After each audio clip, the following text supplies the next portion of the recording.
But yeah, we're gonna try Real Monsters again. It's gonna be fun. It's gonna be yeah.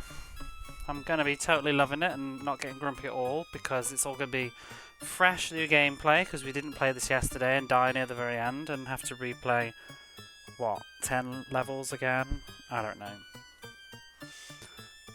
This is the problem with games like this. I've kind of got nothing to say about it. Like, here we go again. Scary. We got this flashing, lovely person. Can't remember their name now.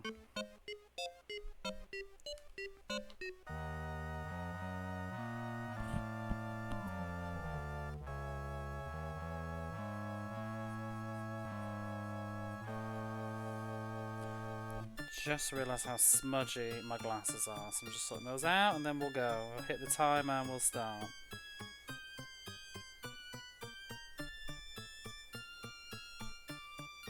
Hope that's fine.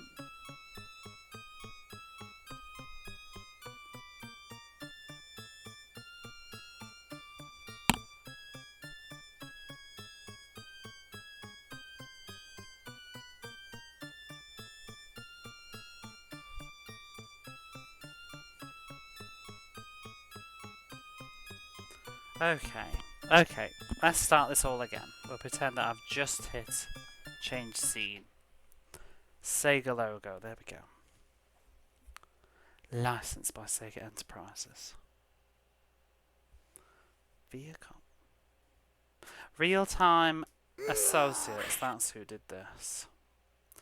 Nickelodeon. I don't remember that bat logo though. Was that like specific for Halloween or this show? Because I don't remember it. But anyway, Real Monsters. Let's start the timer and jump back in. See if we get a bit further this evening. Wow, actually, I'd like to just finish this evening. That would be the goal. Because I'm very over it.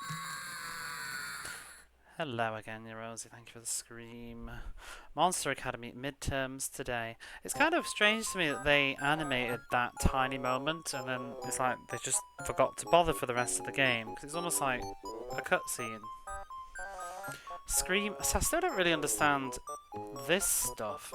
Is it supposed to be like why are the letters? Screaming A B C D. Find this shoe. Because later levels are like Nightmare B1 or something, but what does it mean? And why is that rat there? Oh my goodness. See, this level is chock full of health. Like, you can just crouch and like eat bugs and stuff to get your health back, but then after like this level, maybe another, it just sort of disappears out the window, that premise. And you're relying on like mostly floating apple cores. Now, probably don't need to do any of this. I don't know if you get any benefits out of killing stuff. You get a score. I'm guessing it's meant to be like Screaming 101, but less sensical. Yeah, just less that, more shit. I don't know. Why don't you stream this one, Rosie? Oh. No, I don't know how much of it you ended up seeing yesterday, but it just got progressively worse and worse and worse. It's a shame, really, because the first level, like even right now, I'm like, this is fine. This is all right, you know. But I think pretty much once we got to the gymnasium, I was over it. But it was still playable at that point. Now, what we do... Ooh, oh my god. What we do need to do is accumulate quite a few... extra lives! What's that? I need to turn the volume down on my computer. Is that a follow? I think it is. Yes, thank you very much. Maybe jump. Hello there. Oh, look at all those little emotes, Nickelodeon. Wow, the volume's on max. I've already streamed a terrible Ren and Stimpy game on the Mega Drive, so I've done my time in the Nickelodeon mines. Wait, is there Ren and Stimpy? Why didn't I remember that? That means I'm going to need to watch Ren and Stimpy to actually get the references. Hello there, Glizzly Goblin.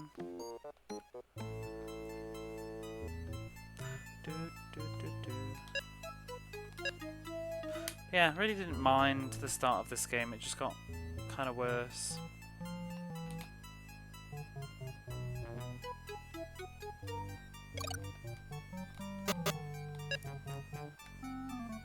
Stimpy's Invention, I think there was another one.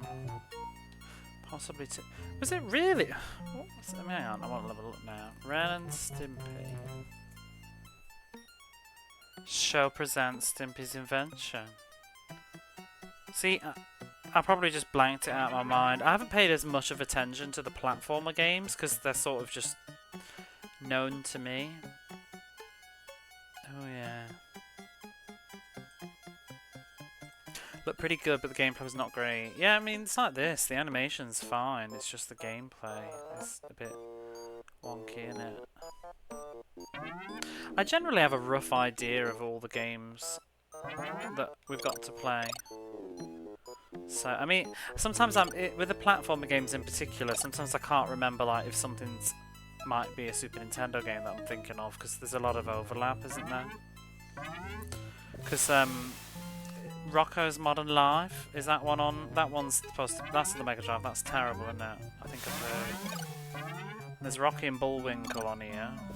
I think I didn't go this way yesterday, so let's go this way. Is this death? Because I'll be very upset. No, it's not. Okay. I used to play this game on SNES for sure with my cousin. I had a little look at the Super Nintendo version after I streamed yesterday. So this is day 2 actually of this game. We got game over near the end. Was there a segment? This is it. This is what I'm doing. I'm playing all Mega Drive games, and this is one of them. But that's why it sounds considerably worse, probably because this is a North American Sega game, so it's using that kind of annoying sound driver. But I had a look at the Super Nintendo one, and it has differences. So the boss, I noticed the boss at the end of the museum is a different level, and it has a gimmick. You have to like scream or something to do something with the lights. I didn't really understand. I was just looking at a video. On this, it's very generic. There's also a level in the post office, I think, on the Super Nintendo where you're riding on like a mail cart thing. That's not in here. So it's not exactly the same. Sometimes odd when they do that, but it also makes like playing different ports exciting. Like, do you remember when all the games were like that, you know? Same game, different console, quite a lot of differences. Some of it's due to presumably technology, but looking at what's different on the Super Nintendo version, I don't see why they couldn't have done some of what they did. Especially like the boss fight, so I don't see why that needed to be exclusive to the Super Nintendo. Animates are very different. So is Lawnmower Man. So Chronogear was saying. Both Konami though. Are they 100% different games though?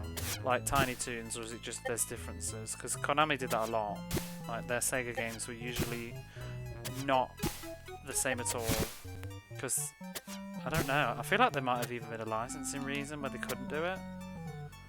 Because you got Tiny Toons, Buster's Hidden Treasure on the Mega Drive, and then Tiny Toons whatever on the Super Nintendo, and it's a totally different game. Oh, totally different, yeah. Well, these ones are like, Lawnmower Man is mostly the same levels, but then there's like an extra level or two on the Super Nintendo that aren't included in the Mega Drive one. And like, because it uses a lot of 3D weird stuff, so there's quite a few technological differences between the two there. I think what else would be different? I know they did it with, I promise I'll breathe in a minute, but didn't they do it with Mega CD as well? Like, didn't they? I'm not asking a question. They did. Like Earthworm Jim and stuff. They had an extra level. Just gonna breathe for a minute. I know I'd forgotten something. Oh, for fuck's sake! I'm turning away from the TV. I didn't get my throat sweets, but I don't need one right this minute. MD's platformer snares. Yeah, that's like Tiny Toons, and I don't like it.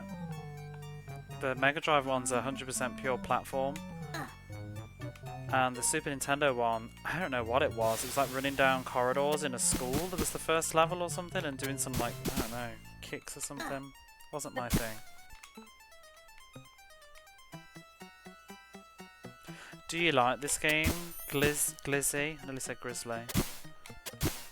Because I was warned beforehand that it wasn't particularly great by somebody else who played it on the Super Nintendo. I don't love it, I have to say. So, I'll try and be polite, but I'm not thrilled. I was enjoying it at the start, but it just doesn't go good places.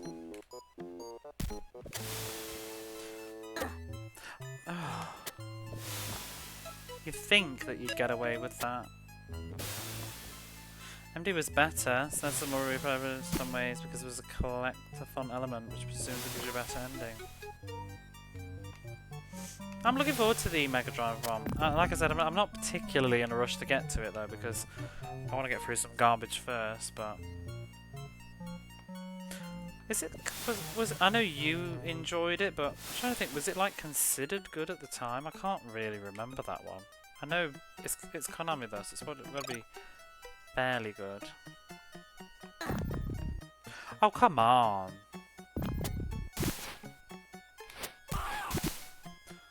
The screaming birds on this are really, really disturbing. They sound like something from Earthworm Jim.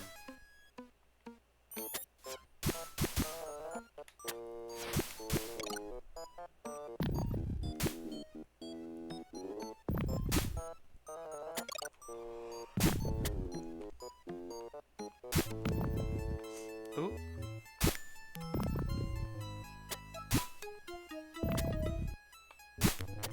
But yeah, I wonder if Earthworm Jim has different levels on the Super Nintendo, because I've never actually played it. I know that I think it does some different stuff in maybe Earthworm Jim 2, because of the Mode 7. I think, is there like a space, or maybe it's the Saturn one, I don't know. I have Earthworm Jim 2 on the Sega Saturn. I need to go through it at some point. I figured I'd probably stream it after we've played the Mega Drive version, just for the comparison. It's really sorrowlid. I can't remember how it was received though. I have since it came out and played it a lot. But I've had a few games like that. It's very sort of... It's like just drawing a really nice line under something, even if it wasn't necessarily a game that you loved. Like, beating Batman Returns meant a lot to me in that way. I never really... Like, I don't like the game that much, and now I'm older, I think it's even worse than my memory of it, but I got that for Christmas, I want to say, like, Christmas 94 or something. 93, 94, and I could never beat it. There's a Game Boy version that's a near one-to-one. There's a few like that. Not necessarily... I wouldn't have expected it of a Konami game, though. There's, like, the games like Pinocchio, the Disney one, Pinocchio, that's very similar on the Game Boy. And so's, Toy Story. Stop that.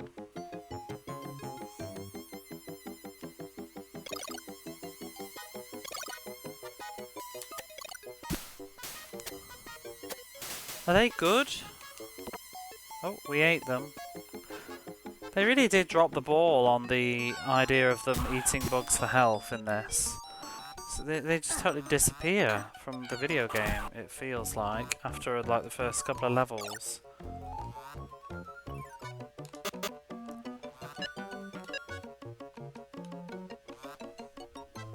Game Boy games, though, I feel like everybody's a little bit sort of biased about... Well, not biased, but their perceptions of Game Boy games now are a little bit warped. Because, you know, like you might see someone playing, like, I don't know, Toy Story on the Game Boy or Smurfs on the Game Boy or something on stream, and they are not having a miserable, like, experience. But it's like... I remember, like, just Smurfs off the top of my head, for example, but I remember playing Smurfs on the Game Boy, and the screen was a problem. Like, there was certain Game Boy games, you just couldn't see what the fuck was going on half the time. Sometimes you couldn't see the enemy because there was like that weird ghosting. It was very hard to see the screen. So a lot of those games that I remember being really difficult, they probably weren't if you could actually see. Toy Story I remember being really rough. Like, I think there was like the flying aeroplanes on the first like level or two of the Toy Story game. I just couldn't see them half the time. So frustrating. You have to just sort of learn their positions. I mean, like, you could see them if you stood still and squinted, but you know when you're trying to move and stuff, the game screen's kind of blurry. And I remember Pinocchio being another one that was tough like that. Camera Prime was a real pitfall. Yeah. That was the thing. When it scrolled, you sort of lost all the clarity on a lot of games. I mean, even Mario 6 Golden Coins, there was bits of that were a bit tough. Just to see what was going on. But that was a better game.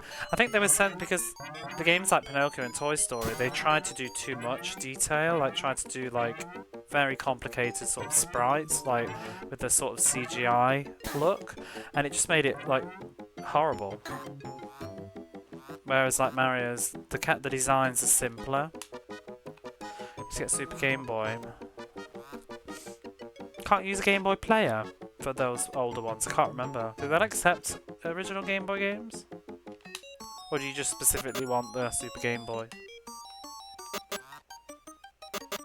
I wonder which is cheaper.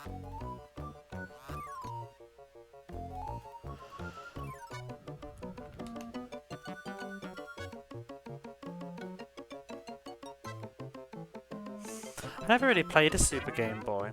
I remember my friend's mom was like forever playing Dr. Mario on the Super Game Boy. Did I say Super Game Boy Play? I meant the one on the Super Nintendo, whatever I just said. And you know when Pokemon first came out, I first played Pokemon on like I didn't even understand how I was playing it, but I've realised now it was an emulator on a disc. We had Pokemon on like a floppy disk thing. Someone got it. The first two games. I mean, I later bought them because they weren't good because you couldn't trade. But I remember playing on my PC, and I didn't even understand it was a Game Boy game at the time. And it was, but it was in the borders. It had those, you know, like Pokemon Red border down the side. I don't think OG Game Boy games are compatible with anything past GBA. Super Game Boys are neat though. I can't remember if Super Game Boy Player was compatible with Game Boy Color. It might have not been. I'm trying to think how I played Tomb Raider on the Game Boy Color. How's this game so far?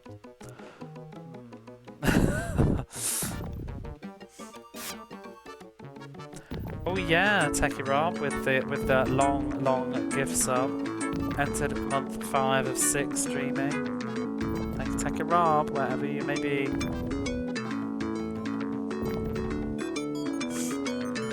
The game is not great. I think I feel like you fell asleep quite early into the stream yesterday, Dreamy. So I think you saw it at its best. It got considerably worse after you went quiet, so...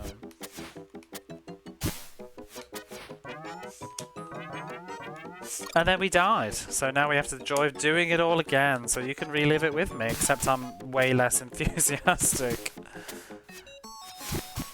I'm just going to talk and pretend the game like isn't there on autopilot for as much as I can until it gets really annoying and I have to think. Well, it wasn't great at the beginning either. Yeah, I mean at the beginning this is playable. This is like harmless. You know what I mean? I'm barely even paying that much attention, but it does get progressively more annoying. Do you know what would have remedied this a little bit? Like. Well, other than good gameplay, but like maybe a 2-player co-op mode would have been fun. I'm surprised it didn't have one. Or did it and I just didn't pay attention? Maybe it did on the Super Nintendo. That's sometimes the difference too. Pretty sure GBC games are played with the GB hardware, but if there's colour-related puzzles, then obviously you wouldn't get the benefit. GBC game that doesn't fully work on the GBC because it needs the little infrared panel. Cart would have been good. Is that true? I didn't realise that. They're fully playable? I didn't think they were. I thought some were. Like Pokemon is compatible with both. Because it was sort of adopted to Game Boy Color late. I didn't think you could. I've never tried. How do I get that? So what we need to do is stop our lives, because I found out yesterday we only have one continue. This is dire.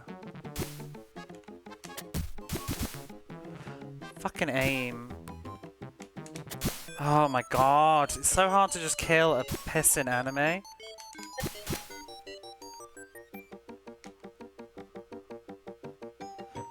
Oh, that's so creepy. Right, I wanted that life. Played, but you never had a GBC? I had one. Probably just didn't dare. Was that some Game Boy logo bubbled out on the cartridge?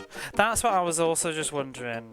Like, because they had a different shape, didn't they, at the top? I wonder if they fit. In fact, that would be why. So maybe what you're saying, Rosie, and if you haven't used the Game Boy Color, so you might not have noticed, but maybe it's a technical thing. Maybe technically they were compatible, but they deliberately put them in carts that wouldn't fit. But like, if you ripped out the hardware, it would run. Because they used to have that like bubbly bit at the top, didn't they? Yeah, maybe like that. Oh, thanks for that. Oh, I don't want to die. And no food going. Was that food? Hello, breakfast. Oh, there's some. Did you ever play Sylvester's Cage of Capers? Sylvester and Tweety. That's got some real cursed voices. I was saying that yesterday. I rented that. You'll love that one, Dreamy, if you get to see that. Sylvester and Tweety and Cage of Capers on the Mega Drive. You have to chase... It's a really weird game. Like, you have to chase Tweety around the level, but, like, he goes to different parts, like, to the left or the up or down or whatever, and you have to get through. Because you're Sylvester trying to catch him, it's a bit weird to be the baddie. I remember renting it. I don't remember, like, I haven't played it. I've never played it since, so it's probably atrocious. But at the start of, like, each time you catch up with Tweety, he flies away again. You have to scratch him and then he flies away. But you keep getting... He'll, like...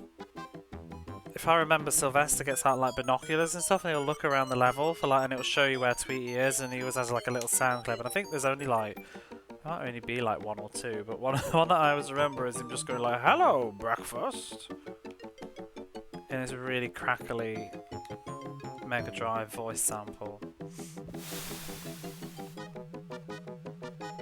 Oh no, no! Oh, piss. I went to go up there.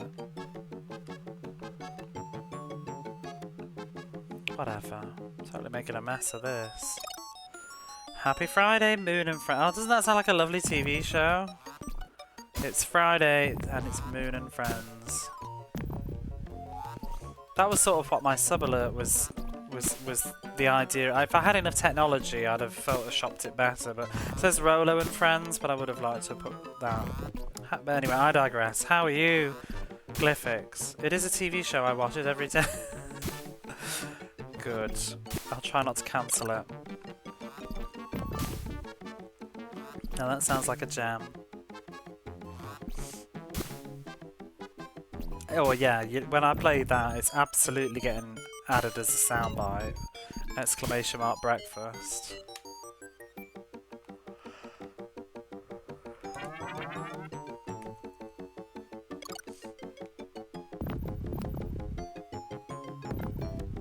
Season 185, oh my god.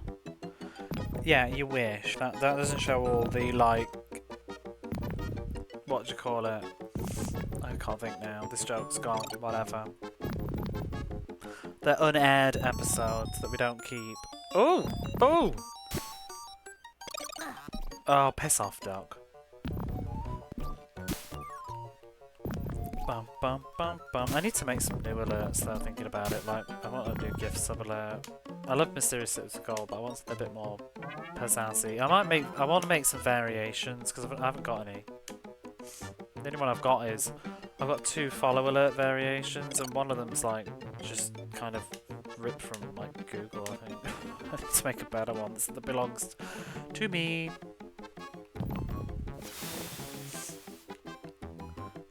I like my Chakan one when it actually... Sometimes it doesn't load though, that's what bothers me.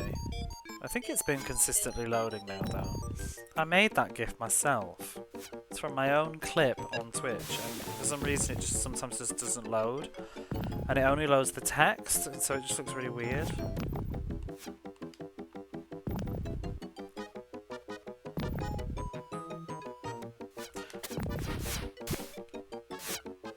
Bugger. Do you know one thing I do miss, don't you miss about hosts, is like just having one less phone alert to go off? Are these rats forever? They are, aren't they? Piss. Oh.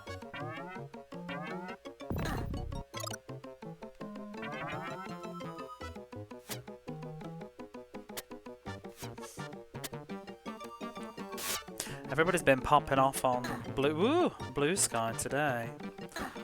I opened up Blue Sky and it's like a buzzing. Everybody's doing their mass exodus, as they're calling it, I think, or exit. I'm fine to. I mean, for me, I'm just going to continue to use both, but I prefer Blue Sky.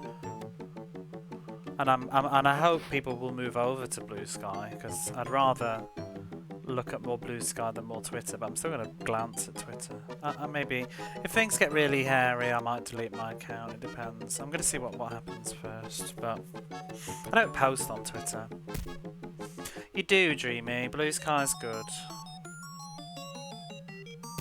It is funny to see a lot of people that made accounts and didn't use them, and then all of a sudden all these accounts are like, it's like they're coming out the graves. What's happening with Blue Sky? Tons of people are leaving Twitter, so everybody's all swapped. I'll hold that thought in case you can't hear me. Oops.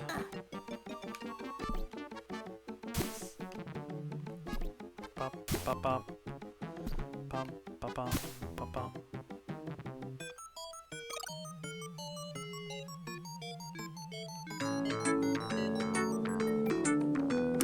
Oh, Tarchuk. Of course I ask and they get. I said I'd hold that thought in case you can't hear me, but I guess you couldn't hear me say, I guess you can't hear me. So, thank you very much. Oh look, there it is. That's what I was talking about. It's Moon and Friends. Except it says Rolo.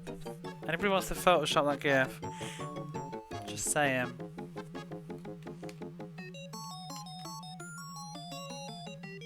I'll send it you.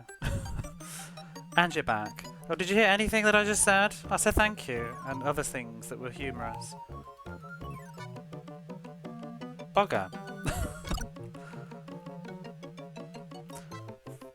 Well, I said...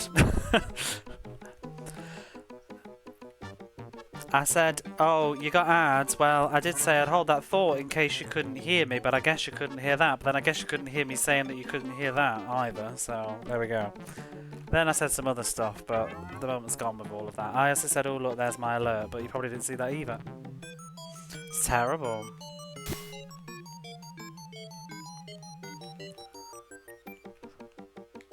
But what were we saying? Twitter. I said everybody's all... Oh, and I also said thank you for the sub. I hope you heard that part, because that's the important part.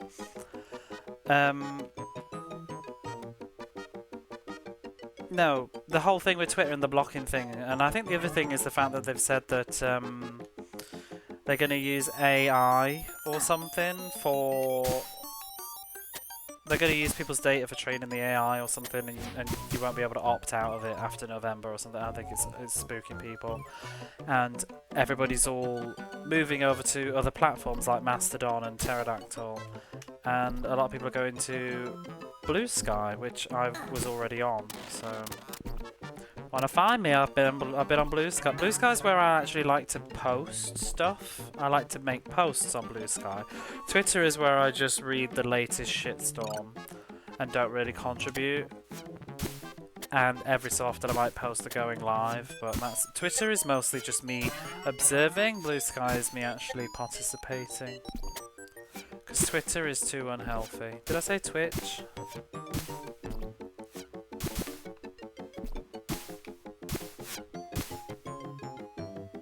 There's an extra life. Ooh. Oh, bugger off.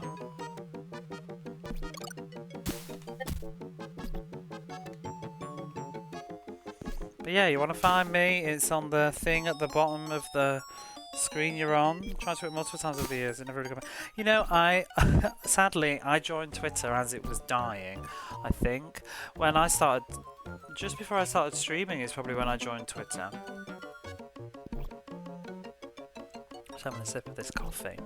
I wanted an outlet to just post video game stuff and not like about my real life, because I was getting really tired of like Facebook and stuff being just a mess. It was depressing, so I wanted to just go to a place where, and originally when I first joined Twitter I was following other streamers and all my stuff was about video games, and it was mostly like interesting and positive, and then just gradually it just got more and more and more miserable. And Blue Sky has basically replaced that now. I open Blue Sky and it's because it's only really people you follow that you'll see, unless you choose to look at the algorithm-y thing. So I only see like sort of positives, like in stuff I'm actually probably more interested in, or at least like if I'm not interested in it, it's not irritating me. So, but it very much is. It's Blue Sky is as good as the people you follow, really. I don't tend to get like infiltrated by other stuff. So I'm in quite a nice sort of safe space, I would say, on Blue Sky with the people that I follow. And you know, sometimes people say that that's a bad thing, but not everything in your life needs to be like a soundboard for every single person's opinion. Sometimes it's nice to just have a bit of a filter. Because I just want to talk about video games. I don't want to talk about politics. Like, I don't care. It's not why I'm opening my app. I don't want to read about the elections. I don't want to read about the latest scandals, whatever. I just want to see people sharing pictures of old video games and stuff, and that's the people I follow. It was Echo Chambers Echo. Yeah, I have Twitter for that. So, Twitter's where I read that stuff. I told you, or maybe not you, but I told that you, the unspoken people, you, for real, I have to mute like 10 accounts every day. So once I don't know what happened to that vowel. Once, that's weird. So one day I opened an app. The punchline is it was Twitter, but I opened an app and I was like just scrolling through, and I actually saw Alex Kidd in Shinobi World, who's a streamer on Twitch, and I follow them on Twitter, and I don't think they're on Blue Sky, but anyway, I was scrolling through and I saw one of their posts and I was like, oh, Alex Kidd in Shinobi World's on Blue Sky. Oh, maybe I followed them ages ago and they've started using it, because it was also around the time that Brazil had just made that mass exodus because Twitter got banned there. Not that that's related to Alex Kidd at all, but maybe he just was reading the news. Well, he wasn't, because it wasn't that anyway. This is not relevant, but the point was I was very confused and like, oh, that's cool, more people are here. And then I continued scrolling, I was reading some weird stuff, and I saw a picture about Sakura Wars, the video game, like, it was like a shit post or something. I was like, didn't really recognise the person that had posted it, but I was like, whatever, it's game stuff, maybe somebody I follow likes it. The next thing you know, I'm like about half, like a minute into this video, about like footwear safety in the workplace. And it was like showing someone like smashing this like shoe at this nail and it doesn't damage it, and then showing regular shoes and how it does, and then dropping a brick on this safety video. And I'm like just watching this video, and I got like 2 minutes into it and I'm like, why am I even fucking looking at this? Like, where did this come from? Somebody shared this that I follow. Like, why is this in my feed? And then I realised, oh, actually I'm on Twitter. And it's just the algorithm. But that's the thing, like, why am I suddenly watching? I don't even want to watch this, but somehow my brain just latched onto it and off I went. It's very scary.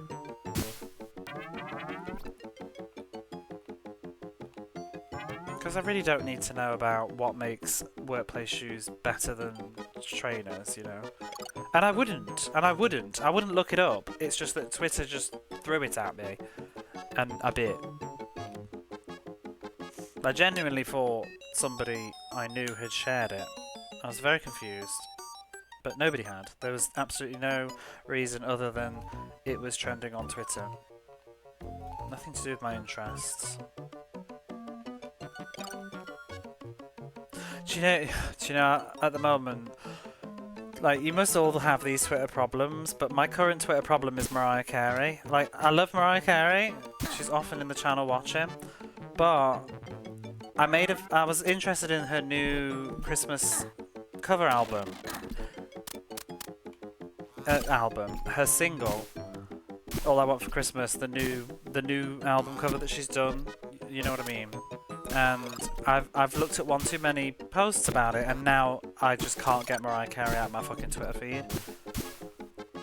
And that's what I hate. Like, I was interested in just seeing the cover for the new single and a comparison between the old one and the new one, but I don't want to keep getting like Mariah Carey fan club posts in my algorithm constantly. I don't need to see a 1 minute clip of Heartbreaker in 2024.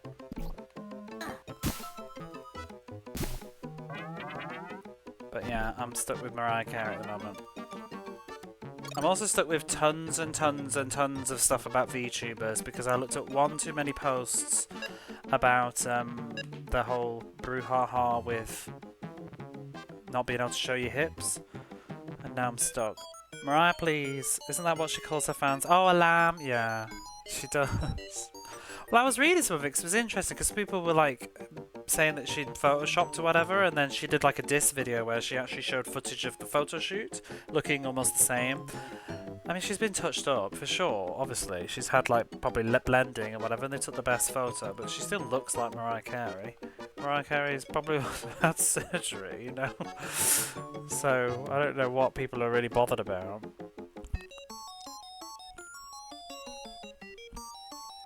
I don't know if she has, but she must have. She had something. Sorry, Mariah. She's been around since the early 90s. Exactly! Like, the only reason she's still here looking like that is because somebody gave her a little bit of a nudge, you know? I think she looks good, though, I think. Like, that's the kind of... Whatever she's had done is the okay level of balance for me. Because she still looks like a person. And she does look older. You know, if you look side by side, she doesn't look the same. I think your memory just plays tricks on you to how she used to look. She does look quite different. But she definitely looks younger than she should.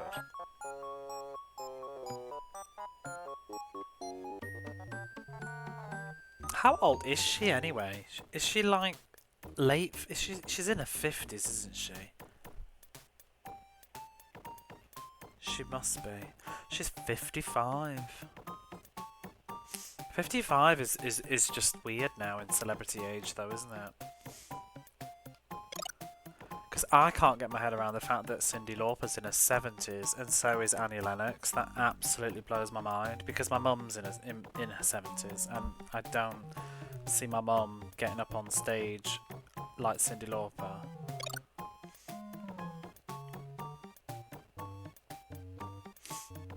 It's weird to think that, actually. How old exactly is Cyndi Lauper? Oh, she is a bit younger than my mum. I was going to say, it's kind of weird to imagine my mum, like, the same age as Cyndi Lauper in the 80s. Two girls just want to have fun. That's also insane. Yeah, and it's like, I don't know. I just turned 74. I don't know how old my mum is now.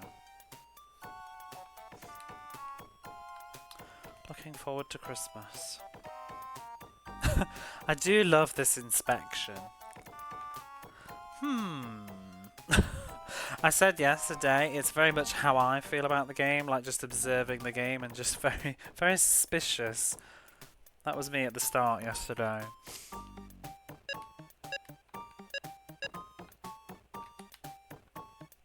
I might have to get a clip of that.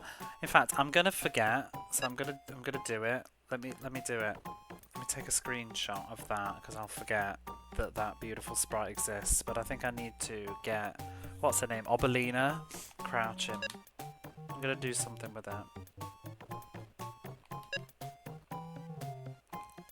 I'm such a fucking tourist when I play video games. Do you know we were talking earlier in Big Tall's chat about people taking too many selfies, and then someone said, "Oh, like I have tons of photos of pets." I have photos of video games. It's very weird. It's almost like my holiday snaps. Like I flick through my phone and like, I remember playing that. That was a good time. This is why I don't get out enough.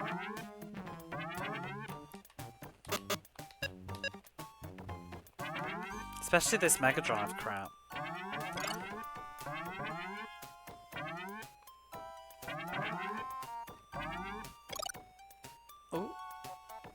Relates to that. Yeah, I love taking screen. Like I mean, this is probably half the reason I'm on Twitch, because I kind of did it to spare my best friends in my life from me just sending them photos of video games and being like, "Look what I'm playing. Look at that." now I can just like actually just broadcast it instead. You're all sparing my friends. No, one of my friends here likes video games, just not so into retro ones.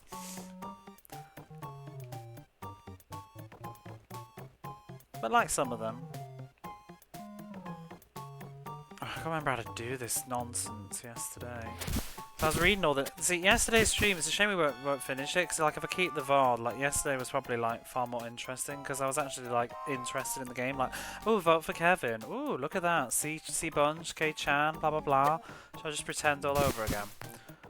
But today I'm just like, I've done all of this. Showers! I'm glad there's just a screenshot button now. Oh, yeah. Nice to send loads of pictures of like Final Fantasy 14.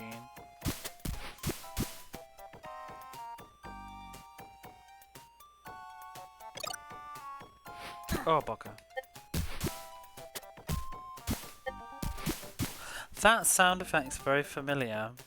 Is that it's obviously it's Gems, so it's gonna be a Gems game, but I think that sound effect is in Home Alone. It's tough finding friends in real life that are into games as us. It feels like it's too easy to scare someone off. It does, and you know, I was talking to my friend a little about this recently. It's a bit of a personal subject, but I was on about, like, say, dating and stuff, you know, like if you're going to do, like, a dating profile. And in the past, I've always been, like, hiding certain sides of me, I think, initially. Like, you know, because you kind of think, like, if you're writing, like, a thing about yourself, like, you kind of think, like, oh, I need to go easy on the fact that I play video games, because it's very... It's not... What's the word? It's like... It's not like maybe... It's kind of a turn-off, I guess, or something like that. And you kind of worry about that, or like maybe, I don't know, you're into like knitting or something, and you don't want to put that on. But as I'm getting older, I actually don't bother dating though at the moment. I'm just no energy. But let's say this is the hypothetical if, and I've been saying this for about 3 years, but maybe next year. I need to find my retro sugar daddy. That's what I need to find. But that aside, it's like, why don't you just say those things? Like, I think you need to just put those people off. Like, if somebody doesn't like that stuff, like, good, go away. Like, I don't care, you know? I think it's very much a thing in your 20s to be worried about things like that, because I was talking to my friend about it, she was like over here. She's Japanese, and she was just like saying like, you got a lot of games now. And we were just talking about like being more honest about that side of me. Like if I was to get like put myself out there again, I want to be a bit more transparent. Like I really like I like games. Like that's what I like, and I like retro games because I want to attract the person that actually thinks either, hey, I like retro games too, or just I respect the fact that you have a hobby. Do you know what I mean? Like that sort of a person would be better than just somebody that's going to go, ew, what a nerd, or like, oh no, that's a bit weird. Like that person needs to go away because it's going to be unhealthy anyway, you know? There's no happy ending with that person, so why not just put them off in the first place? But I was joking with my friend, like, could you imagine like not saying that, like, oh no, I don't like games, and then it's like if you come up to me, like I've literally got like not massive ones, but I've got 4 bookcases full of video games, like PlayStation, Sega Saturn, PlayStation 2, Dreamcast, PlayStation 3, PlayStation 4, and it's like, you know, someone's coming over for that first time and they're suddenly like, surprise, I love fucking video games, you know? Like, what are they going to think? Because it's just going to be the first things that comes out of the mouth, like, oh, that's a lot of games you got there. Well, like, yeah, don't come over to your place, there's a lot of fucking shirts or a lot of books there. A lot of apples in that kitchen. Or I get most people my age of kids and stuff, and I'm like, I have 4 cats and $1,000 of retro games in my basement. Want to be friends? Yeah, that sounds great, you know? I mean, that's the thing with like all these people that I talk to on Twitch. It's like Cobra Commander and, you know, Dreamy and Big Tall. Like, I would kill to like just be able to go over to see Cobra Commander for like a couple of hours and watch a movie together. It just seems like a good time. I think it's weird the things that we worry about other people thinking about ourselves, and it's like, well, maybe those are not people that you need to care about. Like it's easier said than done. Like I feel like I'm on an episode of like RuPaul or something and like telling some stupid advice, but it is true, you know. I don't think you need to be like there's nothing wrong with having a bit of a filter, but you shouldn't. There's a difference between filtering and censoring, I think. Like, you shouldn't censor yourself because you're worried, but maybe, you know, maybe turn it down from 100. Maybe go for a 90 first.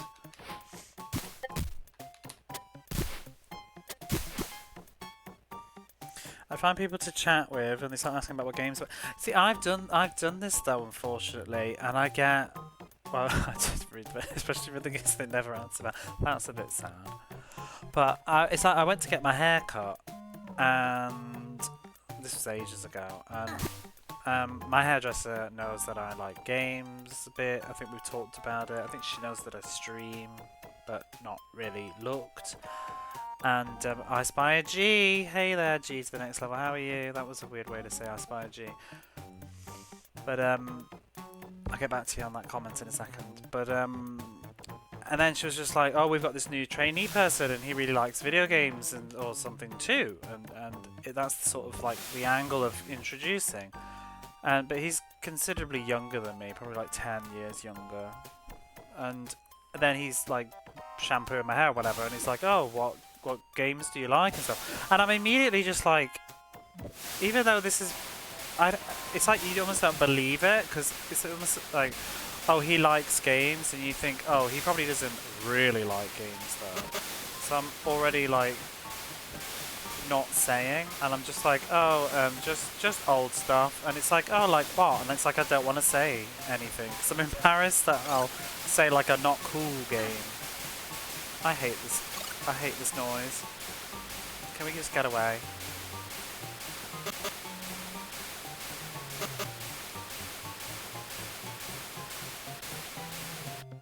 Oh my god, there we go.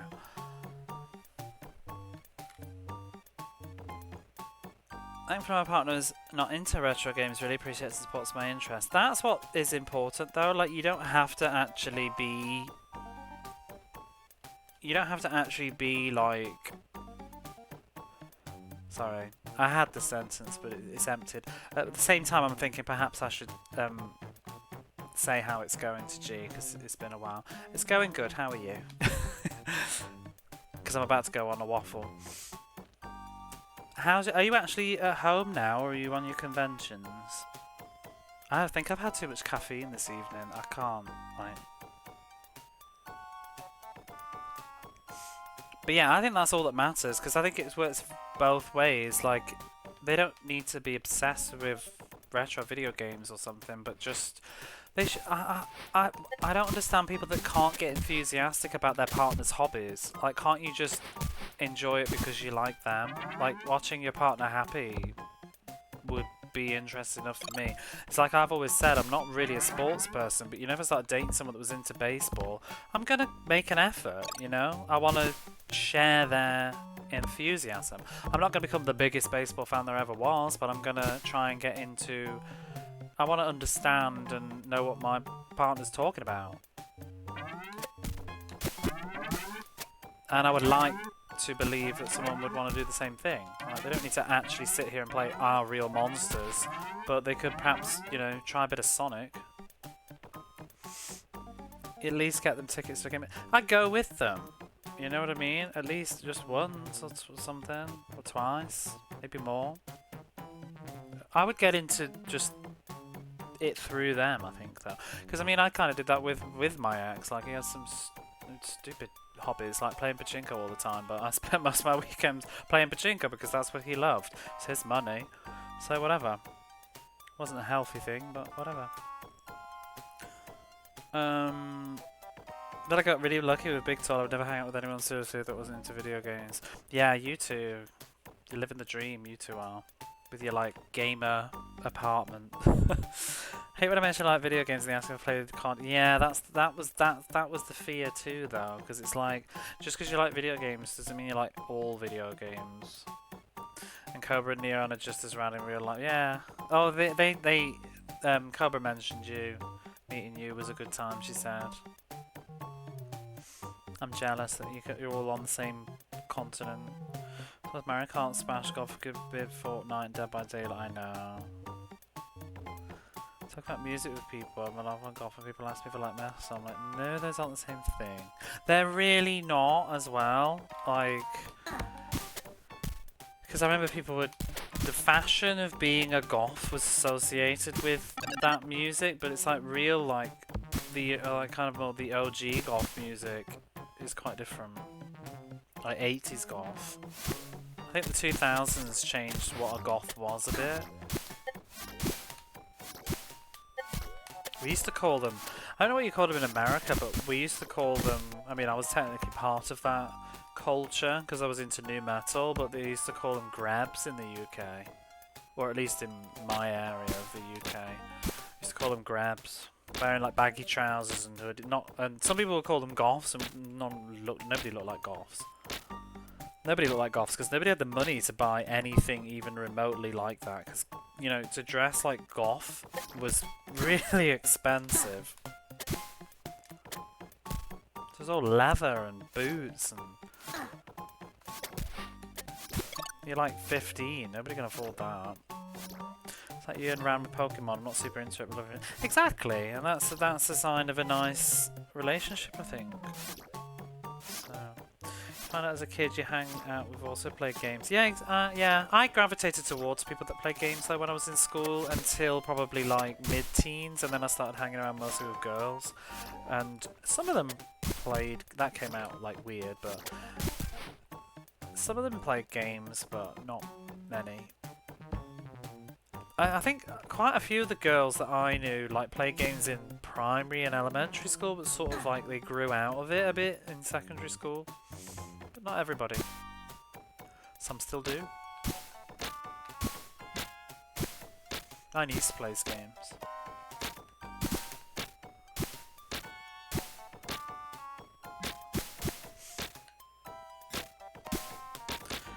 Trip pants in Hot Topic were $120.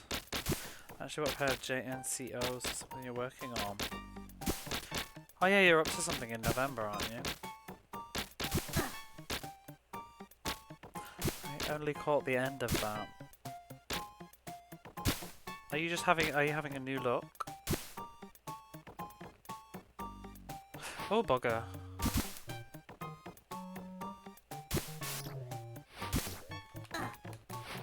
that's a bad idea, isn't it? Let's get that checkpoint, please.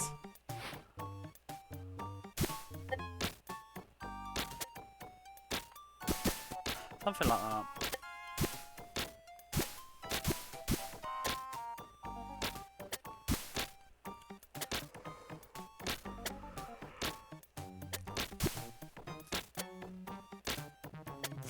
So we looked up who made this, G, and they did Normie's Baberama. Apparently, made some right turds. But you quite liked Normie, didn't you? Or well, I only watched you. I don't know if you changed your tune on it, but when I was in your stream and you were playing the first like half an hour, you seemed to be hating it. But when it was no object, my closet would probably look like visual. Yeah. I don't know what mine would look like. When I was younger, definitely, but not. Maybe not now. I love some of your quirky little things that you bought there, Dreaming. Oh, piss.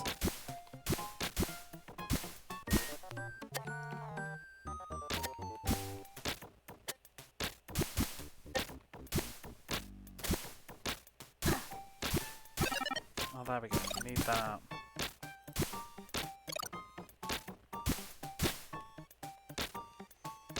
Yeah, I really don't like this game. G, it's not good.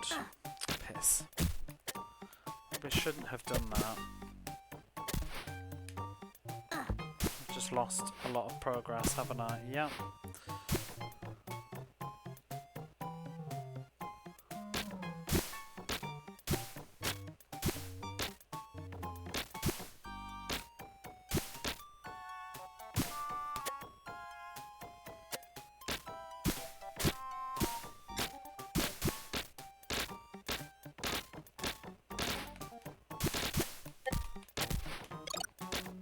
Really sure. I don't really care about all that stuff, but you can't even throw on these things. And if you go up too high, they just let go. Oh. Right, we're done here. Oh, that's the shoe. That's what we need.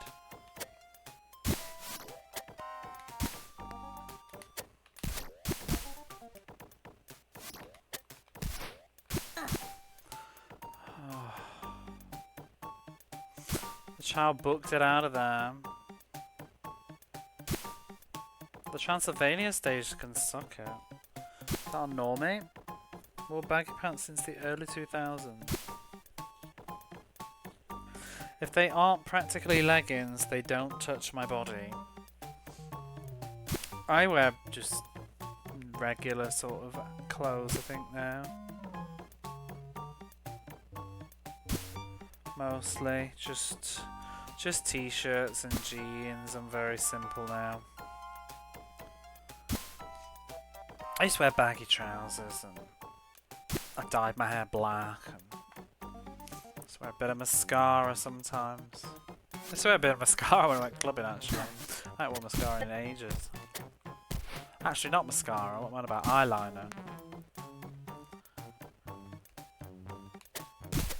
Are real monsters by the same creators as the wild thornberries? Oh, maybe. I don't know. That's a show I never watched. Never watched the wild thornberries. Tries on for too long, has a lot of cheapness. Other than that, the sound effects I liked it.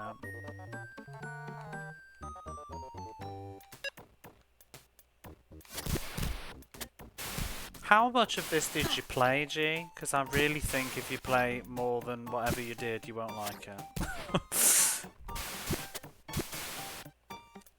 I think the game is pretty much terrible from here on. Like, even the level before this, or two, this whole... As soon as you get to this school, which is like level 4 or 3, I think it's terrible. It's not at its worst yet though. The male level, I think, which is after this, is really bad.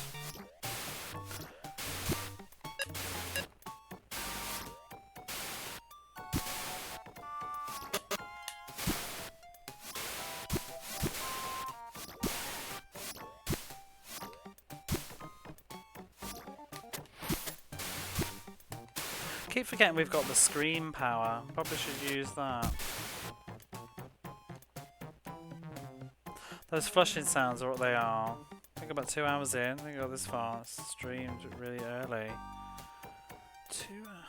Before you met me?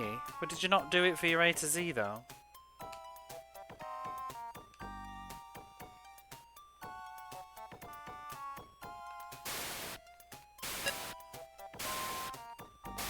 Isn't it under A?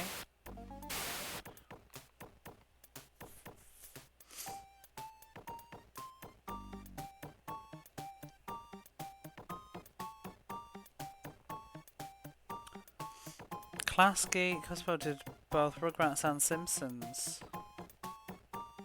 What's that? I don't understand that. Is that an animation studio? Looks pretty similar, I never thought about that. He did the Let's AC from Space through, I had to go back and replay many games.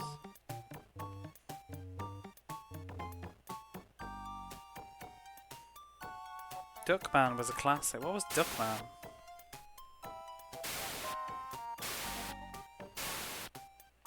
You met me ages before you started doing the A to Z.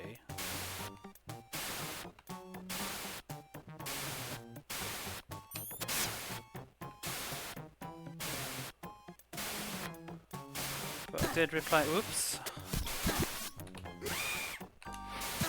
Oh, fuck. It was the animation studio. Wasn't it Korean? Duckman is George Costanza. It's a grumpy cartoon duck. Oh, I feel like I do know that. Do you remember Rex the Run? I think this will only be Brits. So, oh, well, there's 2 right now at least. Erosi and Techie Rob. But is it weird the stuff that just gets lost to time? It wasn't even that good. But it was like... Wasn't it Aardman? But it was like aimed at adults, like Aardman as in Wallace and Gromit, but it was aimed at sort of adults, but it was on kind of also at family time hour, and it had a really confused target audience because it was kind of rude. 5 seasons, I think. The first 2 were great, and it falls off more and more in season 2. What, of Duckman?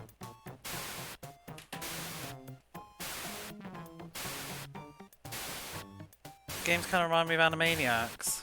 I don't think it's anywhere near as good though.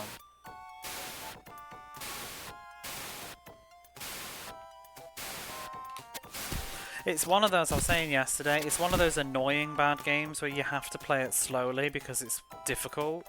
Because stuff just is... There's no sort of sense to any placements or anything. There's like just random enemies anywhere. Like there'll be one just... There. Oh, there we go. You know what I mean? Like, just there's an enemy throwing shit at you as soon as the screen scrolls. So you kind of have to take your time all the time, and it just makes it even more agonising. It's like, what was the other game? I think there was another game that was very much like this.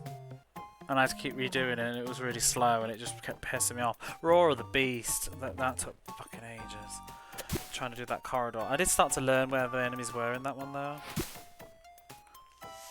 Let's go back and redo A to C. Just try to sit down on each game. The games didn't get proper time. Yeah, if I'd have played this for like half an hour, I'd have probably gone, it's alright, it's like a 6, maybe.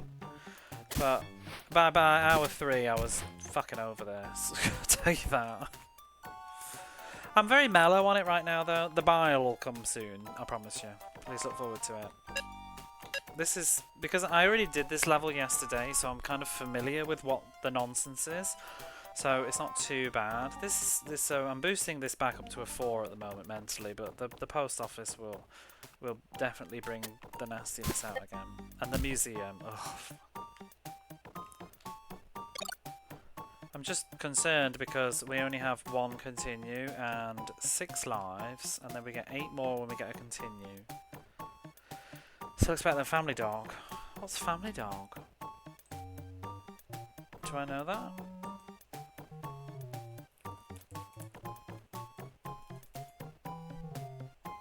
Snares. Oh, I've seen that. Normie doesn't. To be honest, a lot of Western, in particular, I feel like North American games do that. Of this era. Look, Western games got better, you know what I mean? But at this point in time, I think a lot of them were quite bad. Everybody thought they could make a Mario or a Sonic, and they couldn't.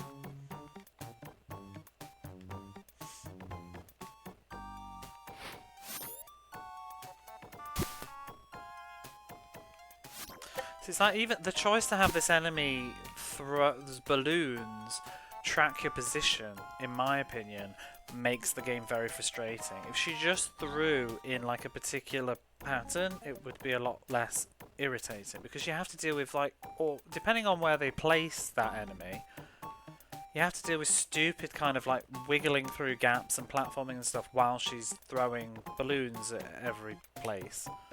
And these rats are absolutely awful. Like, I can't even attack that. Like, how am I getting that? Can I do it like this?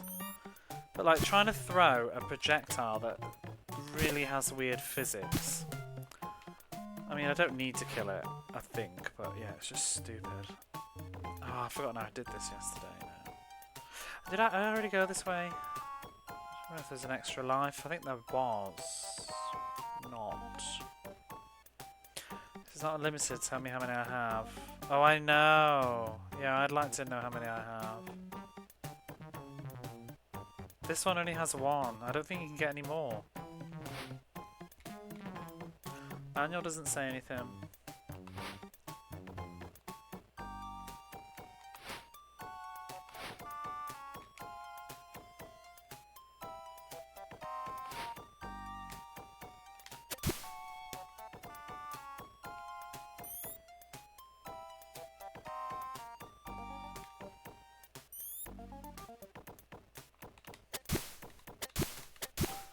God's sake.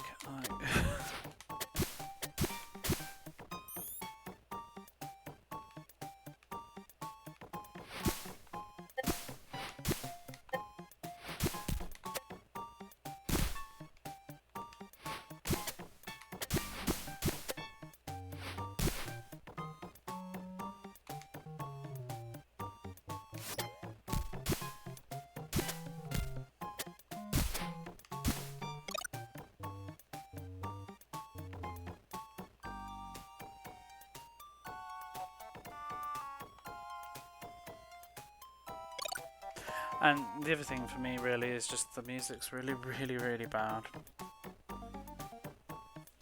So uninspired. Trying to remember what that was for a minute.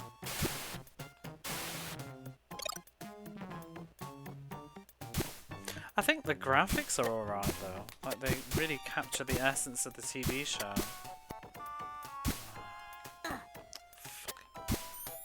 These rats are real trash, because you can't throw. You have to throw in a stupid arm. It always goes over them.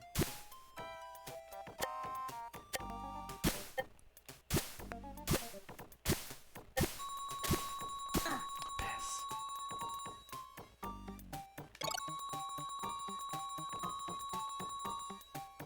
Yeah, the graphics are the only thing I like, but also, I don't really like... I'm not that... like WoW, because it is also 1995, so most games look pretty good at this point. Potential OK platforms ruined by art and yeah, that, and again I call it out, but it's often a Western sort of North American thing that they did. That's what I couldn't stand about Mick and Mac, the way that they shoot. It's awful. And the momentum, that was really bad.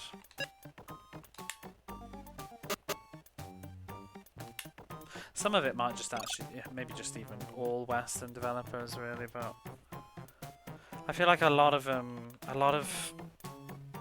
the North American action platformers of this era, I don't think most of them are that good.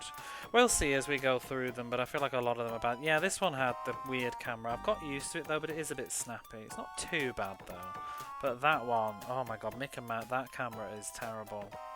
Special kind of people love that game though. Like really, I really felt like on edge, like not enjoying that game live. People like it. I don't get it. It's nostalgia. I probably would like it too if I played it at the time. I still stand by my statement that Mick and Mac is just like a really bad prototype for Cool Spot, and I don't even think Cool Spot is the best game ever made, so there's that too. But I think Cool Spot is a okay game.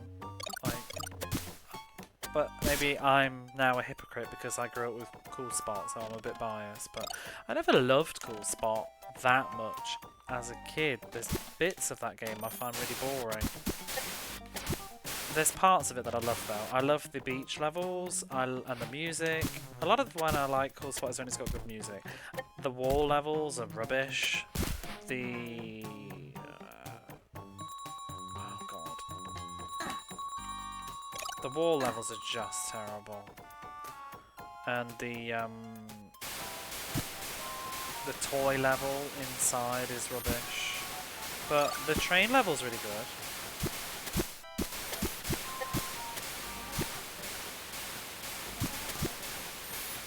Bull in the second half.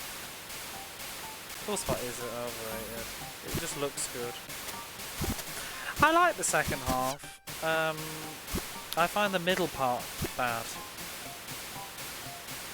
Because you have to go through each level and then back through them all again.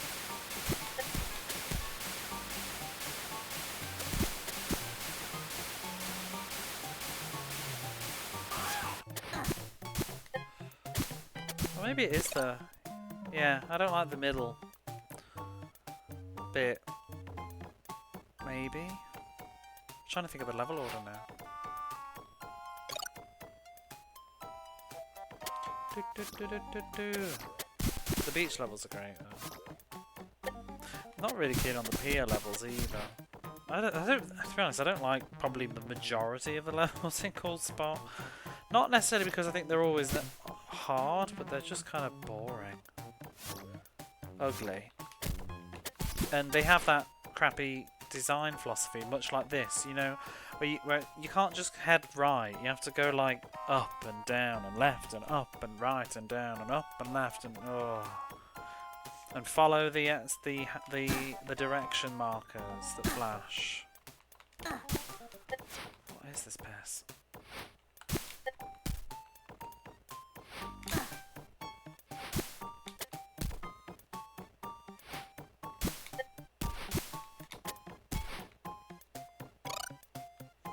This level's boss is real bad, if I remember.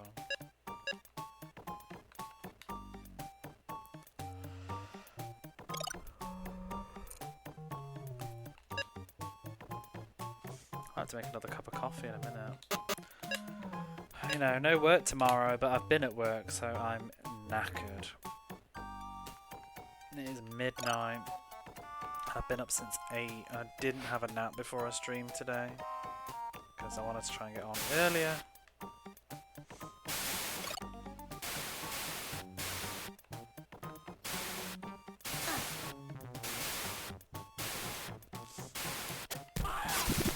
Oh, piss off.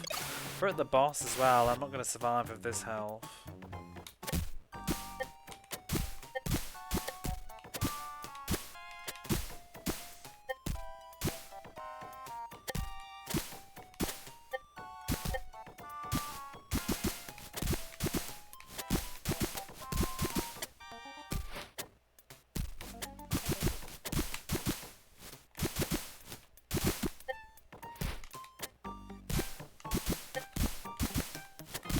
Oh, maybe this is a way to do it. Which is very much the same strat as for the museum boss as well. Just stand still and jump up and down.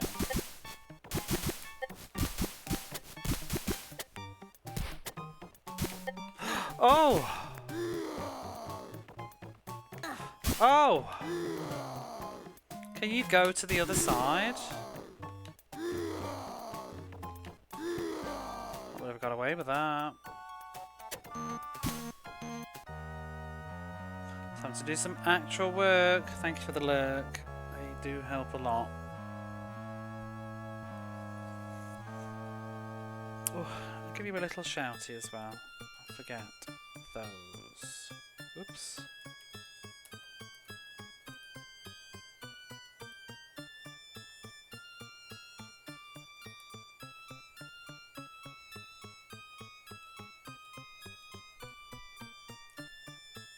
I heard they were playing retro. What retro?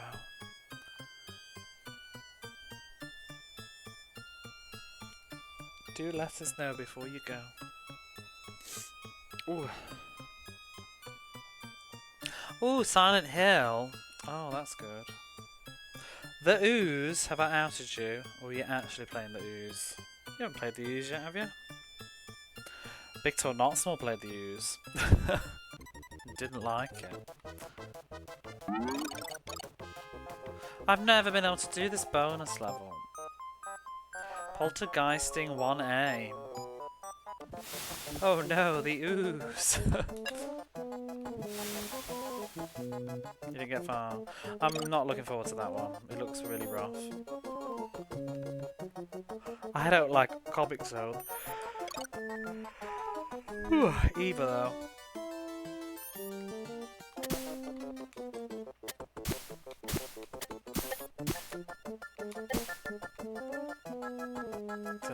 It's nasty hard.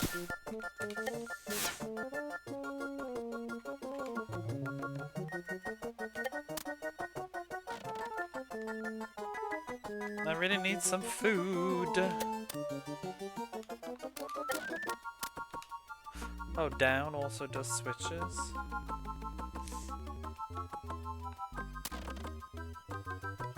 Oh, so that one over there is opened. I don't think I did this yesterday. Please be something good in its rat hell. Really need some food. Oh my god, what the hell, real mom? Ah, real bullshit.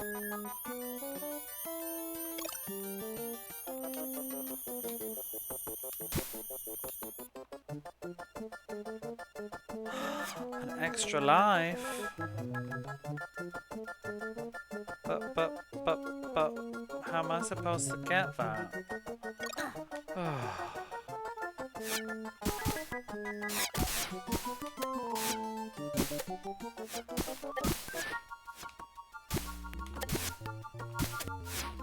Can't they pick it up while they're down there?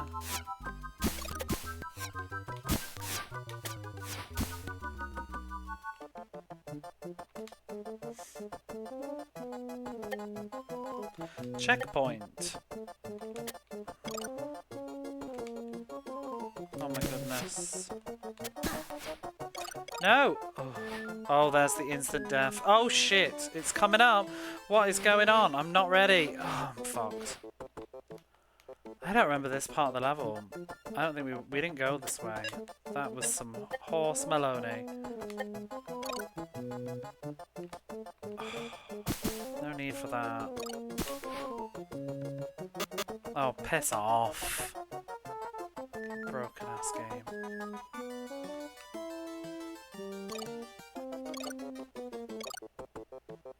So that's another glaring issue with this. Oh crap.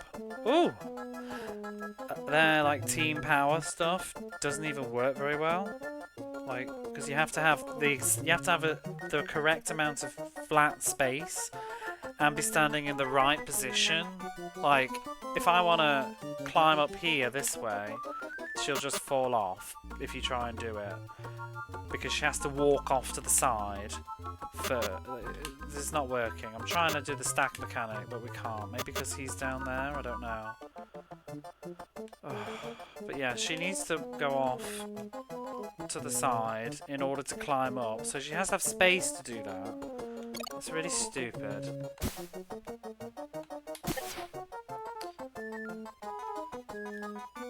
Can we do it this way? Oh yeah, we can. Oh, but we're bumping our head now because it's not quite where I was standing. Oh, there's an extra life up there. Pays to look. I don't think I can get over there though.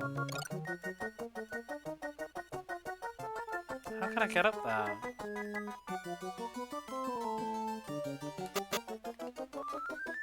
You know, you hear it going like burp, burp, that's because it's failing to do the command. Oh my gosh.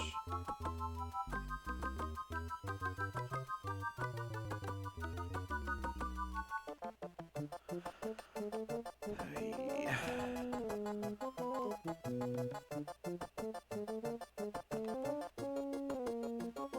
Was there something over here that I missed?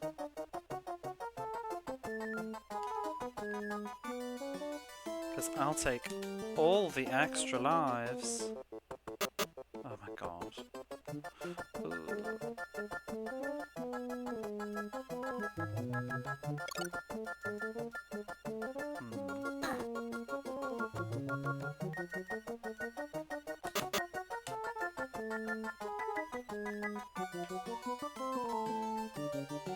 I don't know why they also had to make it a really long animation.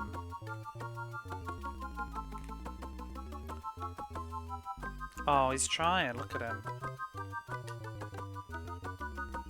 I guess we can't. Ooh. Is that the way? There we go. Beautiful.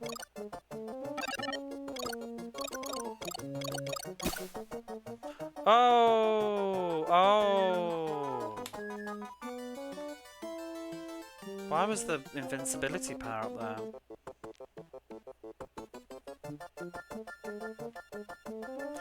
Hey, are there any Nickelodeon games on Xbox, Dreamy?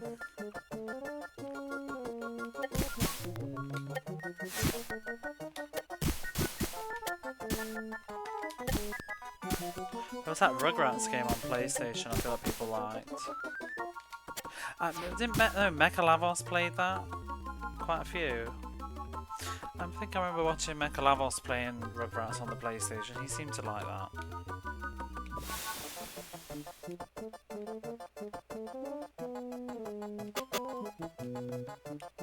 Why can't you jump up there?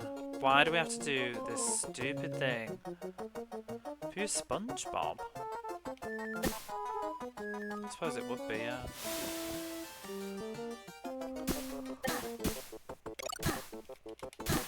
Oh, why? Why?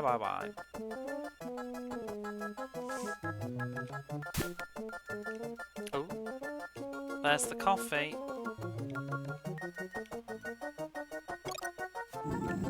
Not the bloody boss.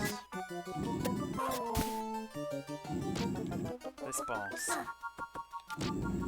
Oh, you can barely get out of its hitbox before it just attacks you again. Oh, thing. Iframes, you know? It's because of the jump that it does.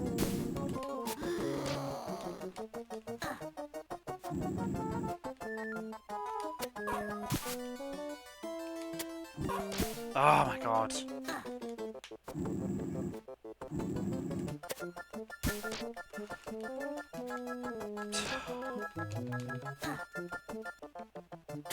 So garbage. So that extra life was for nothing. Oh my god, we're still here. She's not gonna make. Oh. I did not come this way yesterday. Please. Right, I'm not even gonna get all that stuff. I'm just gonna literally grab the life and the underwear and go and kill this dog. Hopefully before it wears off. Or not. No, because we've got to do this toss. Because we can't quite reach.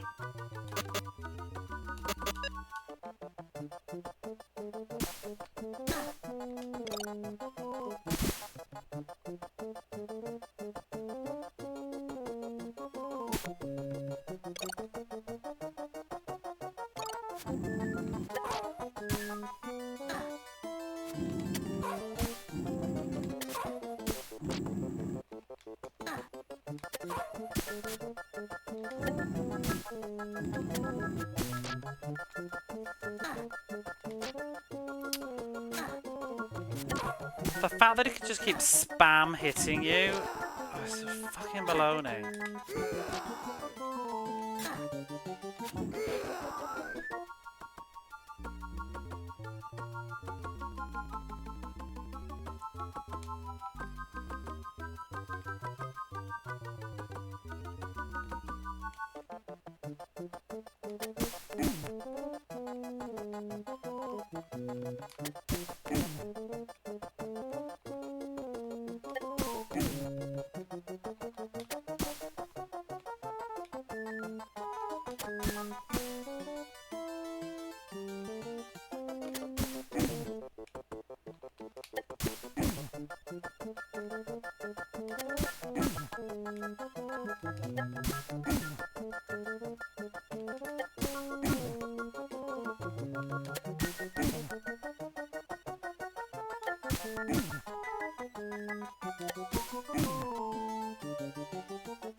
Whew.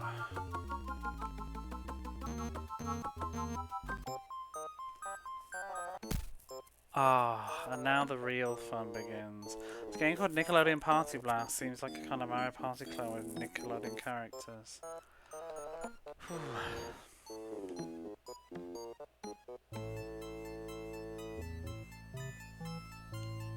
Are there real monsters in that?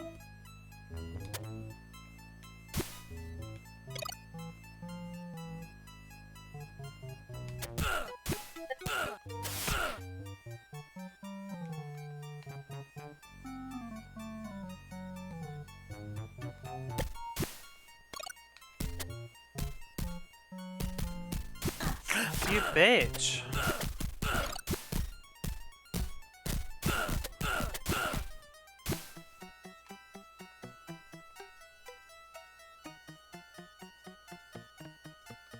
We got this garbage little bit coming up in a second.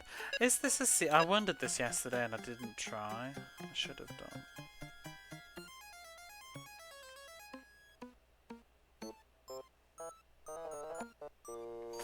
See SpongeBob, Jimmy Neutron, Otto from Rocket Power, and Eliza. Oh my god, I forgot about those. I didn't watch any of those. Wasn't Jimmy Neutron a movie? Did I watch that? I mixed it up with Pixar, wasn't there? Was there a Pixar film that was like Jimmy Neutron? Or maybe it was just Jimmy Neutron, I think I'm thinking of. Wasn't this about a genius boy?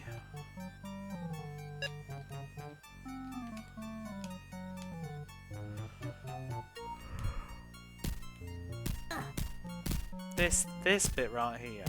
Fucking garbage. Ooh. At least there is... Oh, there does seem to be some sort of pattern with intervals. Ooh. There's a Jimmy Neutron movie. Was it CGI? But was there another film about a boy genius and it was like set? I remember there's like a picnic in a park. Now if you watched a ton of Jimmy Neutron. Meet the Robinsons. That's what I'm thinking of, I think. Meet the Robinsons. Because I try and watch all the Disney movies that I can. And just to say I've seen them once. No, it's not Meet the Robinsons. Or maybe it was Bolt. Why was it Bolt? Maybe it was Jimmy Neutron. Why the hell did I watch Jimmy Neutron now? No, I think it is Jimmy Neutron. I think I've seen this. I don't know why. Boy Genius. So it is called Jimmy Neutron Boy Genius. I recognise the guy with the glasses.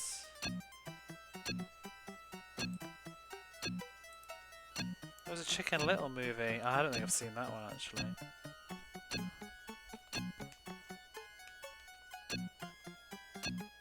Bolt surprised me. I think I quite like Bolt, if I remember. Is that John Travolta? I don't like CGI movies too much. I prefer traditional animation. And didn't dislike some of the later Disney ones. I think did I see Home at the Ranch? That was awful. Brother Bear was good though.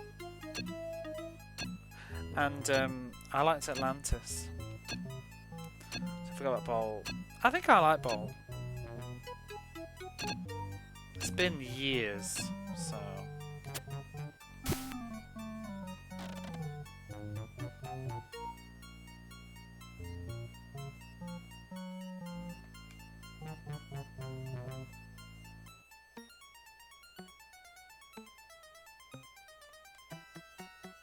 Oh, there's an extra life.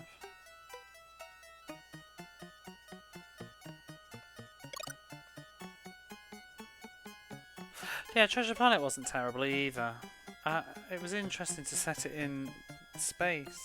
Treasure Planet bombed though, didn't it? There was also Titan 8. I know it's not Disney, I'm just bringing up a 2D film before the actually police come in. But Titan 8 was, I remember liking Titan 8 at the time. That's a weird film, like it just gets forgotten about. Wasn't that Don Bluth?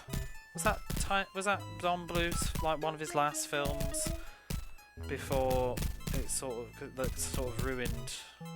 Was it, or maybe it was Fox? Because Fox, or was it, or DreamWorks? I think it was Fox, because they did quite a few movies in the 90s and they were actually getting quite competitive, and then Titan A totally bombed. What was the song for Titan A? I need to know now. Wasn't it like not Backstreet Boys, but something weird? The Urge, It's My Turn to Fly? I do not remember that. Over My Head? Maybe that was it. There was definitely a music video. Because the thing is, you know, like people will say about Titan AE, like forgotten movie or whatever, but I remember like living through it. Power Man 5000 are on the soundtrack for Titan AA. What?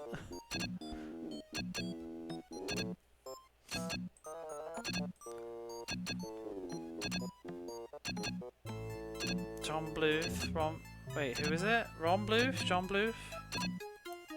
Dan Bluth? Don Bluth? Don Bluth.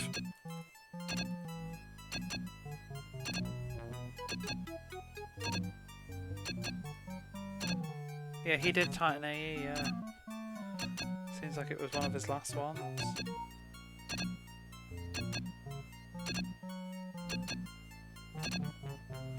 All Dogs Go to Heaven, I've never seen that. Oh, he did... Wait, he did Anastasia? I didn't know it was Don Bluth. Of course it was, though. I just didn't put the two and two together. I knew it was Fox. Sorry, I'm just trying to get something out of my eye at the same time. You love Titan A. I need to rewatch Titan A, actually, now that we're talking about it. I don't think I've seen it since the 2000s. But yeah, as I was saying, Unsurprisingly, Treasure Planet is one of my favourite Disney films too. Oh, really? Why is that unsurprising? Because you like Titan A? All Dogs Go to Heaven was gay, I almost said. It was gay. It's a gay old film, that was. I've not seen All Dogs Go to Heaven. I should watch it. Because being a homosexual, I should watch these gay movies.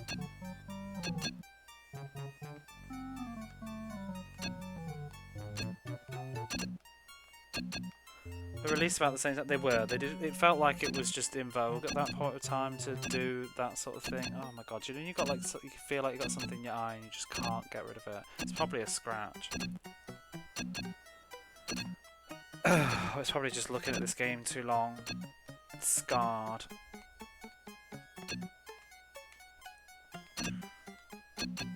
Oh, bite. I really liked Atlantis, but that's because I'm very into the Atlantis mythology, and Atlantis felt very inspired by stuff like Jules Verne and Nadia of the Mysterious Waters. I'm all into that. Even Mysterious Cities of Gold, that kind of a vibe.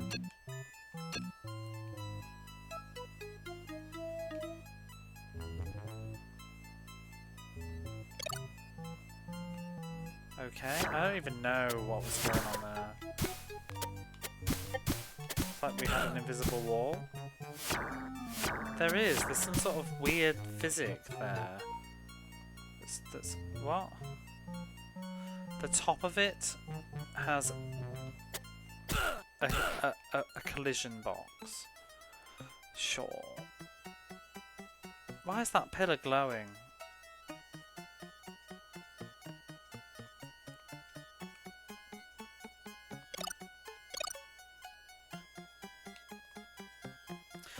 The magic in Atlantis. Yeah, it was just an interesting sort of take on it. I liked it a lot. I think I watched the sequel as well, and I think I like that. You know, the straight to DVD one. Because they are a bit of a meme, those like straight to DVD Disney movies, but they weren't all bad. I liked, I really liked The Beauty and the Beast and the Enchanted Christmas. That's the best one, but that was one of the first ones they did. Aladdin and the Prince of Thieves was good, or King of Thieves, whatever it was. It's a good one. Never really liked Return of Jafar as much.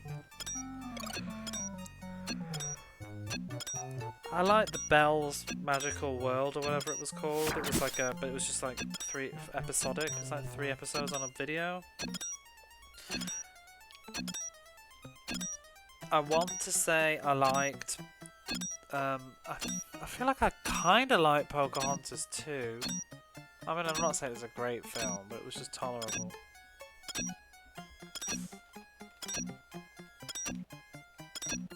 And I'm sure I've seen The Little Mermaids, but I don't remember them.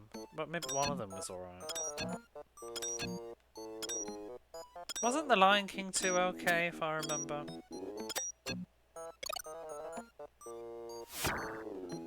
Do you remember The Lion King 1.5?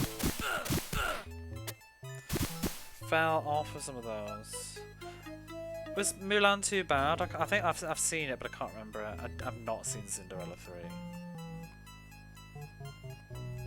Sometimes though, it wasn't really just the story, it was just sometimes the animation was so bad. Really like Lion King to Little Mermaid 2. I need to see Hunchback of Notre Dame too. I love the Hunchback. But I do like Beauty and the Beast and the Enchanted Christmas, that is a good one. The animation quality is still okay, and it's got some good songs in it, and it's got a nice story, and it's got Tim Curry. Like, what else do you want in your film? And it's got, I think it's got all the original voices, so it works. It was one of the very early ones that they did when they were testing out the waters on this like sequel stuff. But it's also not really a sequel, and I think that's why it's good, because it's like a midquel. Because it's set, I'm presuming you haven't seen it, but I'm going to tell you anyway, just for conversation. But it's set between it's set during the winter bit of the film Beauty and the Beast, you know, where they're singing something there that wasn't there before. So, you know, if you want to be really, really meta and cool, like, you can watch like half of Beauty and the Beast, and then you can just slide in the Enchanted Christmas, and then you can finish the rest of Beauty and the Beast. I like to do that. No, I don't. I've never done it. Maybe once. I might do it this time. For Christmas, that'd be good.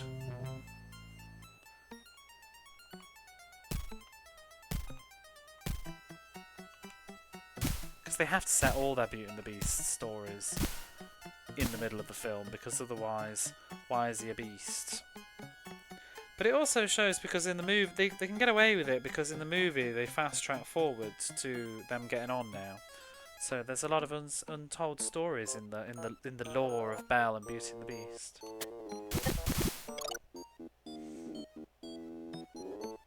Some of the big movie sequels is worse animation than Tarzan. Oh my god. Do you know what I did like though? Have you seen Tarzan and Jane? I enjoyed that. I don't even like Tarzan, but I like that. For some reason, I enjoyed it. Can't be doing with crap like Jungle Book Kids though.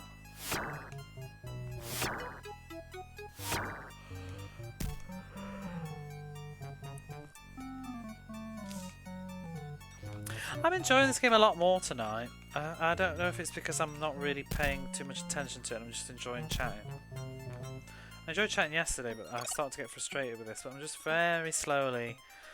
I'm making the game much longer than it needs to be, but frustrating me less. I think also I figured out how to get past quite a lot of the janky stuff. You know where some of the things that I've done that you might not have noticed, I probably pissed away like 6 lives on yesterday. We haven't got to the boss yet though, the boss is ass. But I think I figured out a way to do the boss that'll be consistent, but I think I did die several times on the boss yesterday. This bit's crap. Oh my god. Oh. Assassin's Creed 2, but you watch the show. Oh. It's like not even a full story, it's just episodes of Tarzan and Jane doing stuff. What's the show? Do you like the film? I would like to play the PlayStation game of Tarzan actually, that always looked really pretty for the time.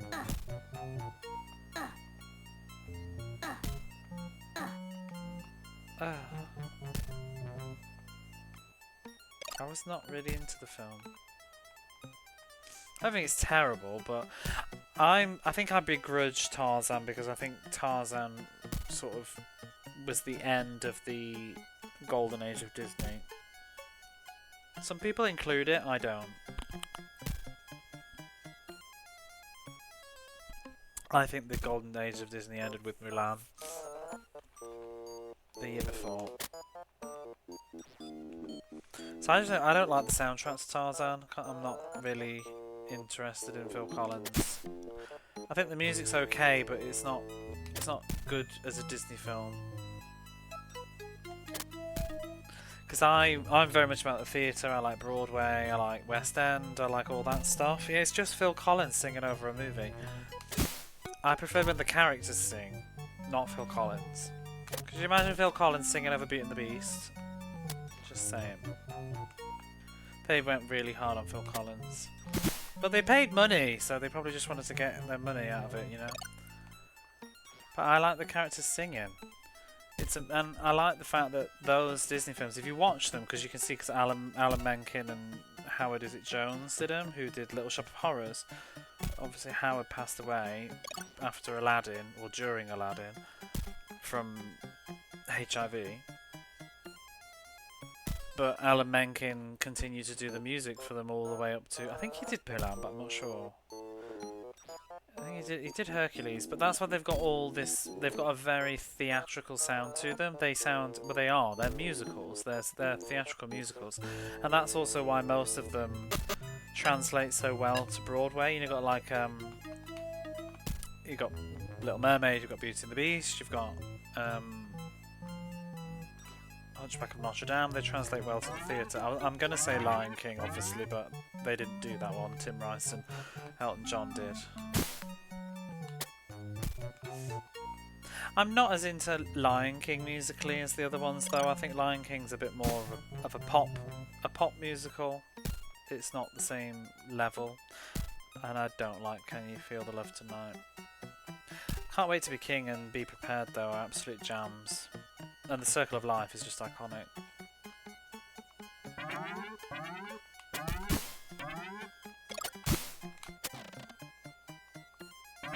But also, when I say like I'm not so keen on it, it's literally in a vacuum of very high quality Disney movies. I just don't like it as much as the others. I still think it's a good film, but it's the one that I was least interested in of that era.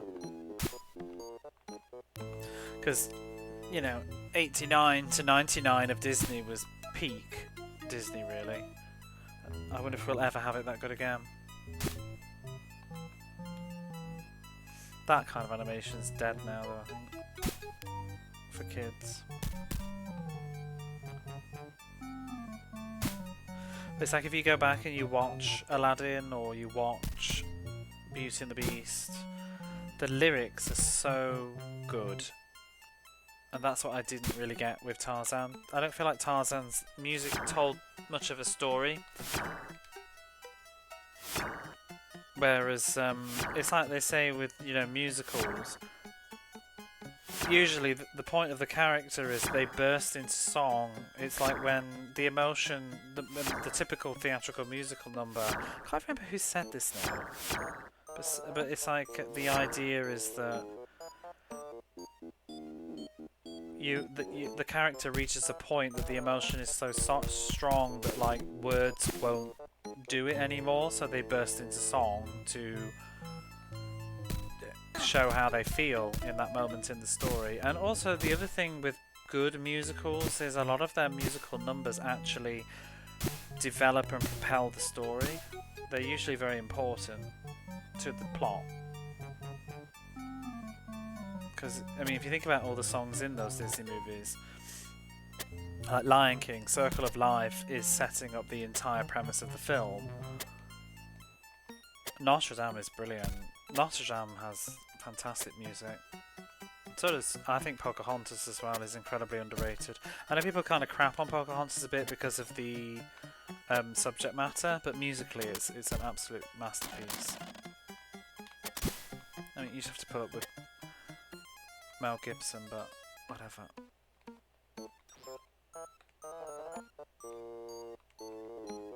What is that? Oh, we need to get it to land on there.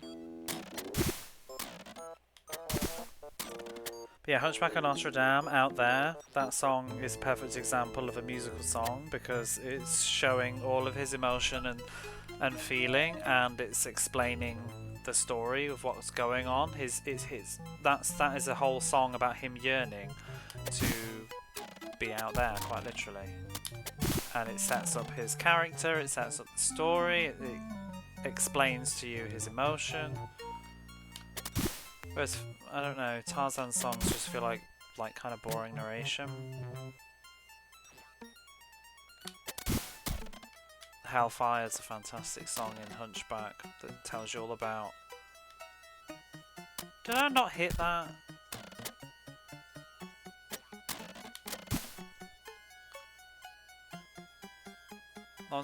Pocahontas as a kid so bad. Colours of the Wind is such a wonderful song. Lyrically and musically, it's just so beautiful. And I really like... Oh yeah, Bells of Notre Dame, that's a brilliant song as well. I love that line, who is the monster and who is the man. But it's so theatre. Like if you watch like Les Miserables, you watch like Phantom of the Opera, Wicked, all those like big Broadway razzle-dazzle-y kind of shows, like that's what they do, isn't it? Those are those kinds of lyrics and stuff that you get. That's what I loved about that era of Disney, and it's just... Oh, I need to go through them.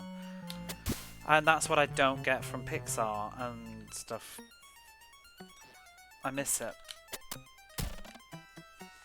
I thought Frozen was alright, but I didn't like a lot of the music in Frozen. Let It Go is a very theatrical banger of a song. And Into the Unknown is a good one too, but I thought a lot of the other music in Frozen just wasn't really that good. Just my opinion, but I can't even remember half of it. Like I didn't think it was that catchy, like the Trolls song that they sing, and I thought the second film was better.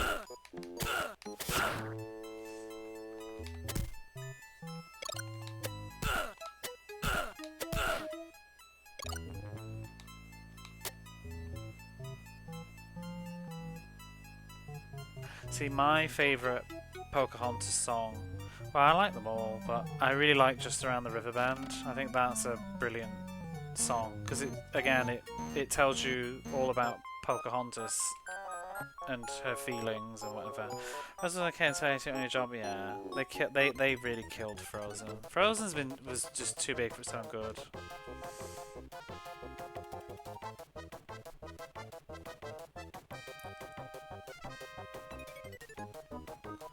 It is.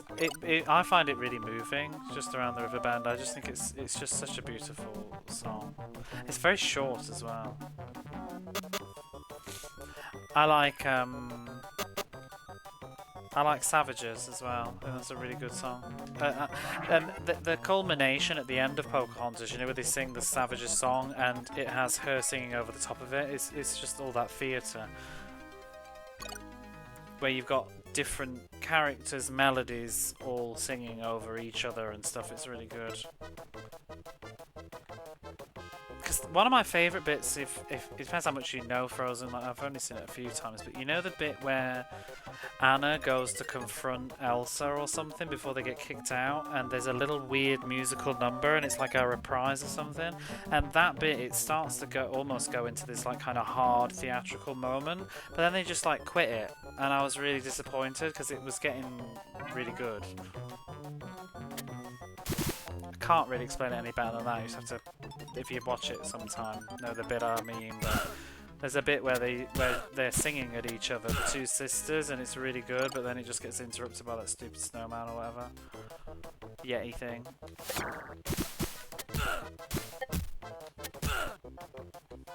It's underrated as well. Yeah, I really like Pocahontas. I think we're not allowed to like Pocahontas now, but I like it. I understand that it's a complicated film and it has a lot of baggage with it, but I also think that it's interpreting a fact. I think they made a mistake by using a real person. I think if they'd have made a fictitious person, it would have been a better film. Because the message of the film is good, you know? It's a positive film. But it's glossing over real people's lives, and that's the problem. I think if everybody in that film had been totally fictitious and it was just set during that time, it would have been a much better movie. That would hold up better.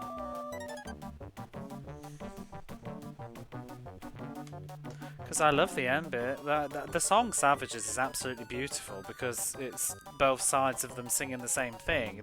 They both view each other as savages, and that's the sort of irony of the song. Because they're all singing the same lines at each other and about each other. It's a beautiful song, even though it's a very ugly song. And I love the whole bit where she's like running at the end, trying to get there in time before the execution. And singing her own song over the top of it all. Oh, I want to watch Pokemon. I have it on Blu-ray. I really think that film's good. It's one that really grew on me in adulthood though, because I think when I was younger I didn't appreciate the quality of the music.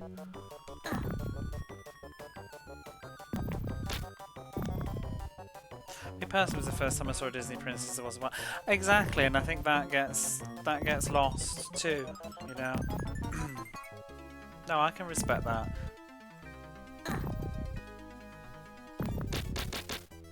I think sometimes with progression, we progress so far we forget the important steps that came in the middle, you know? And they might be messy steps, but they were steps, you know? It's easy to look back and say like, oh well that wasn't handled very well, but at least it was handled, you know? It's better than not. Because I mean, I think Mulan was great for that too. Again, it's a weird choice because it's sort of based on reality. I was always kind of sad they never did like a Japanese Disney princess or something. You know, like a Disney's Princess Kaguya or something. That would have been interesting. Because I mean, it's all fiction and fantasy and weirdness, but it was nice to just have stories from different countries of the world, different princesses. Because obviously you had Jasmine. Disney Film Uni's not getting more animations and art form. A lot of that. They are.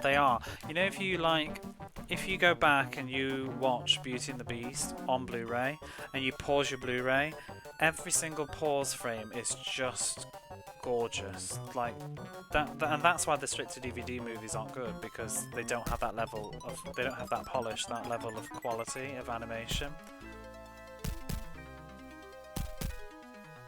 Still did. Yeah, I miss all those movies. I'm glad that Frozen was a return to the sort of princess formula with like an old folk tale. I think what else would make a good story? Not The Princess and the Pea. They never did Did they do anything British? Oh, they did Sword in the Stone, didn't they? There's no princess though, but they did Sword in the Stone. Oh, I suppose they did Robin Hood as well.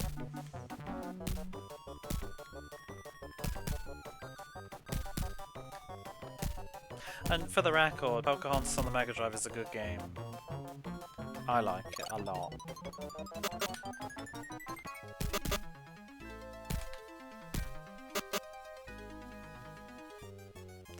Right, I'm gonna go for a break in a moment.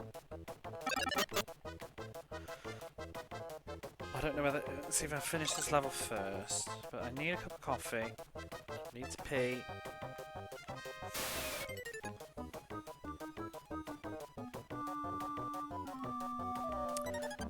Although, I really just want to ramble on about Disney, but I do need to go get another cup of coffee. It's so stupid that you as the player can't make her go through there, but the computer can. Did I already come this way? Am I going back on myself? No, that makes sense to go down. Oh, Pocahontas is lovely. It's gorgeous as well.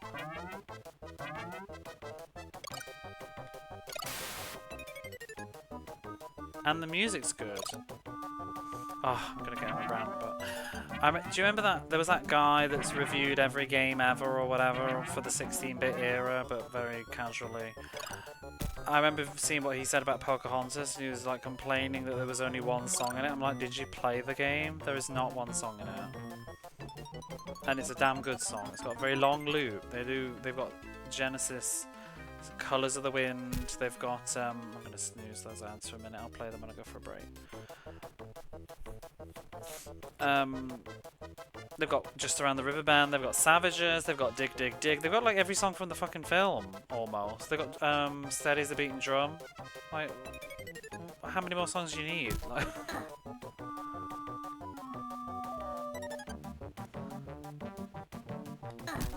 those surface levels, they are. Oh, it's so funny, because it trended, and I didn't really want to bitch about it on stream because I feel a bit rude bitching about somebody, but whatever, they put themselves out there.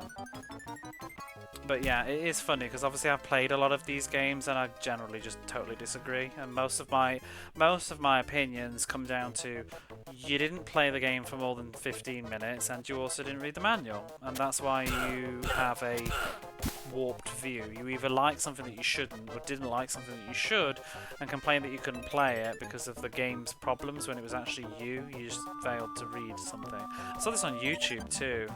I posted in my Discord.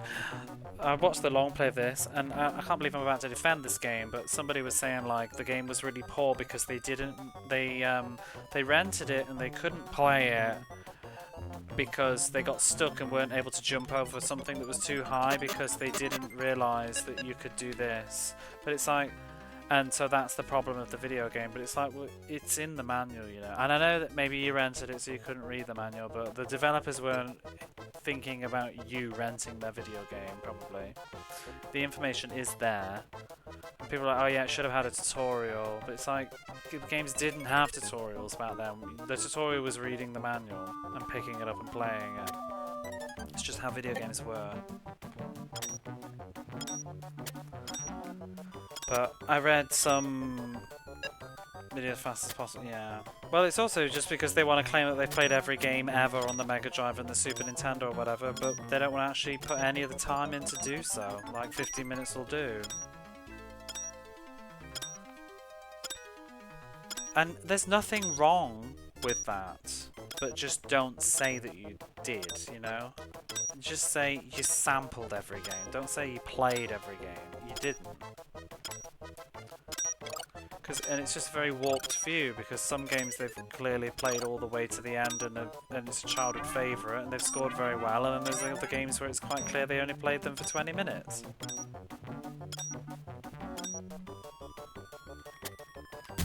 Because it's like Pocahontas. If you'd played it past the first level, you'd know that they had more than one track. And I read the same thing with James Pond. It only has one song. It doesn't. It has about 4 or 5. 5 tracks, I think, come to mind. Yes, it reuses the same song a lot, but if you play it enough, it's got the bath area music, it's got the teddy bear land music, it's got the Christmas music, it's got the main music that it's famous for, it's got the bonus level music, it's got the boss music, it's got the intro music. You know, I've just told you 7 different songs, so don't tell me it's only got one.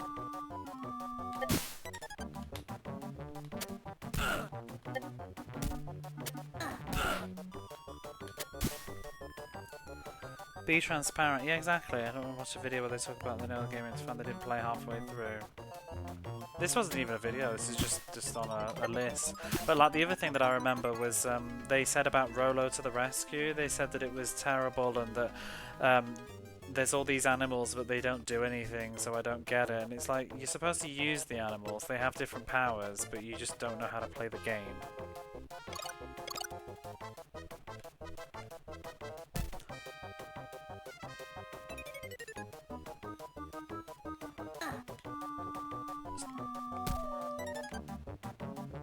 And the other thing, the thing that I do remember the most that really made me laugh was that they said that Super Hyderlide was a Zelda clone. Like, okay. Super Hyderlide is a Zelda clone. If you don't know what I'm getting at there, Hyderlide was made before Zelda. Like, just do some basic research when you make sweeping statements like that. Said it's a terrible Zelda clone. It's like, no, if anything, Zelda's a clone of Hyderlide, which it isn't because they're quite different. But yeah. Well, they also said that Rolo was a terrible. I think they said it was a terrible Amiga. Like, what is it with all these Amiga ports and blah blah blah? And it's like Rolo isn't even on the Amiga. It was a Mega Drive exclusive. Wikipedia could have told you that in 2 seconds.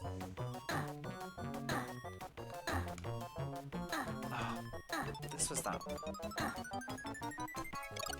That bit is trash. But yeah. And I'm not saying you need to be accurate about everything, but just, good lord. You can't just say something's on the Amiga when it isn't.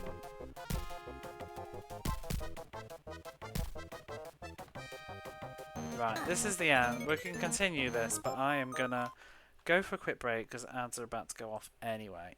So I will be right back. Hold those angry thoughts.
If you cut it down, you'll never know exactly. That's a lovely line.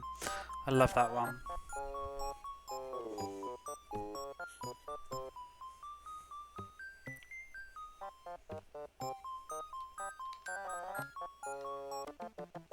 We're back.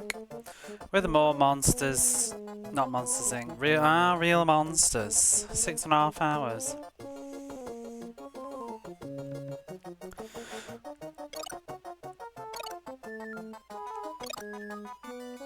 WB, thank you. TY. Now where were we? I propose we soon start our Pocahontas fan club. Welcome back, thank you, Glyphix. How's work going?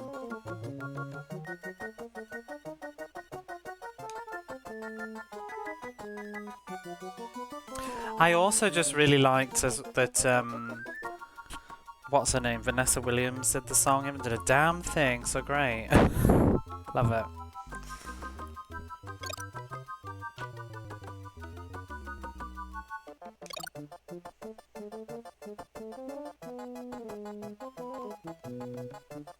Have you seen the deleted song from Pocahontas? It's very cursed. Bits of it. I like the song. They actually keep the song in the film though, but they use it as instrumental. It's called If I Only Knew You. I like the song, and it's almost a shame that it's cut, but it kind of doesn't work in the film. But it's weird because it's essentially their love ballad. It's the love song between the two of them, and it's a motif throughout the entire film, but they don't sing it. You just hear it in the background. You know that music that's like da da da da da da. It's like in all their sort of like romance scene stuff, especially near the end. But in the movie, it was supposed to be sung. You know, when he's in the tent and she goes to visit him. You know, let me see the man. The face of the man who killed Coco, and she goes inside to see him. They sing the song there, but it's kind of, it doesn't work. It kills the pacing of the film. To have like a whopping ballad in the middle of that tense sort of moment. Because the film's really starting to kick up into the final act at that point, and it slows it down. But it's a nice song in isolation. But I don't like, because they animated it. I don't know if they animated it originally or did it later for like a DVD, but it just looks really weird because John Smith singing, his facial expressions get me. And then the bit, obviously spoilers for Pocahontas, but you know the end when he's on like the stretcher, gonna be taken away on the boat, he sings it again to her. In the real movie you just hear the melody in the background and they don't sing, and then the wind blows through him and all that stuff. But in the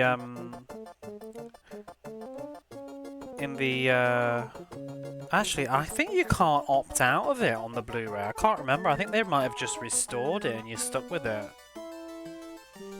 But he sings a line from that song while he's on the thing, and I always find it really weird because he's like dying, just singing randomly this weird line. It doesn't look good. He's not actually dying, but he will do if they don't get him back to England in the story. Some of those songs are weird, like the cut stuff. Usually it's cut for a reason. Same with, I don't really care for the Beauty and the Beast. Have you seen the cut song Human Again that they restored? I don't really actually seen that now that I think about it. Yeah. I think it's on later versions. So nice, they sing it, you might also know this song because they sing it in the end credits. In the original theatrical version. They don't sing it in the movie, but when the ending credits are going up, they sing a version of it with I don't even know. Is it the people that did I don't know if it's the same people that did the pop version of Beauty and the Beast. Can't remember who it is now. Celine Dion, wasn't it? Somebody else? Human Again, yeah. I don't really like Human Again. Maybe I would. Sometimes I think it's just because you didn't grow up with it. Maybe if it was originally in the film, I'd have nostalgia for it and I'd like the song, but I just find it weird. Again, it's the same reasons though, it just kind of gets in the way of the film and slows the pace down.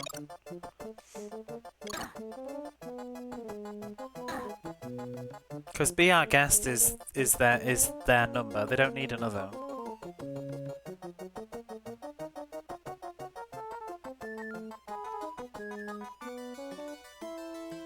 Hey, it's that Morning Report song that they cut in The Lion King. Oh, I've heard that. Is it Zazu sings that? Yeah, it's terrible. Cut for good reason. Yeah. Most stuff is like that though, often. You know, it's often like when you see deleted scenes and stuff, usually it's kind of for the reason, it's not needed.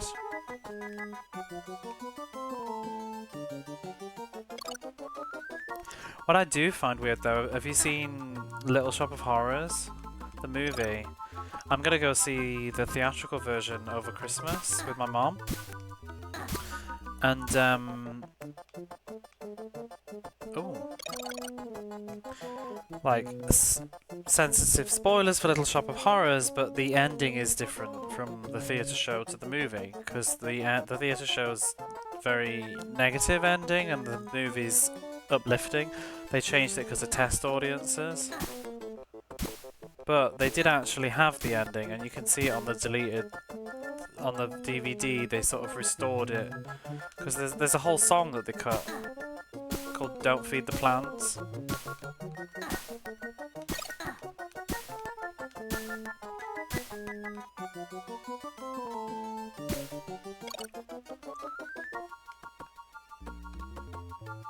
So I'm kind of curious to see, because I was telling my mum, but she doesn't know it. She doesn't know the story, so I didn't spoil it for her. But I was just saying, I'm kind of curious which ending they'll do. Like, because sometimes they change stuff. Because I think they did that with Rocky Horror. They changed it for the movie, and then the theatre shows changed it back as well. Because, I might be wrong, I'm pretty sure that the original version of Rocky Horror, I'm pretty sure it is because that's how my soundtracks were. The original version of Rocky Horror, they sing Sweet Transvestite before the time warp, but in the movie they did the time warp before Sweet Transvestite, and then I think a lot of the theatre shows eventually switched it to match the movie because it's almost like people expect it that way around. But originally it was the time warp was after. I think the time warp works better in front of it though, to be honest. Because Frankenfurter doesn't really need to be in that song, and it builds up his entrance.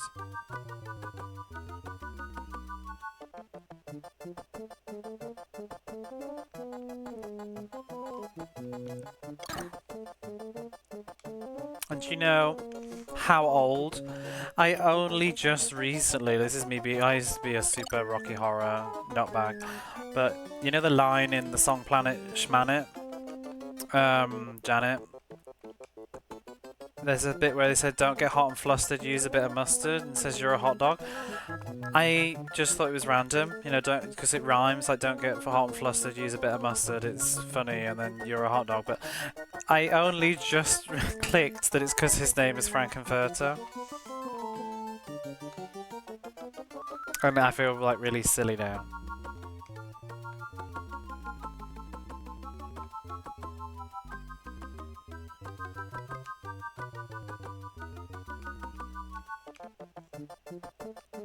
Please tell me I'm not alone.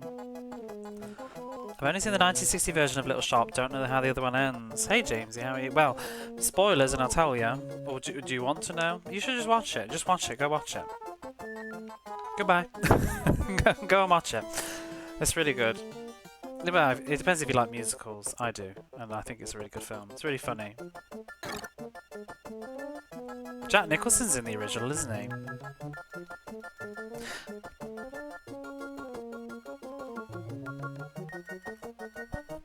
I'm not sure how the original ends because I don't think I've not seen it. Whisper it quietly. Well, how does... Maybe I should watch it, but... In the musical... So, here we go. I'm about to spoil the end. In the musical, the original musical, Audrey gets eaten by the plant. He pulls her out, but she's already dead. And then the plant pulls the shop down and kills them all. And so Seymour and Audrey die. And then there's a song. They basically get snippets from the plants, like little leaf samples or whatever, and the plant spreads.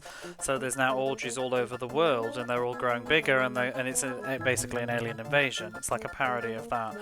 And there's a song called "Don't Feed the Plants," and it's sung about how the plants spread. They took over all the cities of the world and conquered Earth, and that's the end of the film. I mean the musical, but in the movie they didn't. The test audiences hated that ending, and so they changed it that he pulls her out and she's still alive, and he brings her back to life, and then he defeats the plant in the end. Happy, happy, happy. And cut the song.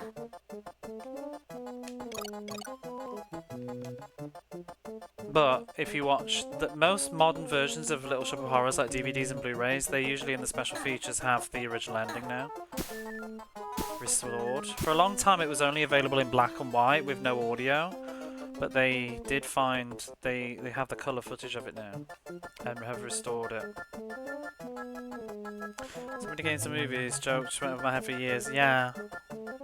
I didn't make the connection. I mean, stupid stuff like I didn't realise that pancake meant a cake in a pan. Haven't I already been here? This is what I can't with this game. Like, I'm just... Where are we going? What is this level?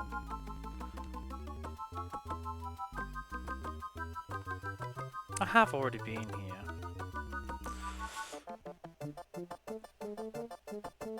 They should do more horror musicals like that. It's good fun. I like Sweeney Todd as well.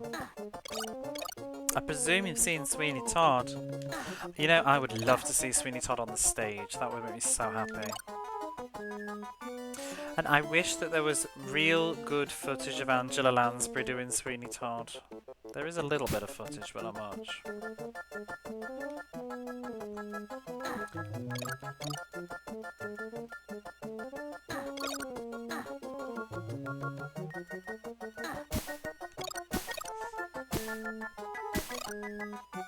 I love musicals though, that's just me. It's one of my favourite things. I don't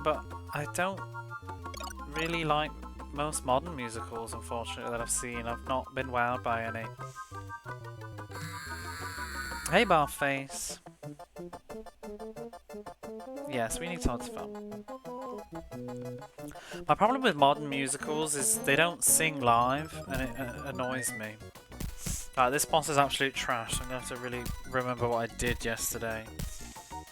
I think we just did this. I've only got 3 monster screams though.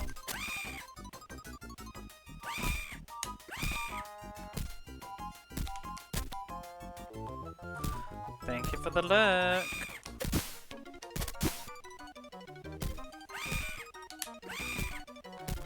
I have to scream there because she's a pain in the arse if she comes over this side, and she always has the same pattern. But I can't get the box to come over here without changing my... I have to go all the way to the other side and hit the other switch, and then she just throws shit at you, and it's really bad. But I don't have any more screams left now, so now we're going to have to do it. But maybe I can just about survive.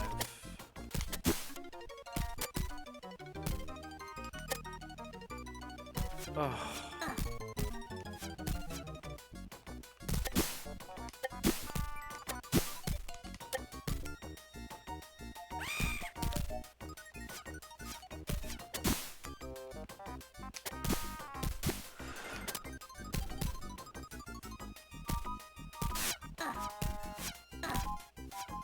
Oh my gosh, she's so fucking garbage.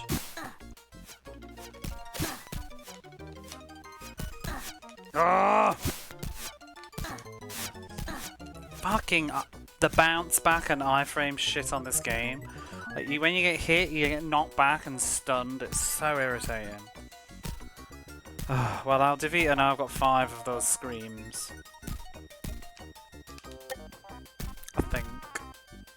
Seen The Grinch? They did it online. One of the worst I've ever seen. Oh no.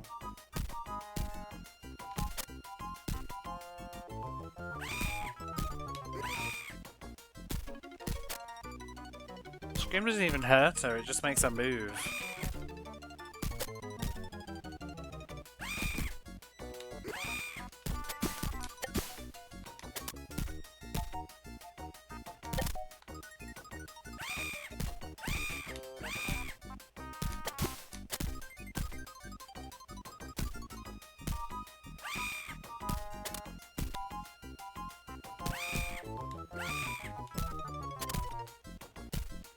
One of my favourite musicals, though, is Phantom of the Opera. I've seen it like 3 times, I think. And then I've watched it. The movie, I've seen the DVD recordings of it.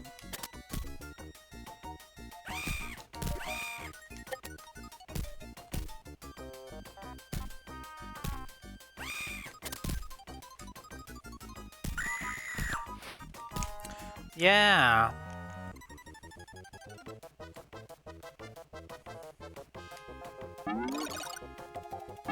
Yay! We got one. Oh, we could have kept going. We watched the movie version for sure. Movie's not as good in my opinion. I don't know if anybody's seen them both and knows the comparisons, but I've read the book as well, so I have opinions about Phantom of the Opera. I got opinions. I've seen quite a few interpretations of it as well. I would love to see the musical, the other musical. I think it's just called Phantom, or maybe it is Phantom of the Opera as well. But is it Stephen Sondheim? Isn't it Sweeney Todd person? He did his own Phantom as well. It's not as popular. I would like to see that. I don't think anybody does it though. But my problem with the movie is, you know, this first, if you remember it, you know when he confronts Raoul in the graveyard and they have a sword fight, which is totally unique for the movie. It's not from the stage show. They added the sword fight in with the music that accompanies it. I hate that scene. I think it's a very stupid scene in the film that makes no sense. Phantom of the Paradise. I was gonna get to that one, Glyphix. Don't you worry. I'm gonna get to the Phantom of the Paradise. I really want to rewatch that. In fact, let me put this on my list. I need to rewatch Phantom of the Paradise. I need to show my friend Phantom of the Paradise. I haven't seen that in years. Phantom of the Paradise is good stuff. We didn't know about that one. Oh, you should go watch a trailer in a minute, Dreamy. It's fun. Who's the person that did it? It's like the musician. He did like all the music. What's his name? He stars in it as well. But anyway, the main Phantom. My problem was the sword fight in that whole scene. Because, number one, the Phantom would never lose the sword fight with Raoul. He just wouldn't lose. That's the point of him being the Phantom. He's better. He just wouldn't lose. And the other thing that's really stupid is Raoul wins the sword fight and then spares him and lets him go. And then immediately in the next scene, because it goes back to following the plot consistently, he's trying to capture him again. And it's like, you just had him. It makes no sense now. You literally just had him. You let him go. And now you're setting up an elaborate scheme to catch him at the opera tonight. It's stupid. It's really dumb. And that's what happens when you add stuff, you know, when you go back and you add extra scenes, you fuck it up. Because you had a good story and pacing already. It's not just the movie that does that, because I mean, it's got new music by Andrew Lloyd Webber, so he was aware. Saturday morning cartoon villain. Yeah, it's just dumb. It's stupid. But I read the book too. The premise of the Phantom of the Opera is he's a genius. Like, it's all explained, and the musical's is based on the book, but doesn't explain everything quite so well. But it's hinted there. Some of it's in throwaway lines that you don't really understand.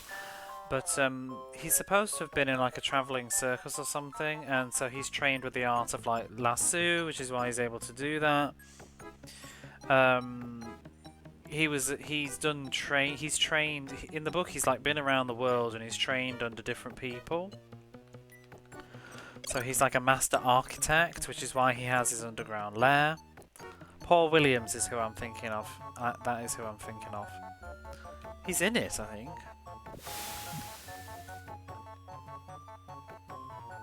But yeah, that's why he's able to construct his big lair underneath the opera house, because he's a master architect. He's just the shit. So that's why he wouldn't lose against Raoul. And also, one of the key beats of the film and the musical for me is that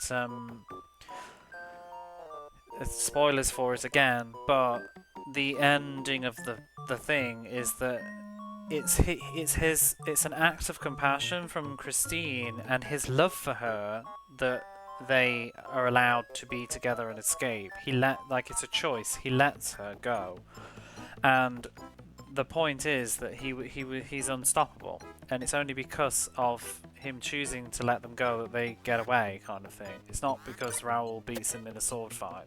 It's not the point. Because he kicks his ass at the end and is going to kill him, and Christina pleads to spare his life, and eventually he decides to let them go because he wants. I guess he loves her and decides she should be happy.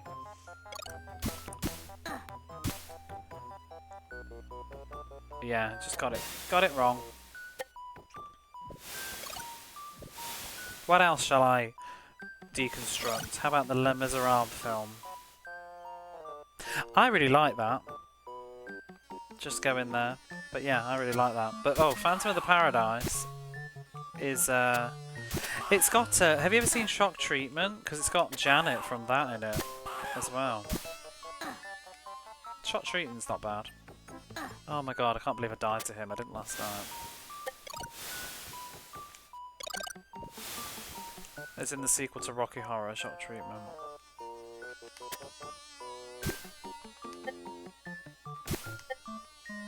But Phantom of the Paradise is like some very, like Glyphic said, it's like a weird 70s, like glam rock.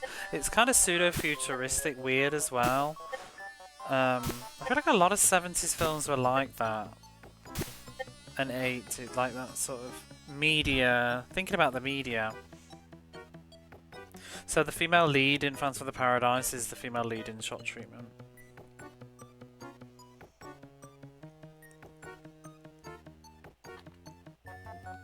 And it has a similar sort of premise, you know, a songwriter. Well, that's more like the Hammer horror films as well, though, because it's like jealous composers and stuff, which isn't in the book. He isn't scarred in an acid attack or whatever. That's more the horror adaptations. He's just born that way in the book. It's not really delved into too much, if I remember. He was just born disfigured. I love the high fantasy, fantastic. Yeah, it's really cool. It's not like the best film ever, but it's good fun, and it's got fun music. Nothing is the best film ever, though.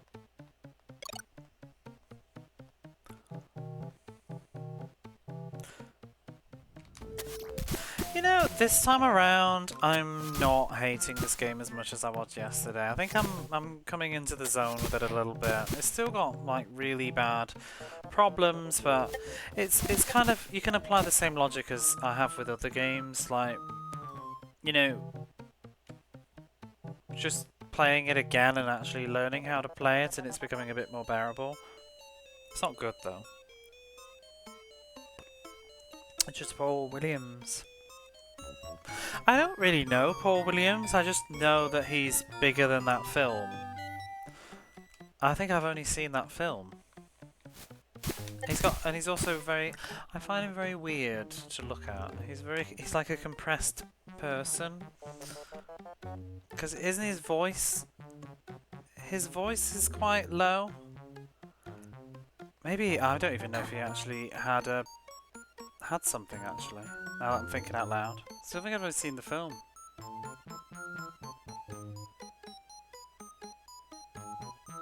Now I feel a bit bad. He was on that last Daft Punk album. Is he still alive? Look.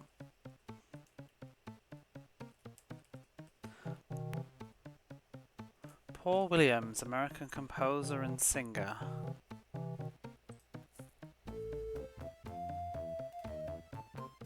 Oh no, he's still alive.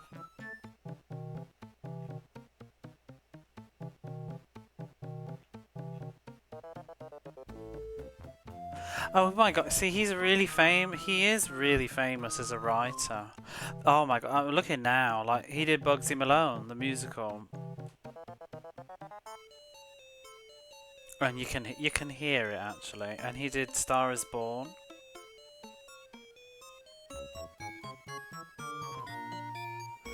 No, no, no, no. I forgot that too. He's in Dexter's Lab. He's in Dexter's Lab.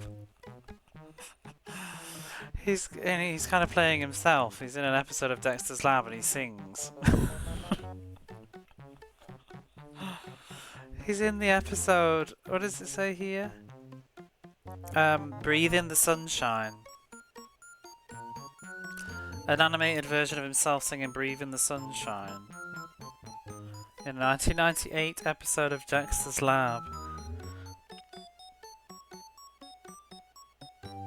He's in an adaptation of Phantom of the Opera. Oh, it's a mixture. I didn't realise that. It's a mixture of Phantom of the Opera, Faust, and Picture of Dorian Gray. He's Phantom of the Paradise. What a career. He did the secret. Sorry, this is just taking up the stream right now, but he did Flying Dreams for the Secret of Nim.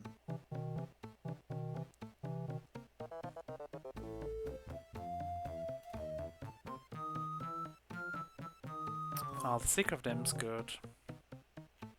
That's Don Bluth, isn't it? That we were talking about earlier. Yeah, he's written loads of stuff. Probably recognise if you saw it. Oh yeah, I can visualise the episode right now. Just Google it. It'll probably come up. Paul Williams at Dexter's Lab. I'm sure that he's wearing like a little white. He's like a caricature of himself. He's got his sunglasses on and his weird 70s hair and white outfit, I think. And he's very short, like Dex. I think he's short, like that's in real life, and that's Dexter's short too. They're like the same height in the show. Can't remember the song though. Yeah, he's got a fascinating career. I think he's a behind-the-scenes person, like we've just said. You know, you don't quite realise just how much he's done. I did not know he did Secret of Nim. That movie used to freak me out. I presume you've seen Secret of Nim, given some people's ages. I wonder if have you seen Secret of Nim, Dreamy? Because I was a little bit young for it when it was in the theatre, but it was still on TV a lot when I was younger. I didn't like the end with the rat and the knife. I used to always have to look away. When I was a kid, I hated anything where someone got stabbed. It really bothered me. I have a needle phobia as well, so it's probably a little bit like that. I don't like piercing. I'm still a bit sheepish, I think. Good old Dom. Yeah, it's really dark. Nicodemus. Is it Nicodemus? No, not Nicodemus. That fucking owl. Oh, scared the shit out of me. Nicodemus is the older mouse, isn't it? But there's the big owl thing that was terrifying. All the cobwebs and the stuff. I need to rewatch that. This is where this game pisses me off. Like, what is this shit? That nope. Because it's very hard to throw up while you're jumping. Because if you press forwards, he won't throw up. But I'm trying to like jump forwards to keep my position. Hey Fish Yash, how are you?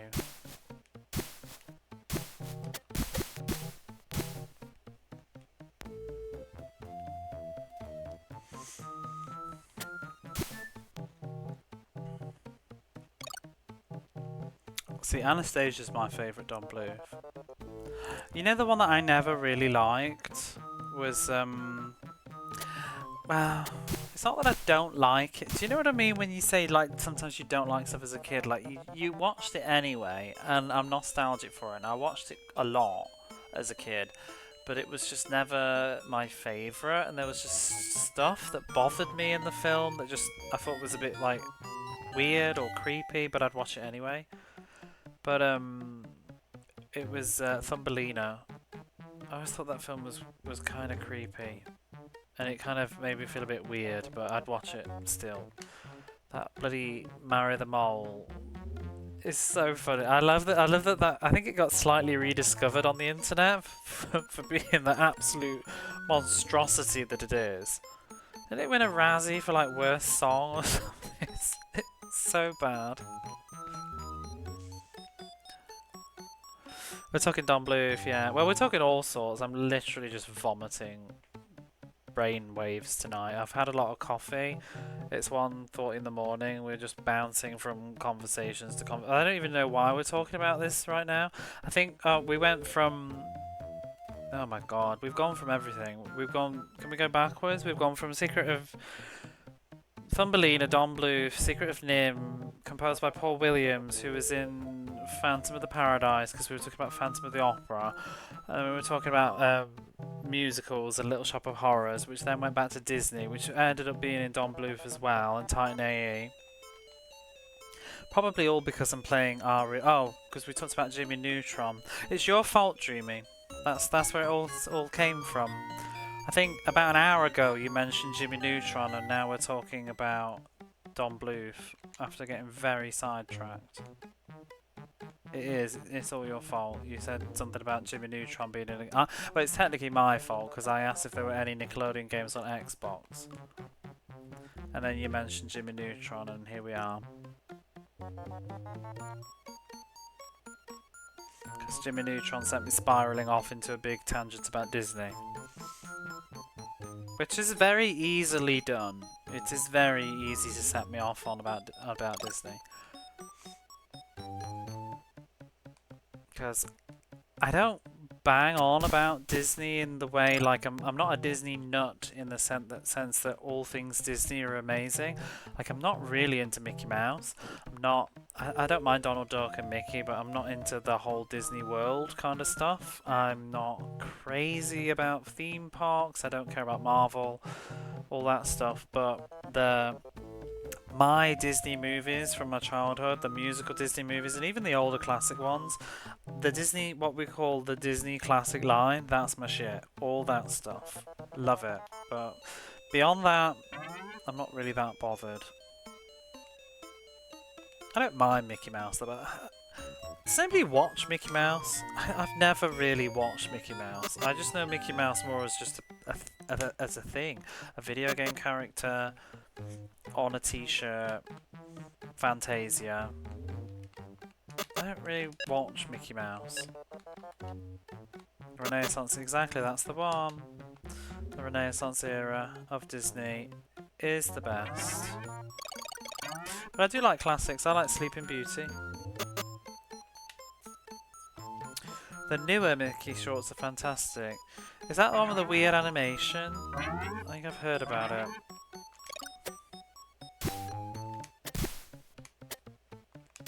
Oh, the old films mostly. My guilty pleasure, Disney.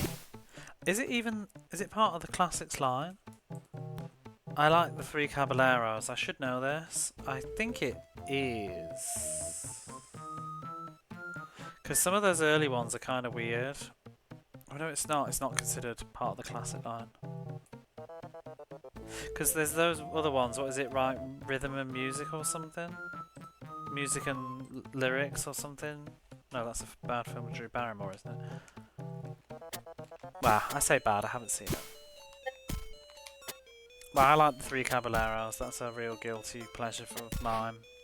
Just makes me giggle. Maybe it is. I just scanned Wikipedia and didn't catch it. Feel free to double check me.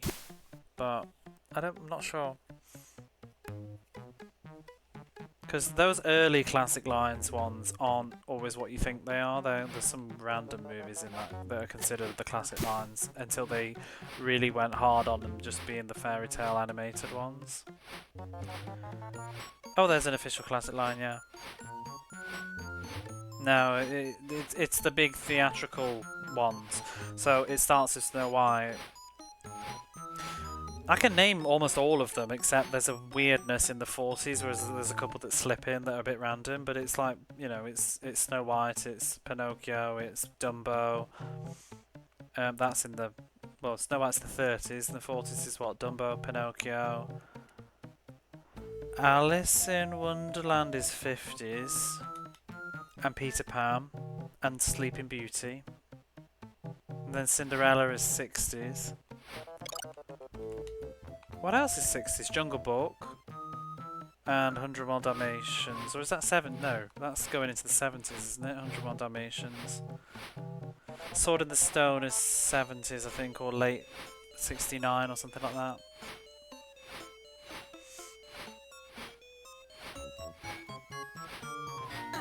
Oops. Oh, come on. Sword in the Stone is 60s. I like Sword in the Stone. I love my Madam Mim. And, you know, Sword in the Stone, the squirrel always breaks my heart every time. I hate the squirrel bit. I hate seeing her crying. I'm still feeling sad about that squirrel. I hope she was okay.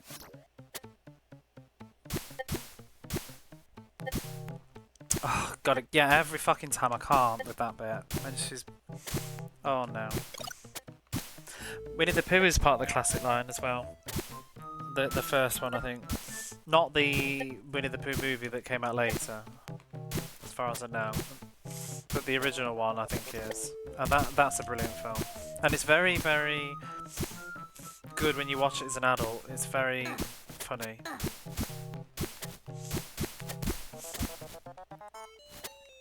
Hello, Rabbit. I love that film. I love the little black rain cloud.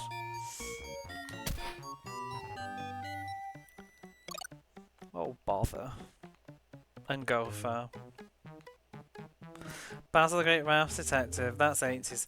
To be honest, like, I don't mean this in a condescending way, but I think 80s Disney is considerably weaker. I know that there's people that have nostalgia for it, but I just think it's considerably weaker. I think they're good. They're good films on their own, but they're not the same level of other Disney films. I don't think Basil and Oliver and Company and Black Cauldron like stand next to things like Sleeping Beauty and Cinderella and Alice in Wonderland and Peter Pan and Pinocchio and Dumbo. You know, all those films. They're just on a different level. Even Robin Hood. Like, I like Robin Hood, but it's not the same. Fox and the Hound. No, I don't think so. I think it's a good film, but I don't think it's like I don't think it's that pure Disney. It's a good film though. But I mean, this is literally splitting hairs over, like, it's like sitting down and saying like, which Final Fantasy is the best, you know? Like, I'm not so keen on Final Fantasy 6. Do I think it's a bad game? No, but it's not my favourite, you know? That's a bad example though, because Final Fantasy 6 is universally considered the best one, whereas I don't think Fox and the Hound is. But let's say Final Fantasy 2. Fox and the Hound is so damn depressing. Yeah, it's a lovely film. I need to re-watch Fox and the Hound though, because I haven't seen it for a very long time, and I think that one is probably one of the better ones from that era. Because is Fox and the Hound 80s? Is it early 80s? It still feels like late 70s, that one does. I want to say it's like 84? 81. Yeah, it feels more, in energy, it feels more 70s Disney than 80s to me. Because of a lot of the voice actors overlap too. They used a lot of the same voices in those eras.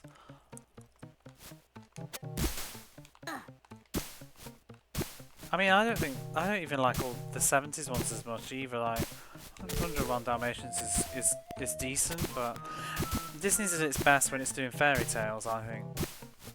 And musical fairy tales. Because the 70s and 80s Disneys have the same similar issues with like Tarzan. A lot of their songs are more narrated ones. Not all of them. Like Aristocrats has got some good songs.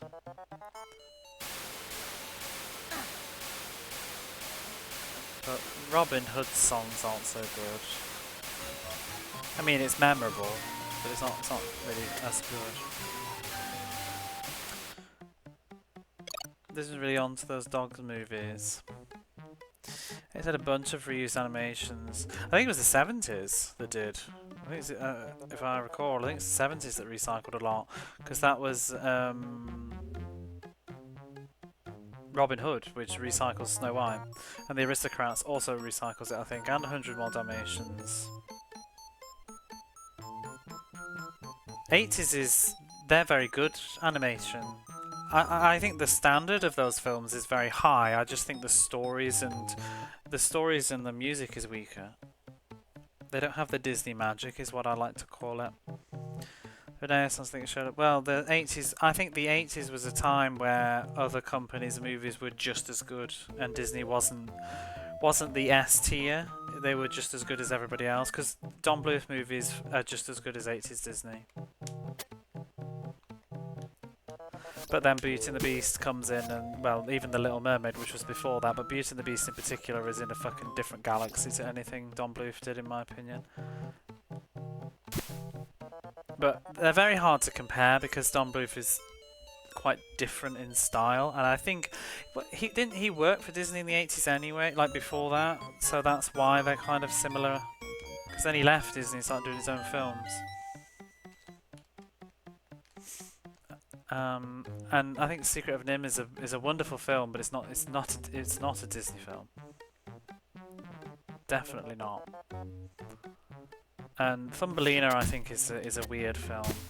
I think Anastasia's probably one of his best. But that Anastasia feels closer to Disney than... Yeah, he was a Disney animator.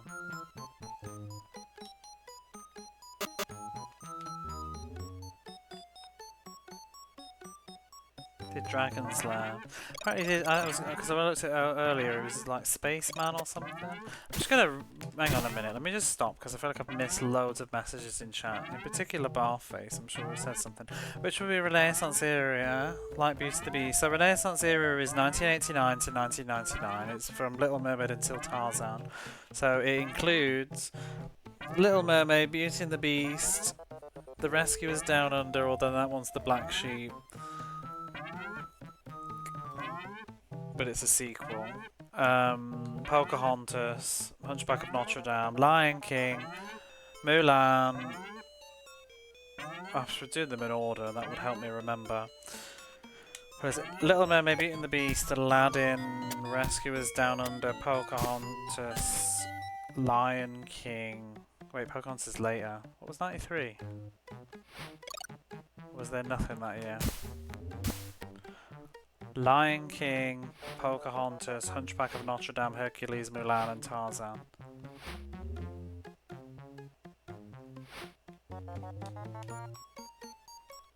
Rescuers Down Under is great, but it is the black sheep of that decade. It sticks out like a sore thumb. But it's also just a sequel, you know. It's a weird sequel. Like, I think I prefer the original Rescuers, but I did rewatch Rescuers Down Under recently, and it's very, very beautiful. The like CGI stuff in that blended with animation is really nice. We've new one in the window. That might be the original Rescuers. I think. Can't remember that. The original Rescuers doesn't have John Cut. That is true.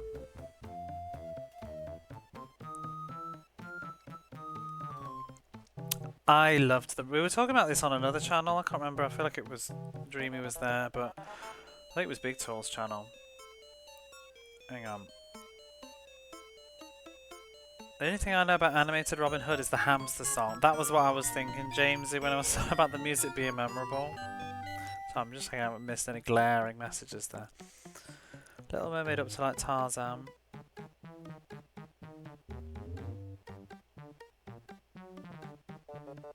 Space Ace, that was it, yeah.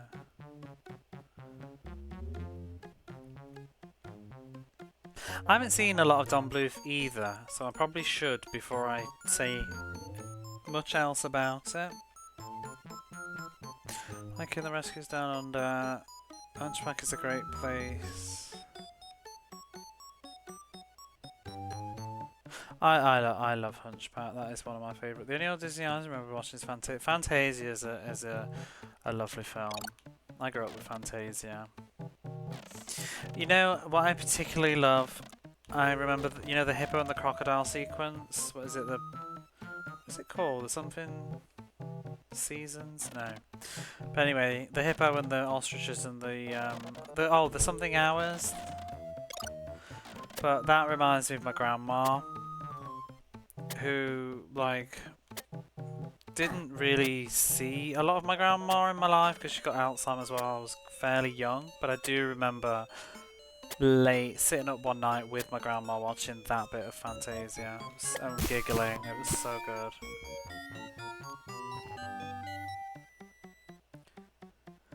Favorite Renaissance movie? I mean, I love them all. I'm the same way, really.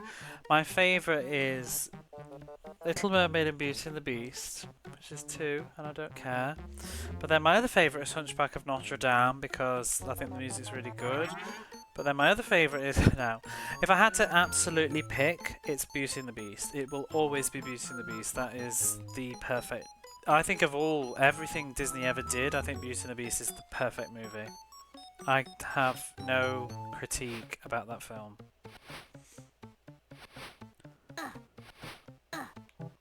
And then, very close is Little Mermaid, if not even equal. But like Beauty and the Beast, like it deserved. Like Beauty and the Beast is an Oscar-winning film, in my opinion, even though it didn't win the Best Picture, but it should have. Beauty and the Beast is like the first Disney film I remember seeing at the cinema. I think I saw Little Mermaid, but I don't recall. And I can't remember if I saw a rerun of Little Mermaid or the original debut, but it's very hard to work things out because movies came out later in the UK than they used to.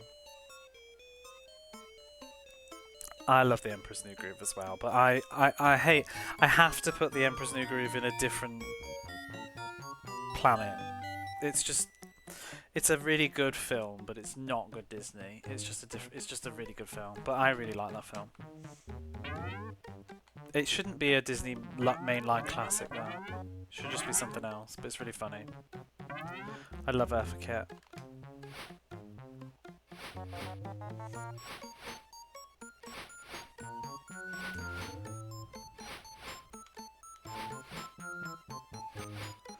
Themes of Hunchback with Frollo with a great voice. Witchcraft. Well, he was a brilliant actor. Tony J. He's in Beauty and the Beast as well. He plays the asylum seeker. Not asylum seeker. What am I talking about? The asylum catcher. Can't think of his name now. He runs the asylum. He's not helping people.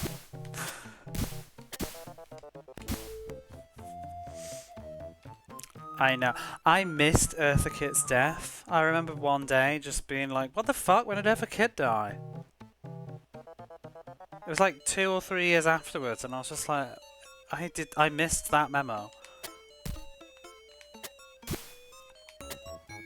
Oh, she's got just, I could listen to her forever. And I still do, because I'm a huge 60s Batman fan. That was my shit when I was a little kid. And Eartha Kitt Catwoman, she was. I'm not gonna do it, but you know what I'm gonna say. She was flawless. I'll have no terrible puns in here.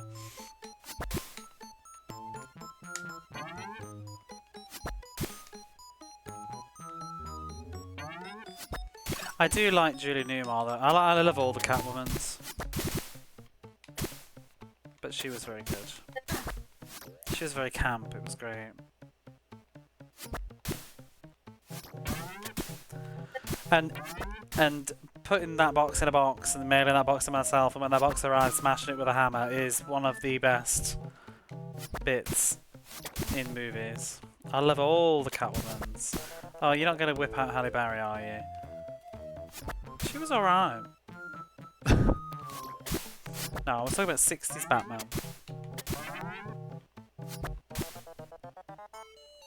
Like him as one I hit as a kid, or going to like as an adult. I think the themes were lost on me. I like Lion King enough, but it's not my favourite. I like the music.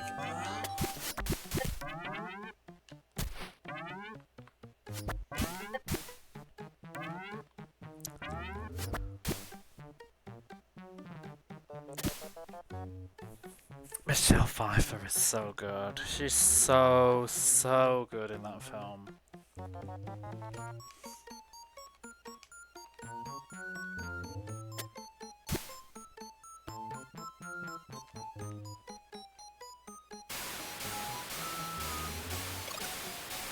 Oh, I'll take that extra life.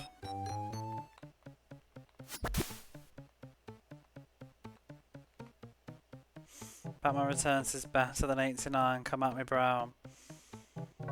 I will. It's not.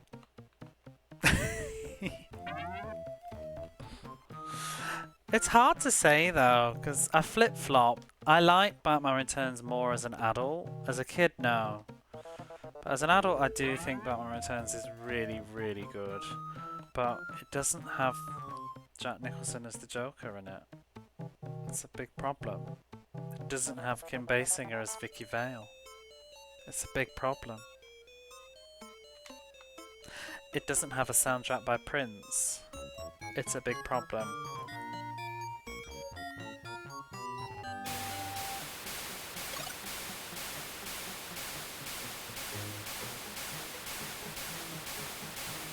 I think Batman Returns is a very underrated film though.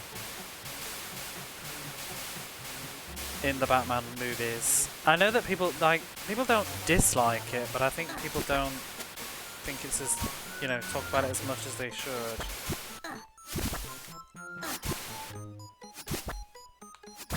Go back and forth. Yeah, I think I'm feeling, because now that you've said it and you put it out there, I'm kind of like, actually, yeah, it kind of is a better film, but let's just like them both. How about that?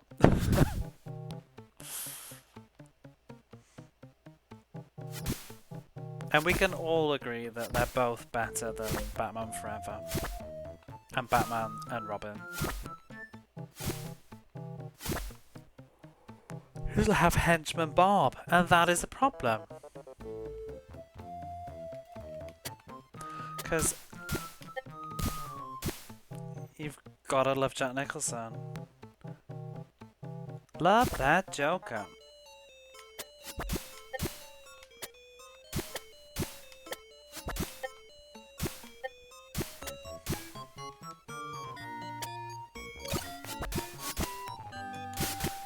Henchman Bob action figures from this day. So the proper respect is on the name of Bob the Goon. Hello, Jiggy. Sadly, I've never cared for Batman movies. That is very sad, yes.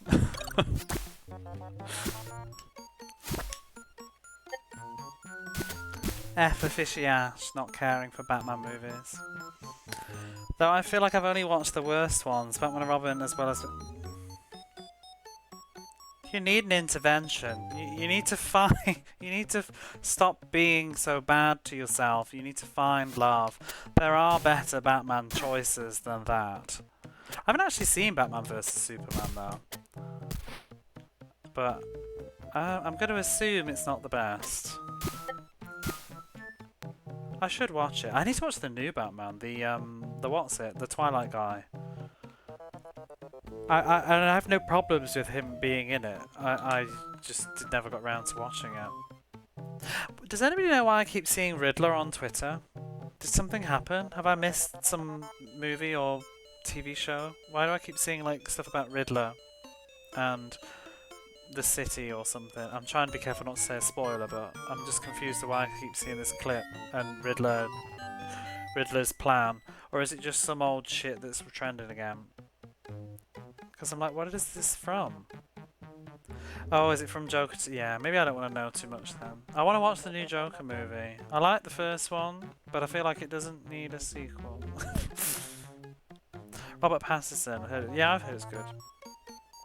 You don't like the Nolan trilogy? I don't like Dark Knight Rises so much. Batman Begins is too long. It's bloated. Penguin Show came out. Is that what it is? It might be the Penguin Show. But I feel like it was because I did see that was coming, and I think it was like before that, but maybe it is. Probably it, yeah. Must be that. Because the Riddler's not in the the Robert Pattinson movie, is he? But I'm not even sure if it was just like a video game that they were talking about. Dark Knight. Dark Knight's great. Riddler's in it? Oh, well then maybe it's that then. Maybe they're just talking about it. I need to watch that one. Please don't spoil it for me any further, anybody. Because I do want to watch that one. All I know is just Penguin. Pretending Paul Down as Riddler wasn't a Dimes 14 Retrian wannabe Ledger. Oh. Is that the movie then? They're probably just talking about that film then. And because I haven't seen it, I don't know what they're talking about. But it's just with the coincidence of the new Joker film. Maybe it's just bringing up old conversations. Or it's probably, because is the Penguin TV series from the same film universe as the new Batman? Maybe that's why.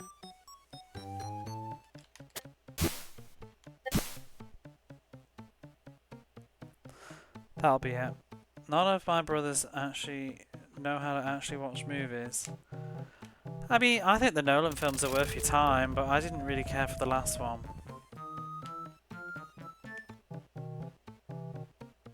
I don't like Bane. He's not an interesting villain to me. But I also don't read the comics a lot. Oh, it's okay. That's not the kind of movie I would want, but I thought it was pretty well executed for what it was. I'll give it a go.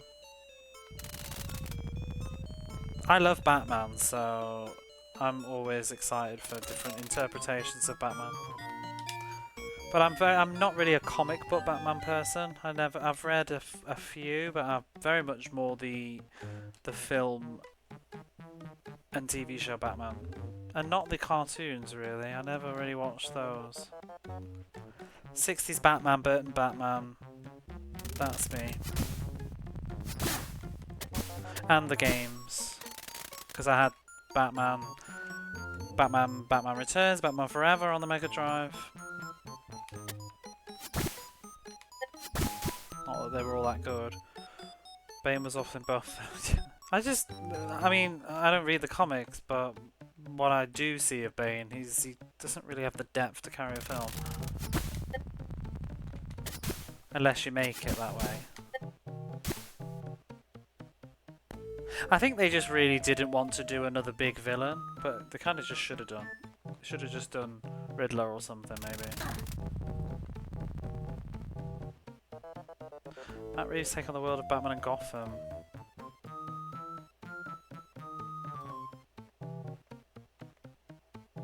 I want to see The Flash, was it, that's got Michael Keaton in it?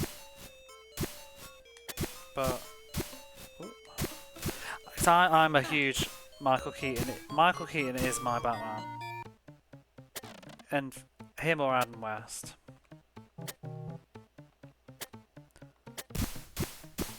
Because I think they both managed to capture the Bruce Wayne side of Batman. For me.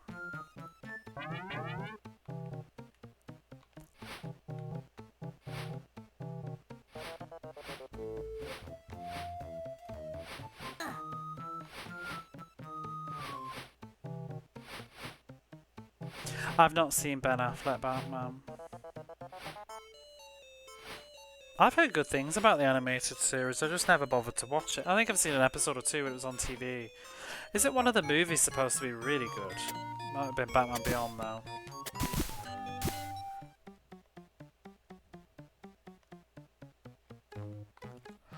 And then I like the video games. Batman film with a little bit of levity in it. And have been for about 20 years. See, I really liked, you know, the modern Batman games. I haven't played, what is it, Arkham Knight. I haven't finished it. I played a couple of hours of it and I was really enjoying it. But then, I think I just started streaming on Twitch and that was the end of that. Twitch sort of killed my modern gaming habits. But I really liked, I think you agree with me, don't you, Dreamy? I really liked, what's the prequel one that everybody crapped on? I liked it. Arkham Origins. I really like that one. Mostly because I didn't think the gameplay was like, yeah, okay, the gameplay was a bit samey, but I preferred the story, I think, in that one to Arkham City. Hit it with Batman in the Mega Drive. Yeah, done Batman and Batman Returns.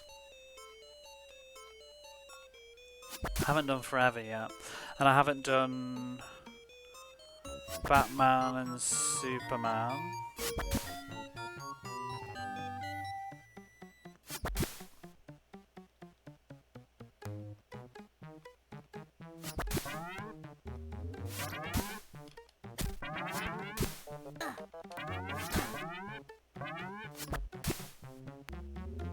I need to actually play the video game for a minute because I realise I'm not getting anywhere. Oh my goodness. This bitch! Fuck off.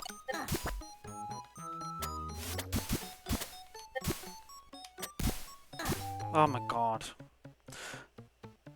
Even the brawl was pretty upbeat.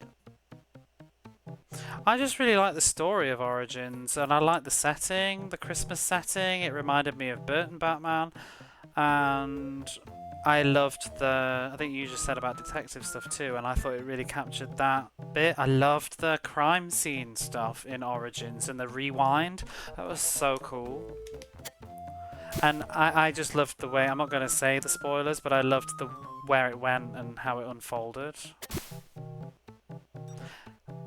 And I like the DLC, I think, as well, with Mr. Freeze. I didn't really care about the open world, but I can't be bothered to blame the game for its open world because...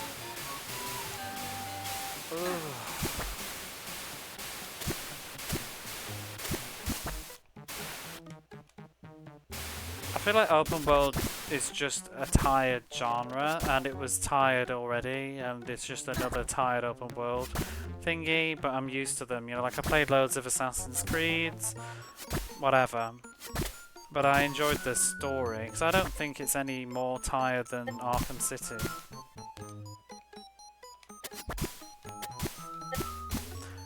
And it's sort of, you don't have to do all of that content, but I do.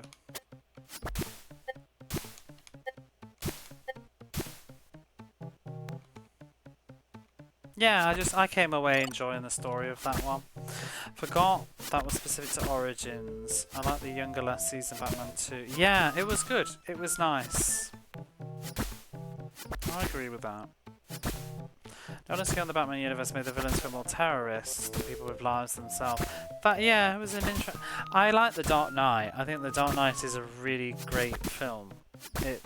And Heath Ledger did a fantastic job of trying to not just do an impression of somebody else.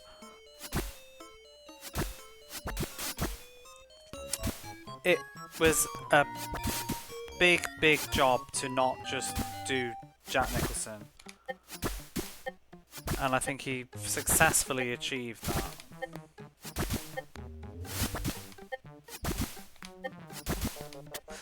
But it would also be down to writing too.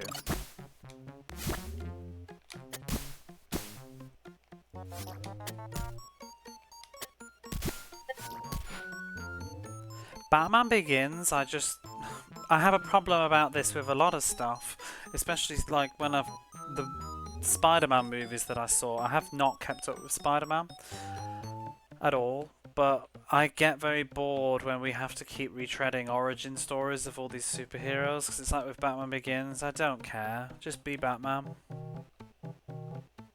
We know. So that's why I think Burton's Batman did it much better. We already know, he's already Batman. You can cover it in a brief flashback if you like.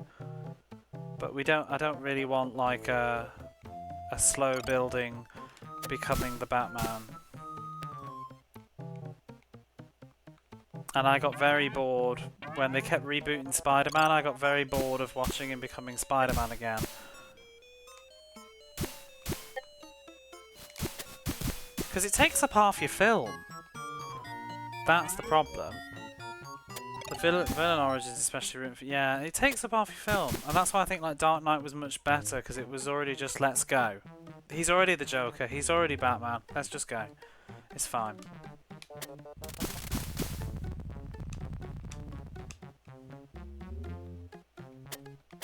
I think Batman Begins kind of had a bit of a weaker villain cast. And I can't even remember The Dark Knight Rises. I've seen it once and it just really didn't do a lot for me.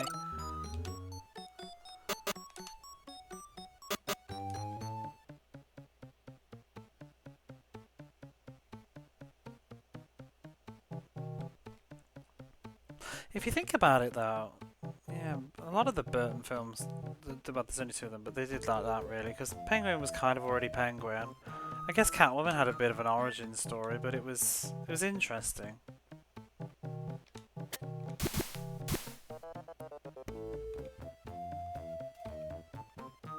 I remember Bane getting memed the hell about from the blown up football stadium. God, I can't even remember. On the origin... Isn't there a whole bit in like a bloody prison in that film? Oh, that's weird. I think on the origin it's fleshed out here in Ra's relationship. Yeah, but it also felt forced just to have that dynamic at the end for me. And like I said, I think it's also just because I just want to see Batman. Like, because I've seen so many different Batman backgrounds and stuff. I mean, it's, I don't know. It's kind of hard when you've got such a well-known franchise. Do you like the villains on Begins? No, it's not that I didn't like them. I just didn't think that they were like very strong. Like the fact that there's two, it's just they didn't have that oomph. Neither of them felt like quite so clear. I mean, because obviously one of them is a spoiler, but the other one felt almost like he was just there to be like the MacGuffin kind of thing.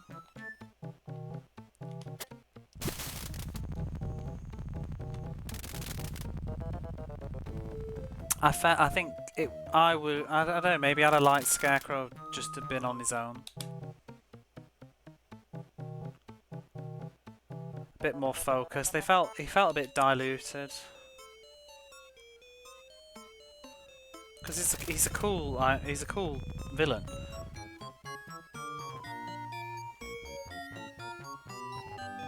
Yeah, Scarecrow. I mean, he's in the games as well, isn't he? What the hell is this dinosaur?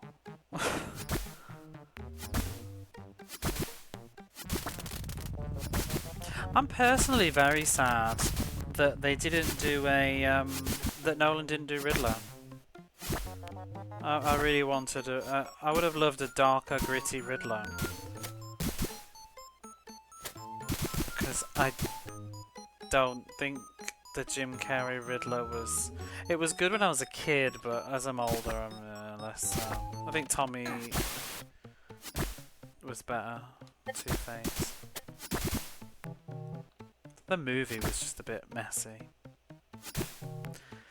Insistence to cram two villains into each film sometimes make me feel, but yeah, I mean, I think Dark Knight I mean, Scarecrow's actually in Dark Knight, isn't he? But I think it proved that, you know, you can hold a whole film. I think the dynamic of Catwoman Penguin works really well though, but that's because everybody's very grey in that film. And that's the point of the film. It's a very interesting way to look at them. I think Riddler would have been so much better. Yeah. Well, I mean, it was speculated for ages. Do you remember the rumours that it was going to be Johnny Depp? I'm glad it wasn't now, because I got really tired of Johnny Depp just playing oddball, quirky people throughout the entirety of the 2000s.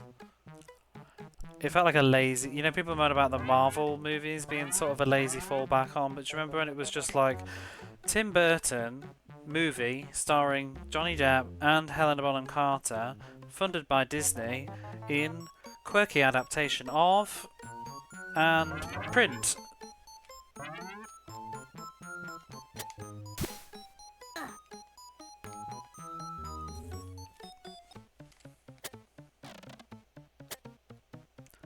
Oh, this level is dire.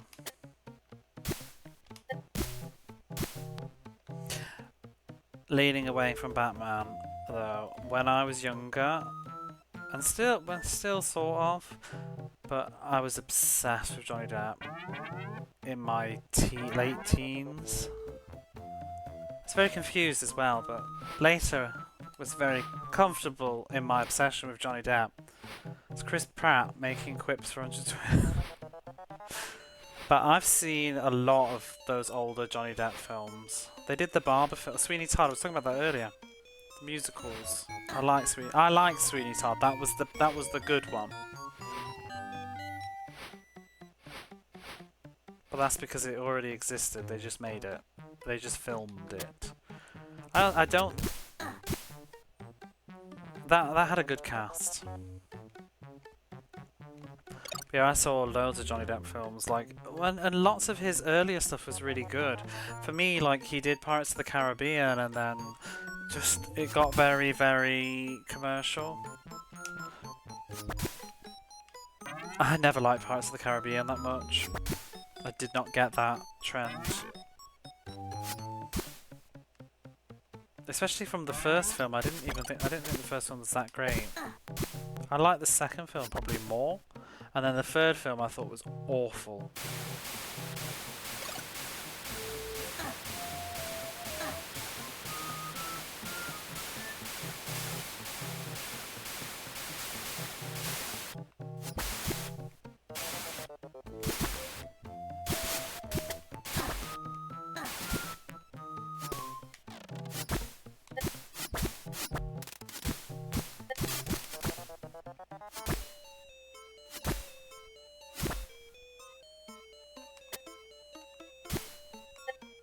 I watched the second Pirates one. It was alright. Third film was... They were just... You remember, it was also a trend that all films have to be really long. And trilogies were in. And Pirates of the Caribbean 3 was like... It was like almost 3 hours long or something stupid. It was just stupid. I remember when I saw it, it had an interval in the middle. How pretentious is that?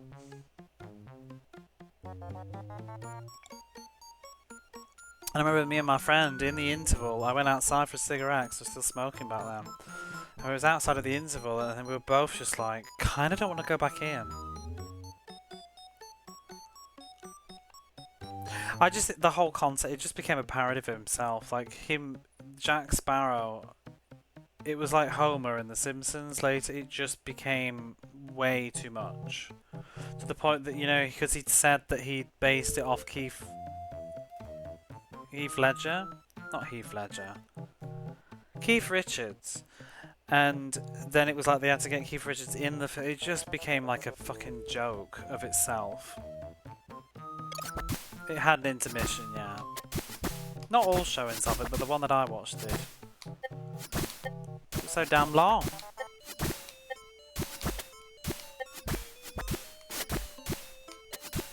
I haven't seen all the other ones after that. Remember, like, The Secret Window? Yeah, that was good.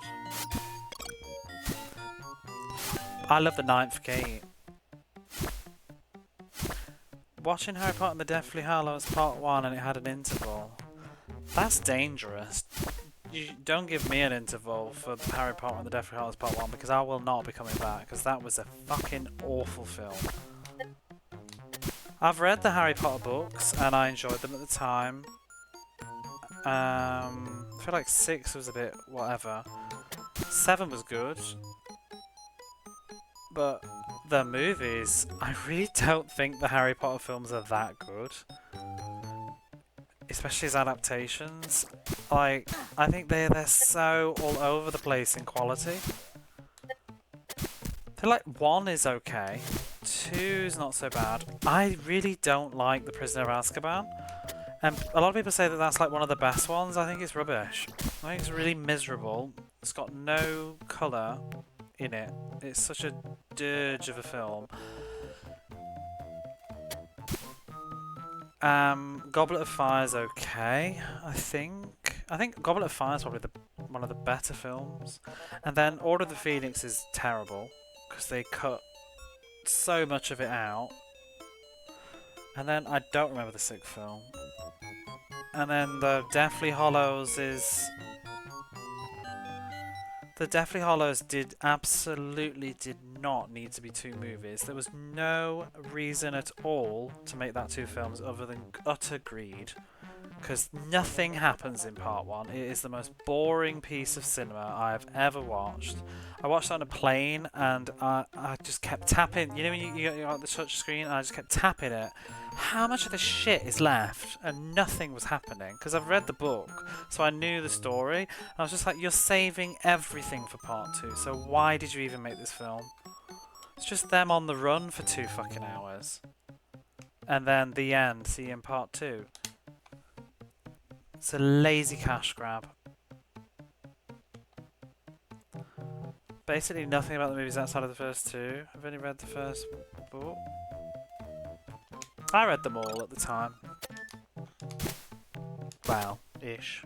I think 1 was the best one. Yeah. They're a weird film series though, because they've all got different directors and actor changes. And, yeah, it's a bit of a hodgepodge. But I think the films are really not actually all that great.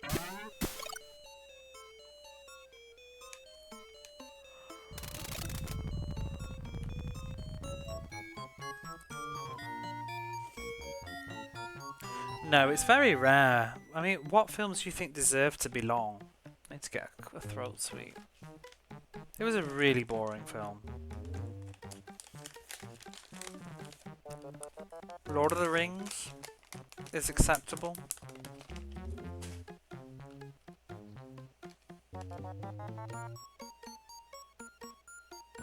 Yeah, Titanic's a good call.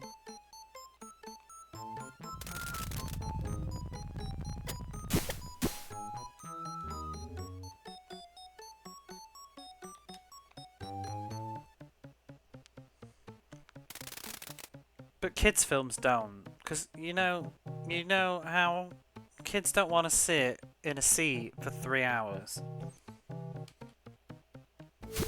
90 minutes. Ben-Hur. I've never seen Ben-Hur or Lawrence of Arabia, but I mean, do they really need to be that long? I don't know. I'm not talking about just like what films are long. I'm talking about which films should need justifiable.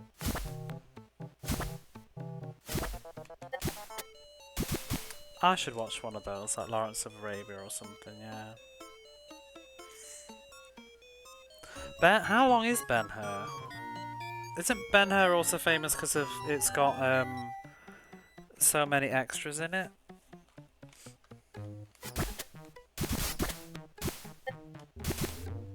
Back when you could just get people that just wanted to be in the movie for free. That's all CGI and AI, isn't it? Had it in theatres.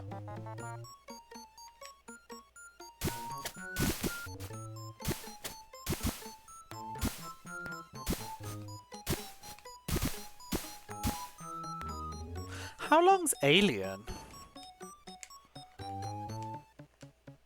Starship Troopers is pretty long, and I feel like that's a fair length.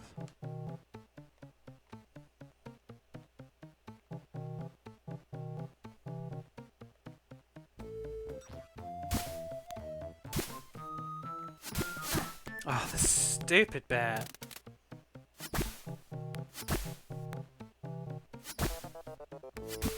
Oh, there's a life there. Long movie's also terrible, yeah.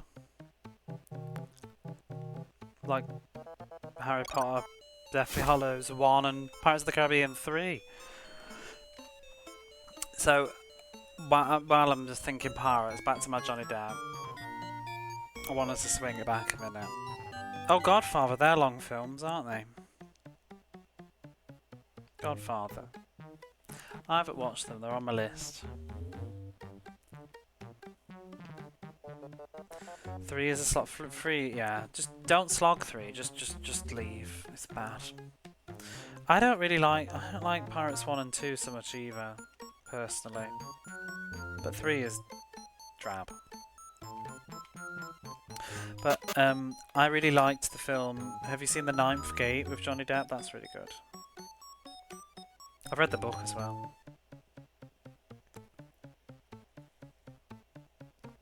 I'll have to make another coffee in a minute. Oh my god.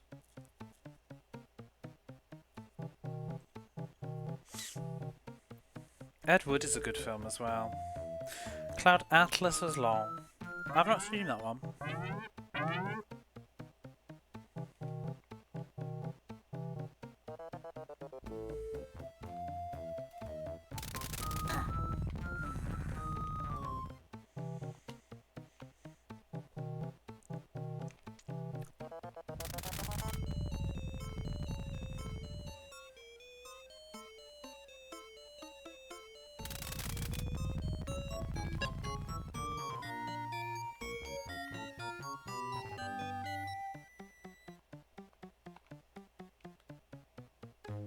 I've not seen Apocalypse Now, actually. I probably should. Oh, for fuck's sake! This level is wretched!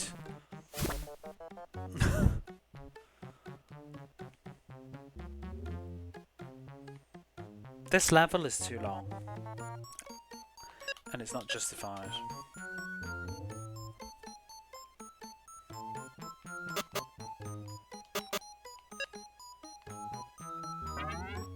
But yeah, The Ninth Gate, that's a good Johnny Depp film.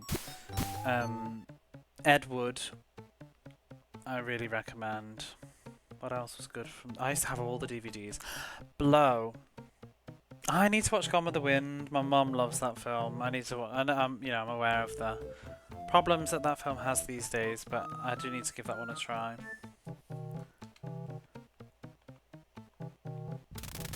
You know what's a good film? And I'm still going to get back to Johnny Depp, but you know what's a good film? That I only watched for the first time a couple of, 2 years ago with my mom at Christmas. Have you seen Hitchcock, Rebecca? So good. Yeah, I love Blow. We'll get back to that one, because that's a good film. But yeah, Rebecca, loved that. And that's a good 2 hours or so. But Hitchcock can pull that shit. Blow's probably about 2 hours long though, but I really like Blow. I had the DVD of that. From Hell I liked at the time. He did great films back then. Like Edward Scissorhands is brilliant. Ninth Gate. Blow. Ed Wood. Oh, I forgot all about Benny and June. I love Benny and June. And I can appreciate it's probably not the best film ever, but I like Benny and June. This jump is garbage. This jump is fucking garbage. The fact that there's an enemy there as well, throwing things at you as you come in. I'm just gonna try and take the hit. I don't want to be her. Oh yeah, Once Upon a Time in Mexico, that's good too.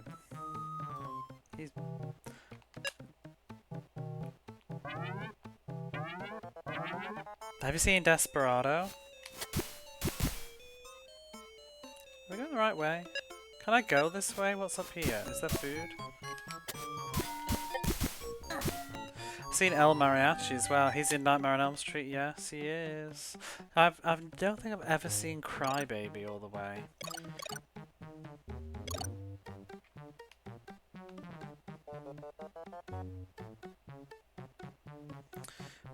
Are you Mexican or a Mexican? I haven't seen that film in so long, but I presume it's from that.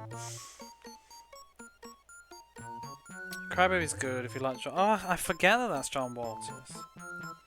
I don't think I've seen any John Waters films.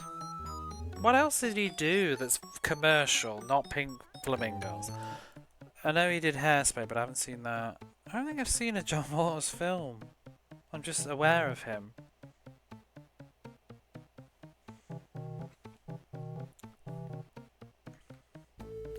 Make you want to watch an epic now. Why don't you watch Epic Movie? I never actually saw that.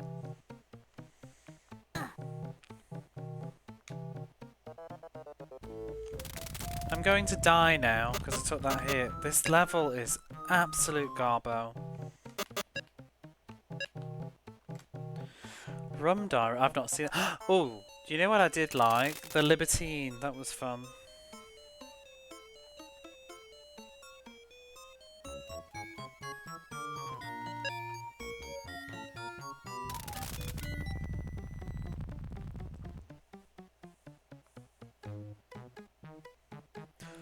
You know the one that I don't like though?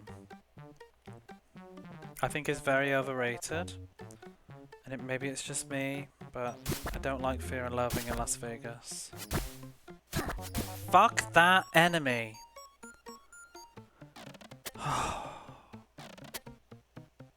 It's not a good time. See him in The Simpsons? No, is that new?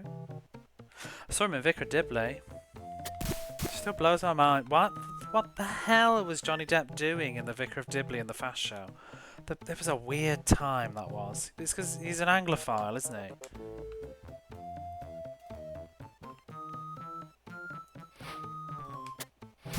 Don't really care for Matt Damon, but I like that movie a lot. Oh, Silence Mr. Ripley. I don't think I've seen it.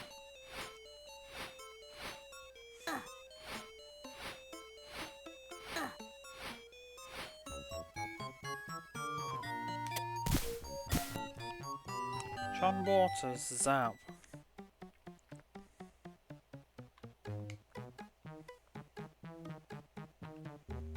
Anything over there? Oh, there's an extra life up there though. I need to keep getting that.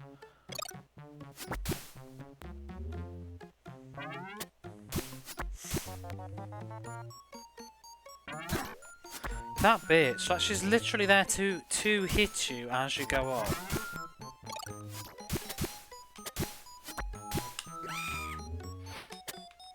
It sucks that the scream doesn't work on the dinosaurs. Why do the birds hurt you as they fall?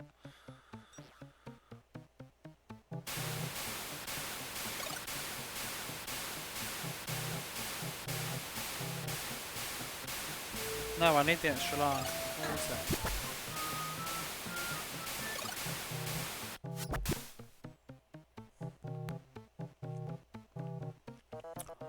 So, my big actors and actresses that I went through a phase, you know, when DVDs became like basically affordable and you no longer had to rely on recording everything and renting stuff, you could just go and buy the DVD because it was often cheap enough. I started buying films just by actors and actresses that I liked and taking the gamble. So I bought a lot of the Johnny Depp movies. And some of them, that was the only way to... piss off.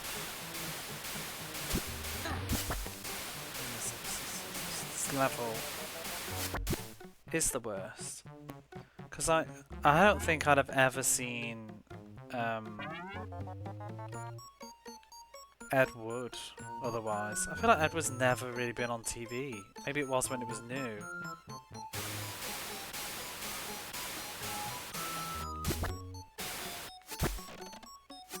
Aha!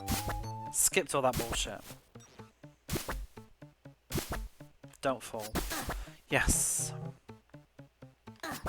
Just get out of the way, you garbage enemy placement pieces of crap. Wait, is this not the end of the level? Oh, I haven't found the fucking item, that's why. We haven't found the golden skull. So I've got to go through all of that. One of the few Burton films you haven't seen. It's good. It's got a lot of great casts. Because another actress that I used to watch a lot of stuff with was Sarah Jessica Parker. Mostly because of Sex and the City.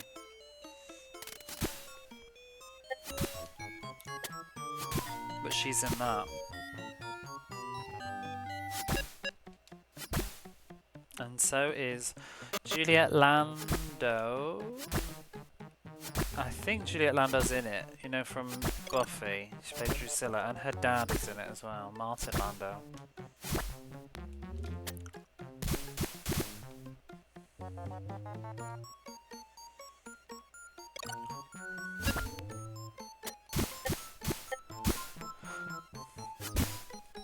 Oh my god, this game!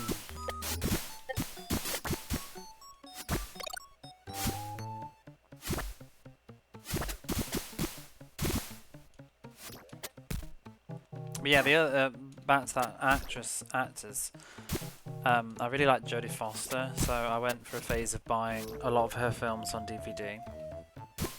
I think I'm very drawn to, excluding Sarah Jessica Parker, just because I like Sex and the City, but I'm very drawn to the actors that I think they're really good. Because that's the thing with Johnny Depp. Like, you say whatever you like about him these days and stuff, and some of the movie choices he made, but everything he was in like the 90s and the 2000s, he was so good. Even if the film wasn't that good, he was good in it. He was like totally dedicated in whatever role he was doing, and I kind of felt like later on he just started being it was just Johnny Depp doing what's popular as Johnny Depp. It felt like ever since he did Jack Sparrow, he just kept getting cast in films to just do like other weird versions of Jack Sparrow. Like, he was Willy Wonka, he was the Mad Hatter, he was that Dark Shadows. It was just like, let's have Johnny Depp do another quirky interpretation of some sort of established norm character. Whereas he used to be in all sorts, like his filmography was so weird. The stuff that he did. Oh, Alice in Wonderland was shit. I'm sorry, it was terrible. Saw it in the cinema. It was rubbish. And it was one of those things that you could literally smell the money. Could you imagine the boardroom that day? Like, they literally must have been smelling cash. But it just didn't work for some reason. It's like all on paper. I'm literally put the controller down because I'm waving my hands around like a crazy person right now. But it's like Tim Burton, Johnny Depp, Helena Bonham Carter, Alice in Wonderland. It's just print money. Like, the movie poster alone is print that money, print that money. And then I watched it and it felt just uninspired. I don't know. There's just something really off about that film. There was stuff that I liked about it, but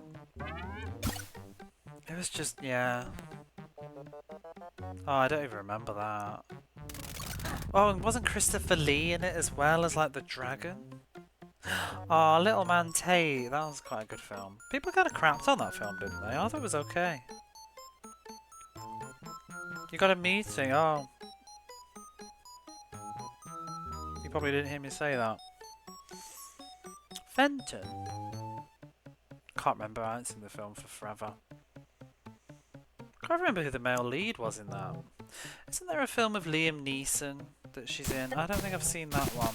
Is that I Am Sam or something? No, is it Liam Neeson in that? Little Man Tate. I think Liam Neeson is in it. One of my favourite Jodie Fosters is obviously Silence of the Lambs. Obviously. But we all know about Silence of the Lambs and how wonderful that film is and how amazing she is in it. But if you want to see like Jodie Foster giving her performance of a lifetime, other than Silence of the Lambs, is The Accused. That is such a good film. She's so good in it. Because who's the lead in that? Is it Gina Davis?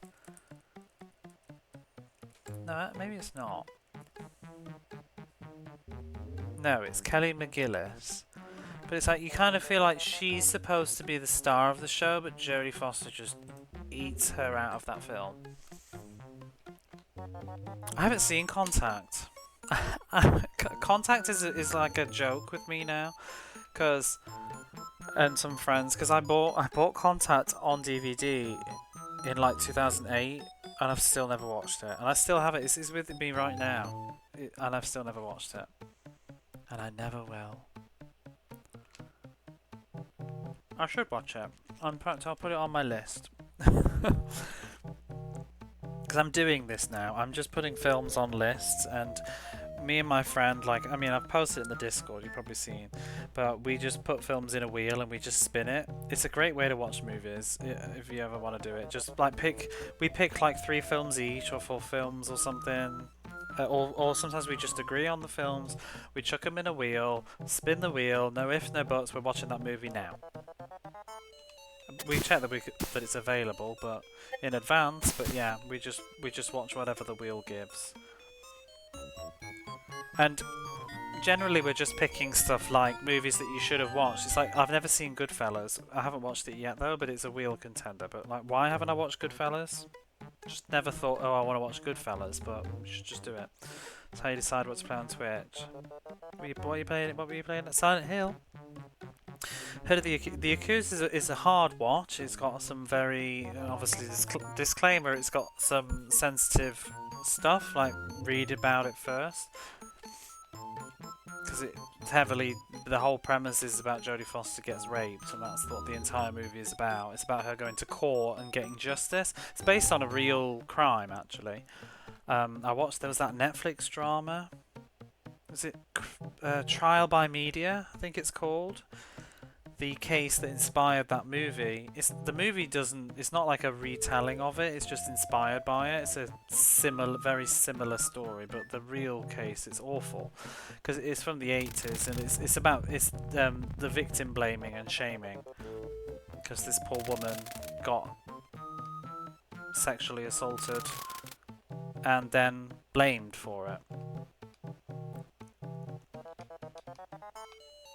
But you should just watch. It's a good film because most of the film is just about her trying to go to court and stuff. So, but she's really good.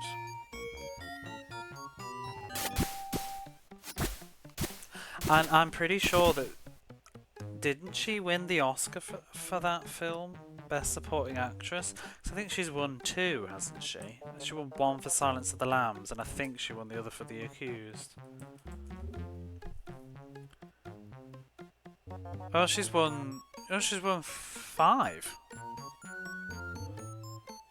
What did she win for 1989?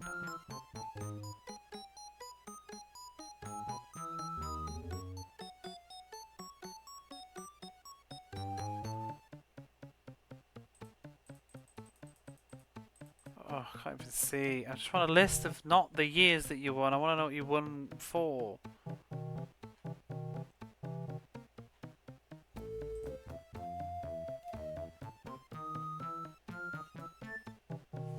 Jodie Foster Awards. Oh, I can't be arsed to even look this up. What was 1989 though? I want to know what that was. Was that The Accused?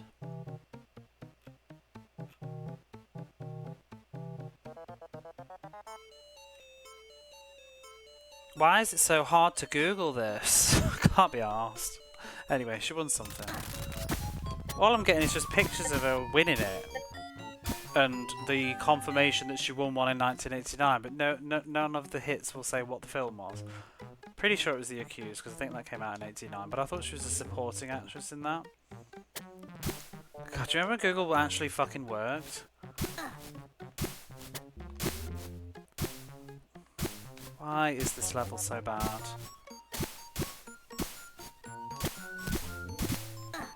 Piss. Or we should just use another search engine.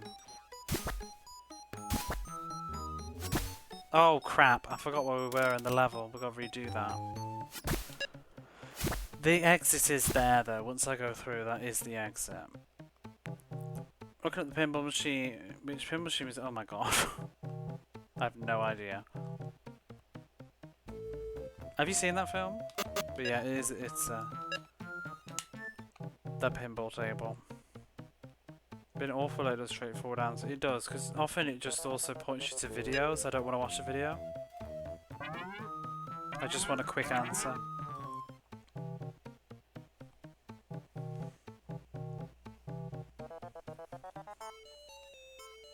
Bum bum bum bum bum bum bum bum. Oh my god, that one always gets me because it's so poorly telegraphed.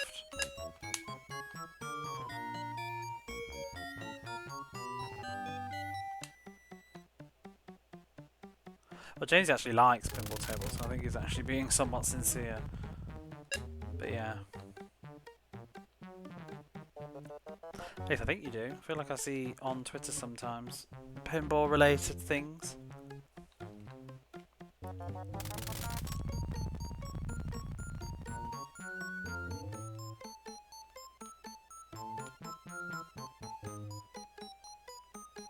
I think we talked about pinball at one point, didn't we? Because I haven't played any yet. I was going to do Psycho Pinball at one point.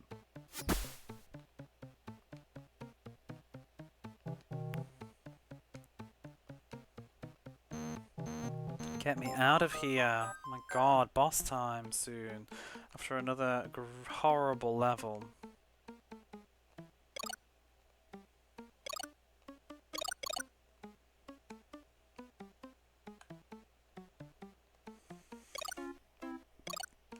I saw the Brave one with Jodie Foster, but that one, I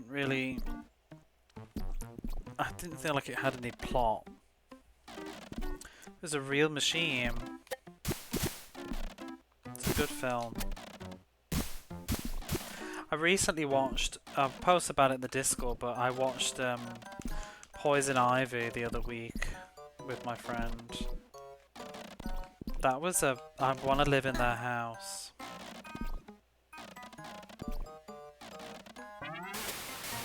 With a beautiful balcony. So many of those 90s films have like gorgeous houses, like Boxing Helena. Everybody lives like the best life in their horrible, nasty films. Not the best trivia question.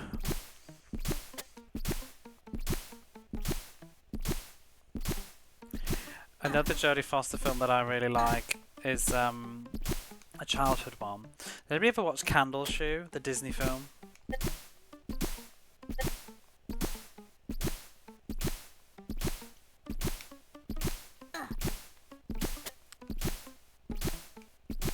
Obviously there's Freaky Friday. Why is that spikes? God, this is such arse.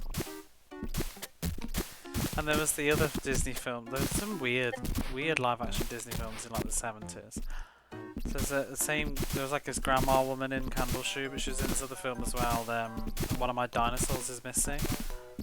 She's an absolute fever dream of a film. That has also probably not aged very well.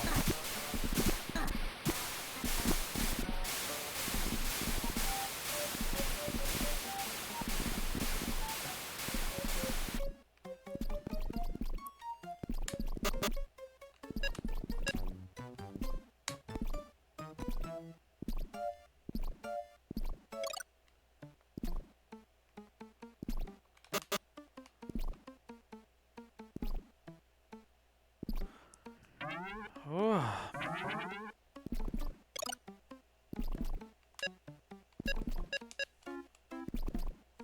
How long have I been playing this tonight? 4 hours!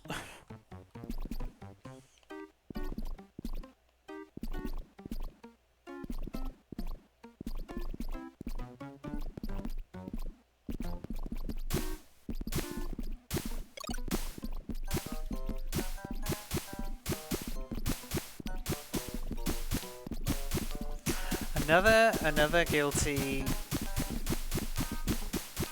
celebrity like of mine. It's not really guilty, but I will watch anything Alicia Silverstone's in. I don't like. I'm not saying she's the best actress ever, but I don't know if you can hear me over the sound of these horrible drops. Oh my god.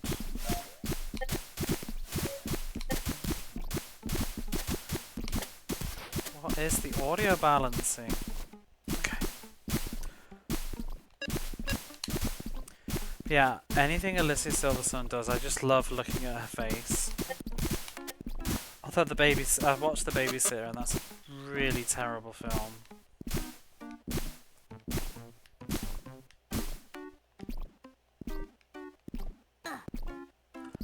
Oh god, it's so hard to remember and pay attention that like, oh, that's a hitbox. Okay.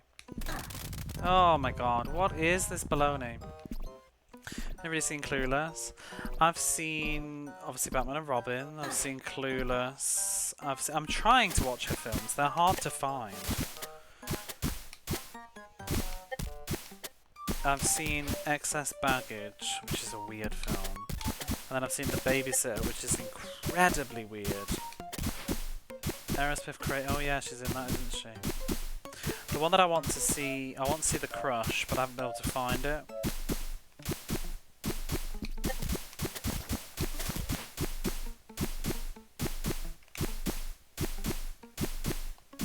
Is she?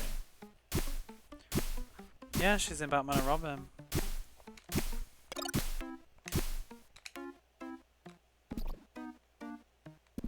Then she's in. I haven't seen it, but she's isn't she? Is it Blast from the Past?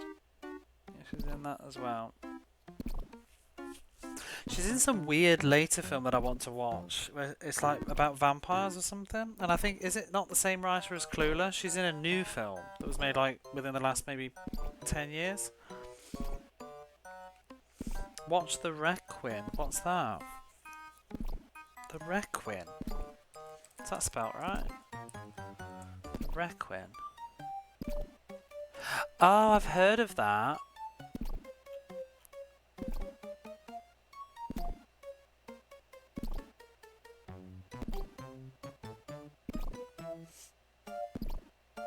Oh dear, it's got like 3 stars on IGN. Starring Alicia Silverstone. It's a shark. Yeah, I can see from the poster it's a shark movie.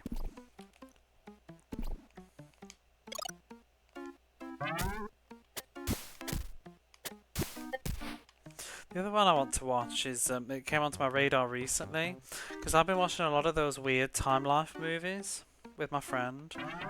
I think they're Time Life, some of them, you know what I mean, just like made for TV stuff, and they're usually about like some like true crime or something, but they're like dramatic retellings. So I watched the one with Shannon Doherty, the, what was it? Gone in the Night, I think it was. It was about the couple whose daughter got taken in the night in the 80s or something, and then the dad got blamed for it, but he didn't do it. So I was on a Shannon Doherty trip a couple of months back. We watched. It was like 2 parts as well. It's actually quite good. And then we watched. Prior to that, we watched. I think it was called Death of a Cheerleader. It's got Tori Spelling in it. It was about like a cheerleader schoolgirl who gets stabbed to death by another student, but it's like the why and stuff. It's like a true story. And then the other week we watched The Girl on the Milk Carton, which had this girl in who was in Death of a Cheerleader as well. Eric Roberts is in a lot of those type of films. Oh, is that the guy that's what do I know him from? I think he's in The L Word or something. Is he Julia Roberts' brother?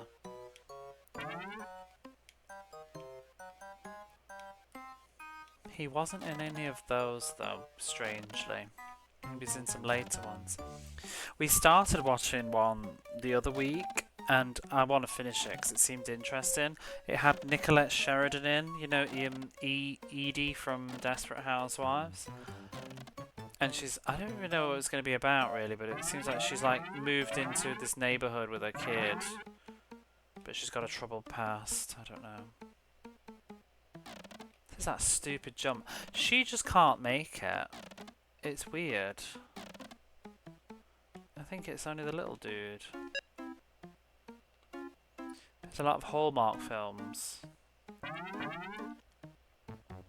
Might be Hallmark, some of them as well. But the one that I want to watch, there's one with Tori Spelling in it, again, from the 90s. But then she's in a modern version of it that's got the same actor in and herself too. It's like a horror comedy or something, but based on the story of the original like movie that she did in the 90s. Except it's like vampires. It looks really weird. YouTube pushed it onto me on the algorithm because I've been watching a lot of those films. I can't remember the name now. Chat.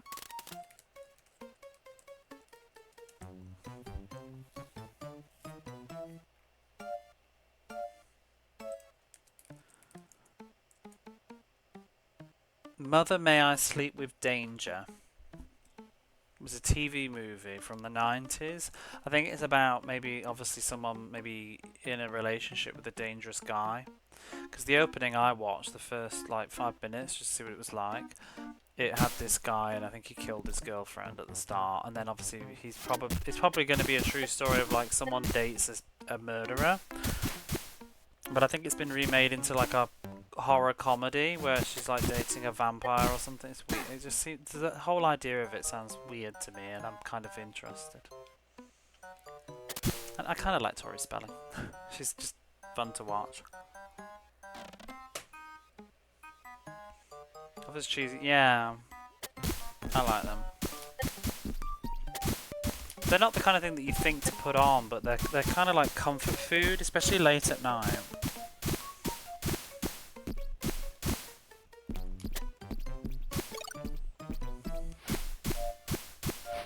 Because we'd often put them on at the end of the evening when we've watched our other films and we just want to lie and veg out a bit, like 2 a.m, 3 a.m, just watch one of those and then like fall asleep. I mean, I didn't actually finish The Girl on the Milk Carton because I did fall asleep. I need to go back and watch that.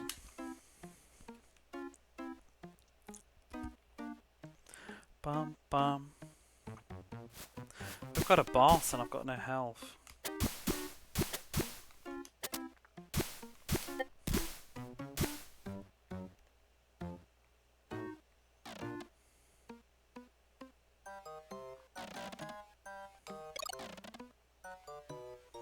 Doing better for lives though. I've still got 9 and a whole continue.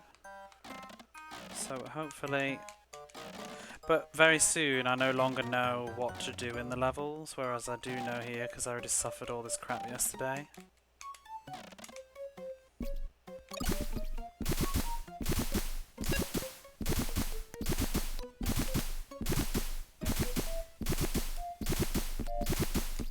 I used to love those Hallmark movies like Merlin with Sam Neill and the 10th Kingdom. Oh my god. I need a throat sweet before I do this ball.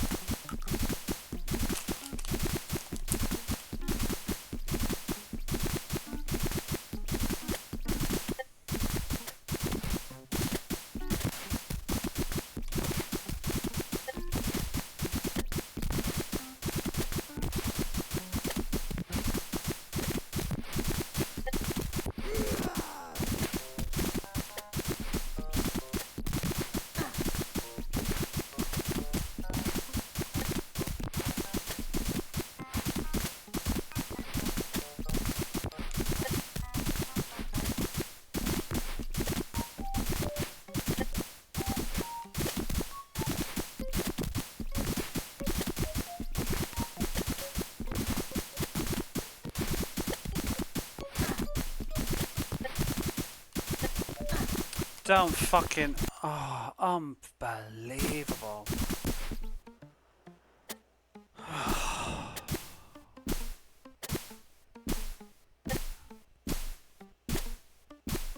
She's peaced out. She's had enough. She's like, I'm over this fucking video game.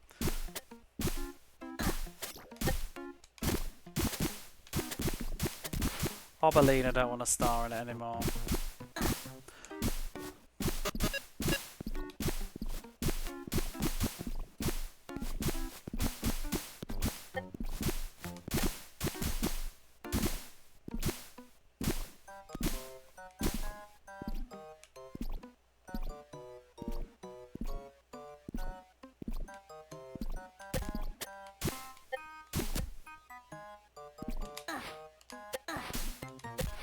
Which?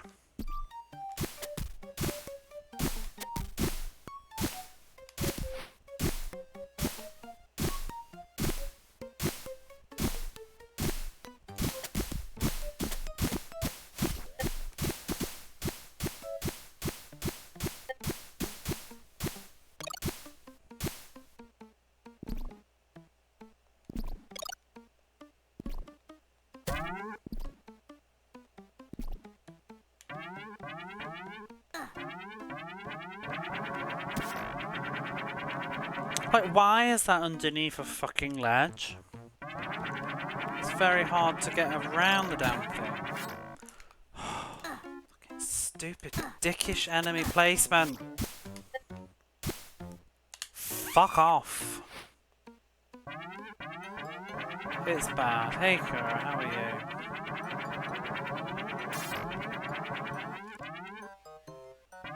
What ledge is just there to be annoying?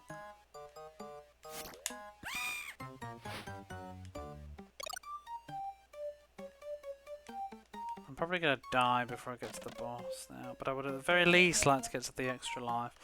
I am the wrong enemy, wrong character. Happy Friday!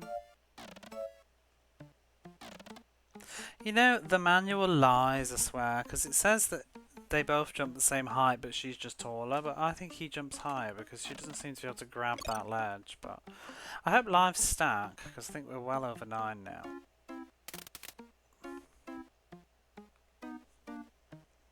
There's a checkpoint there? Why didn't it activate? Did I somehow manage to miss it?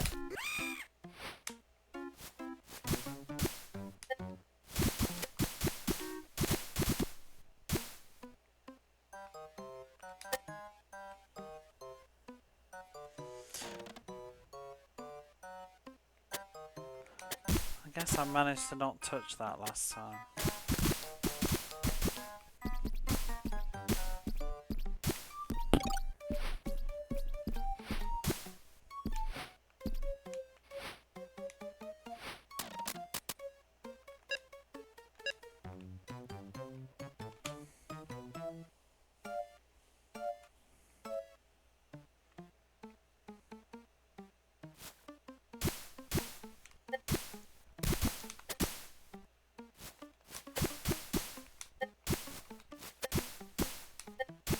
Did you watch Our Real Monsters?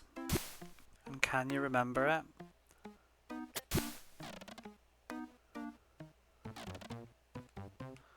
That's what I wanted. Right, I think we're just gonna need to die now because I don't have enough health for this bull. I'll give it a try though. Vaguely, never cared for too much. I feel like I liked it, I just don't remember it.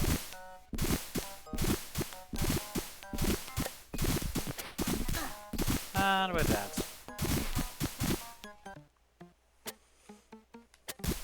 Too bad that shook, there's an extra life over there. The lives don't stack, that's fan-fucking-tastic. Despite probably having 11 lives, I've gone down, so 9 is the most that you can carry. Do a spooky movie with your friend. That's what I'm thinking about. I was saying in the other streams I want to watch some classics like some Halloweens and Friday the 13th.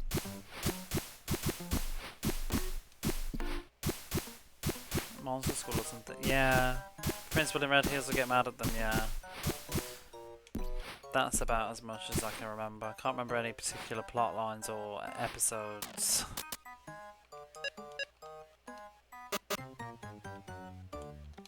Oh my gosh, I'm getting drowsy. This game is like... what's the word? Not cyanide, but not far off. Chlorophyll.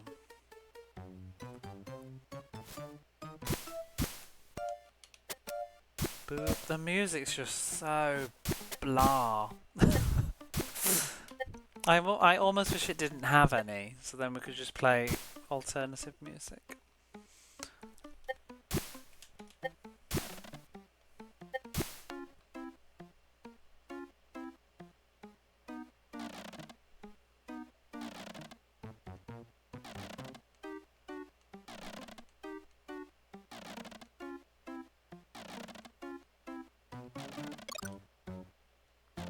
Yeah. A lot of the sounds do. It's gems. It just sounds like gems, doesn't it? Blowing up sound channels.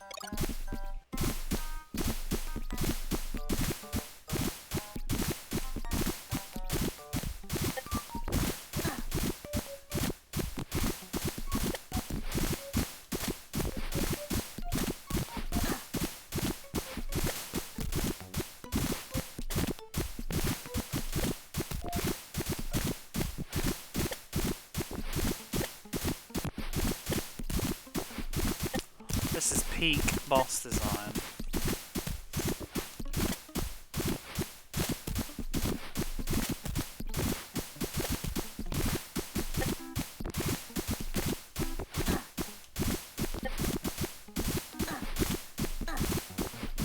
Stop being a tit.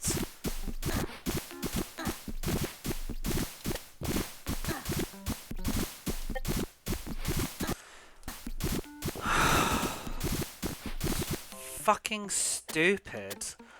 A lot of the bosses, they just walk, and enemies too, you know, they just keep walking until eventually their hitbox is in your face.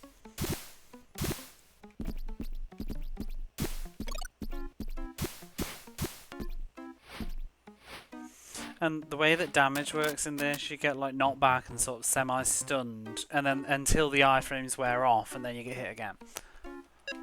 And you're just constantly fighting this constant knockback, knockback, knockback, knockback. It's really bad.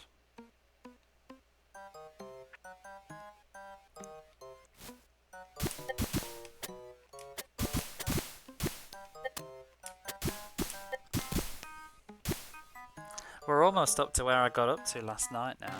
I finished this level and then I was on the level after this, I think, and it was really, really pissing me off.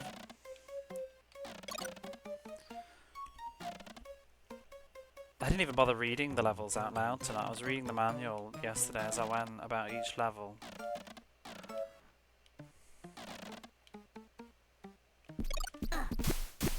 Oh, fuck off! So, the Super Nintendo version has a different gimmick here. The boss fight's different.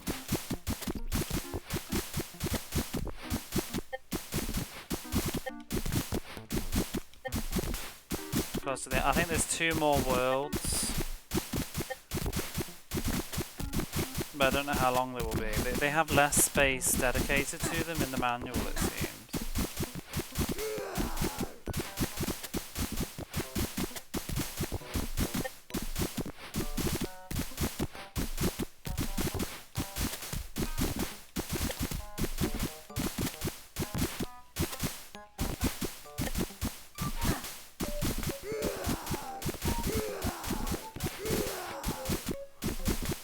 Idiot.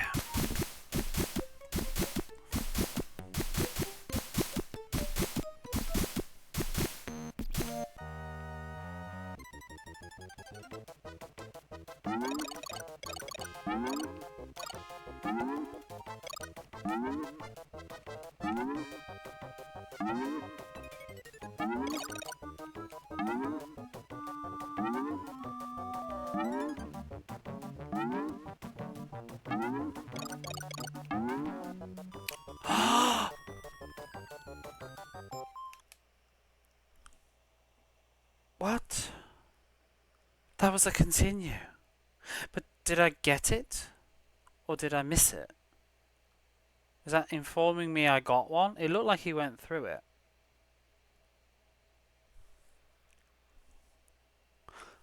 Wow.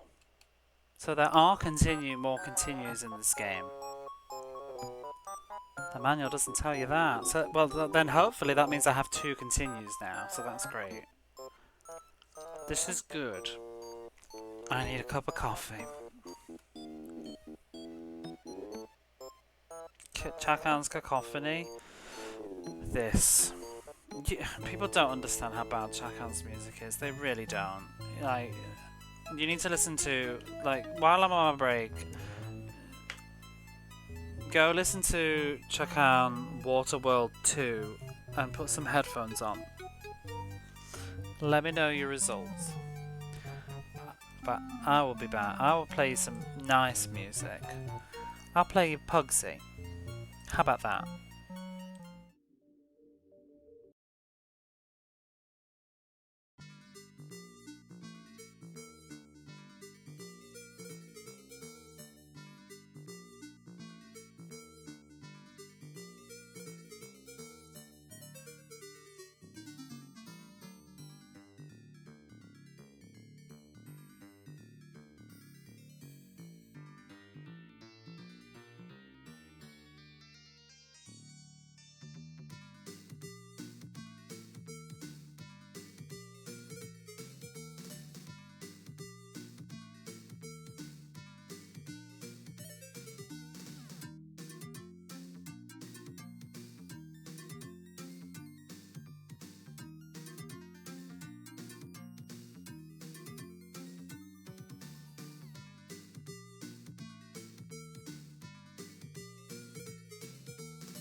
I did not think this was going to take 8.5 hours.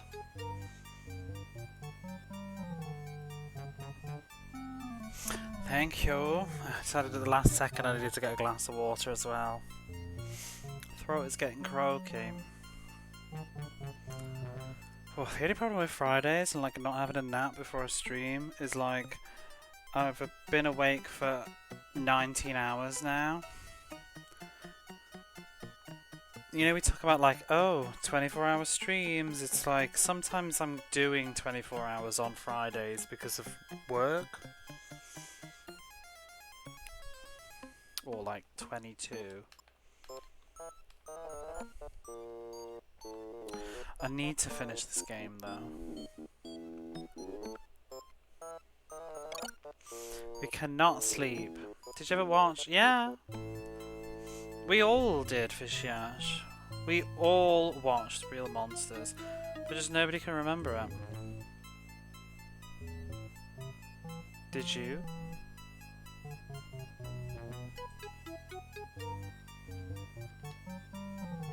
Yeah, we all watched.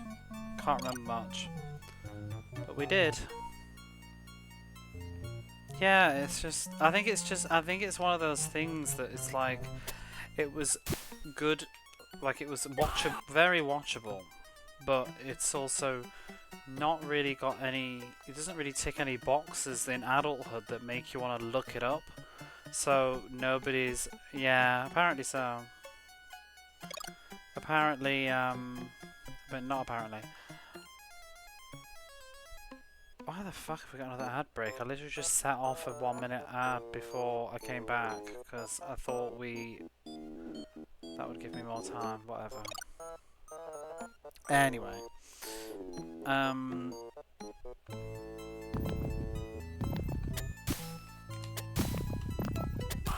yeah, I think it's just one of those things that as an adult you haven't gone like, ooh, Real Monsters. Let me just like re-look that up and take a trip down memory lane.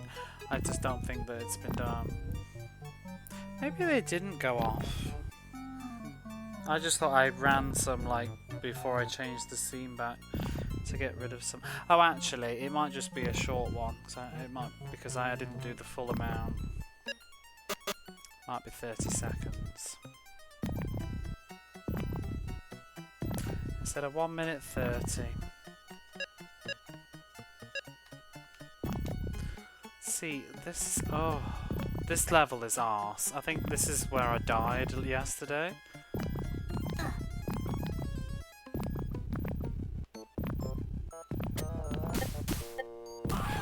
Oh! Because remember Rugrats and Rob. I never watched the Wild Thornberrys. I realised it was quite popular though, but I didn't watch it. I don't even know Rocket Power. What the hell's that? Rugrats for sure. Nickelodeon for me was probably Doug. Doug, then Rugrats, then Hey Arnold, then this probably. I feel like this is one I watched more than most. Unless I'm forgetting a show, a glaring show. Oh, piss off, I died to that yesterday.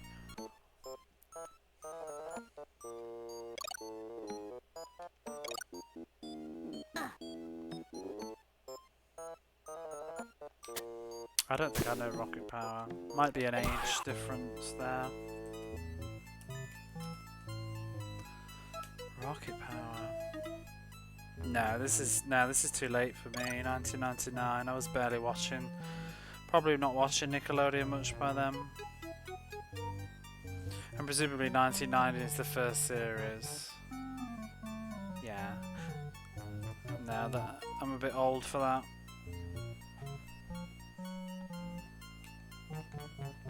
Because like by 2002 I wouldn't have really been watching Nickelodeon at all.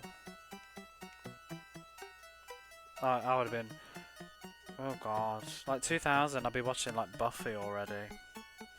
Was Sabrina Nickelodeon? I don't know. I never watched Sabrina though, really. I watched Clarissa Explains It All. Love Dog. We were saying yesterday, I'm gushing about my love for Doug. Duckman. Techie Rob brought up Duckman earlier. I don't really recall watching it.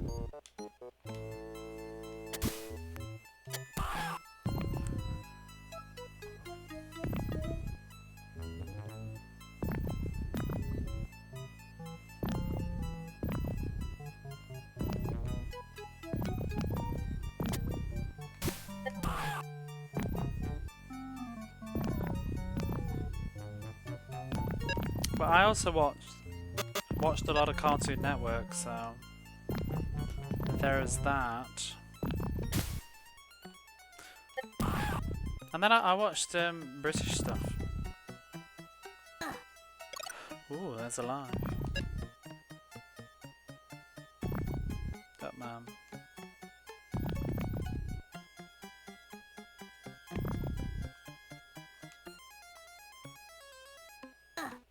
You wanker. Oh! My eyes are getting very tired for seeing this. And the screen keeps shaking. Oh! Oh, there's a switch. Which I can't fucking hit. Stop! Oh my god. I thought it would do that. Was it worth it though?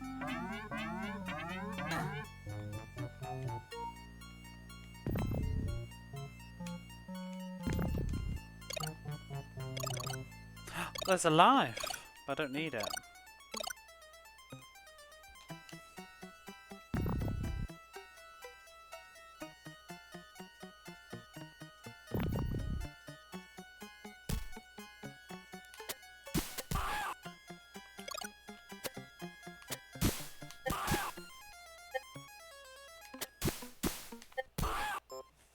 Is it supposed to be screaming, or is it the sound of it running away? But you know, like, this is a mess.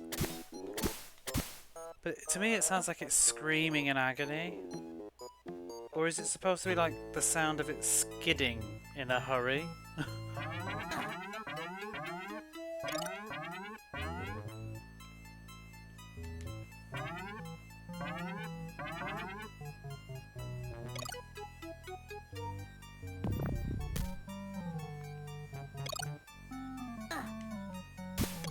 See, oh my god, all these spikes on this slope, it's just terrible. Can't even visually see it.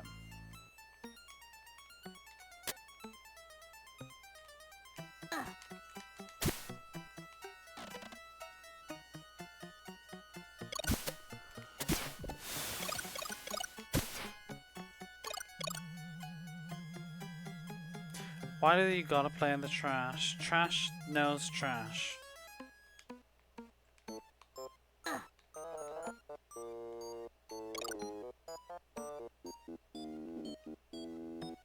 Oh god, here's that awful jump bit from yesterday.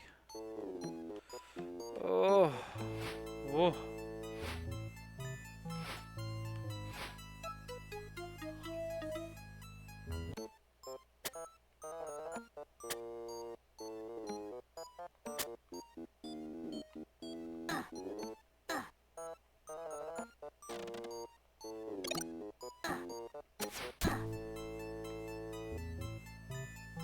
Is there a way to, like, not go that way and go somewhere else that's less, like, miserable? Because that would be good. No? Okay.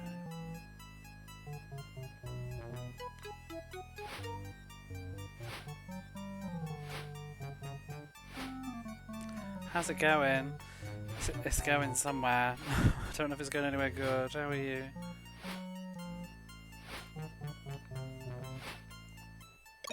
This jump is miserable. Certain diff animations are one of the tells how bad something. There isn't any. Very weird. Oh, this jump is painful.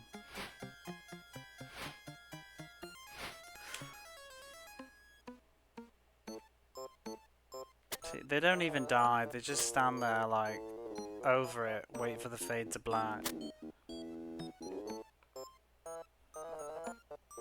But even though no death animations, I feel like they do a better job of concealing it here. They literally can't be arsed in this game.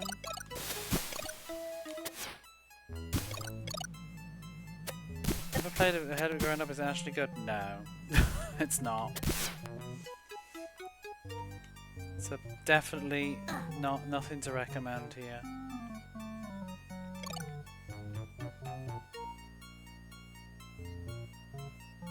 We're pretty far through it now, though. It was like okay for 20 minutes. It just gets worse. I feel like I've softened on the earlier parts of the game now, though. But now we're back into the fresh bit. I got past this last night and then got game over. It's kind of just, yeah, a mess. Like the fact that I'm trying to jump and land on something, but as I jump I can no longer see it. Is an example of cracking design. And this jump is really nasty. Oh, fucking hell! You gotta jump right from the edge or she won't make it. I think you need to be him as well. I don't think she will make it. But the fact that you're punished by instant death on such a nasty ass jump.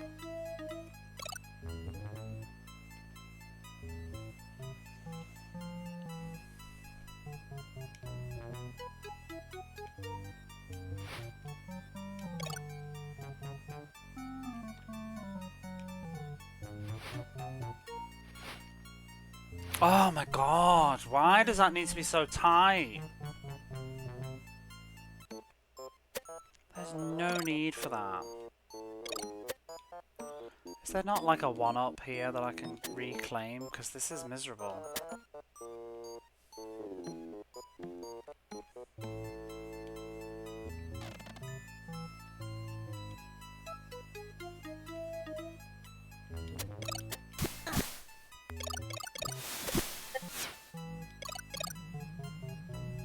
I'd love a shortcut.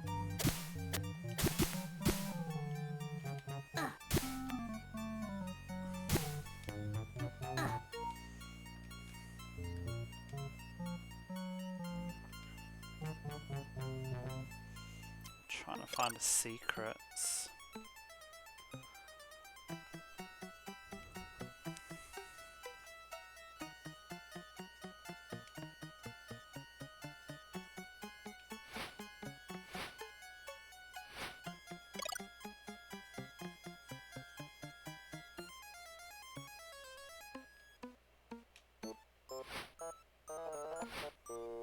Oh my god, like, whoa. Precision. Oh, and then we have to do his stupid move. Oh. Oh, for... Checkpoint, please, yes. Okay.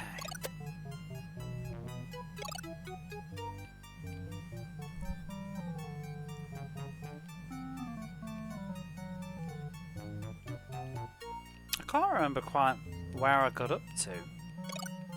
Did I do this level? I feel like I died on a boss, maybe?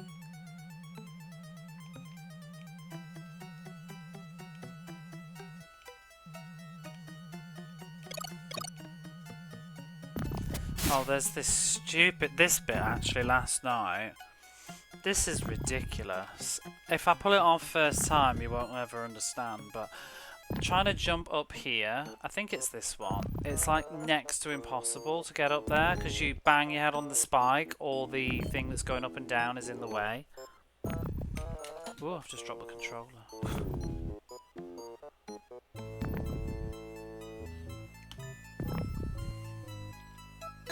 Yeah, here we go. It's the same nonsense as last night. Like, what is this bullshit? Oh, finally made it.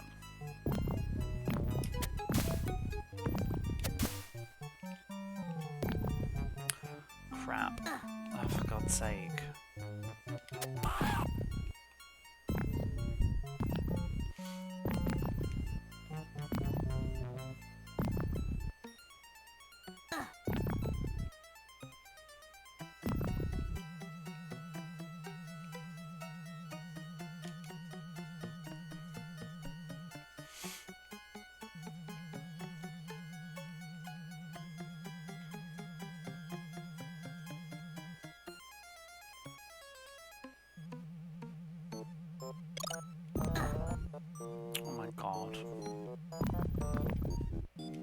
think I did that yesterday as well.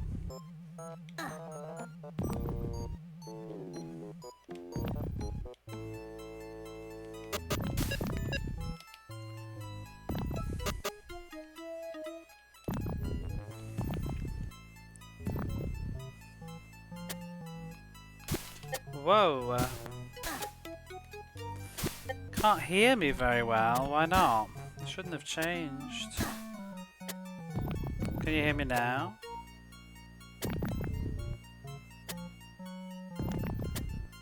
Oh. I thought you actually meant you can't hear me.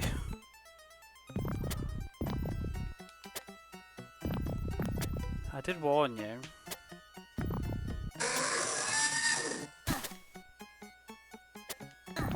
It sounds like it wants to be 9 Inch Nails, but it just isn't.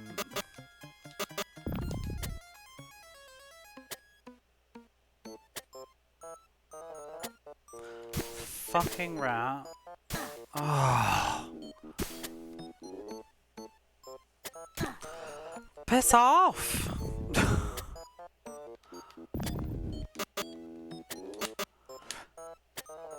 I hate this gimmick of climbing up on stuff. I've got to find the right spot. Like, she just banged her head, so we didn't do it. And here, it makes her just walk off the ledge. Because she has to step back.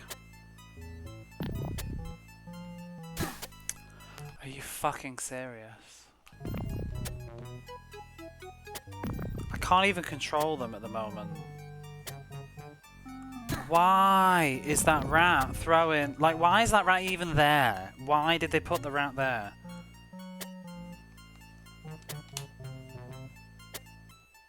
It is, yeah, Jamesy. Oh, piss off.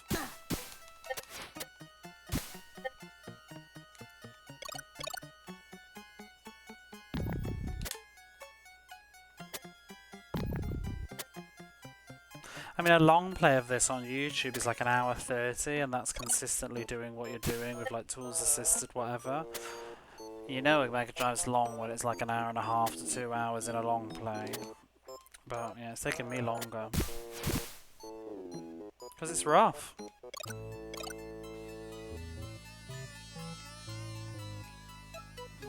Oh, I didn't get here. I haven't been here. Oh. Well, this is fucking great. Oh my god.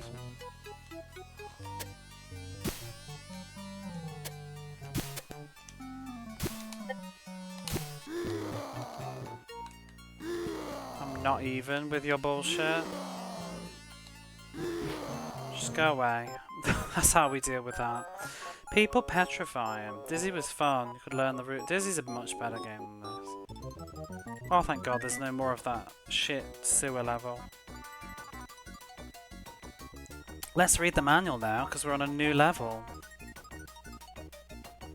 I've never been here.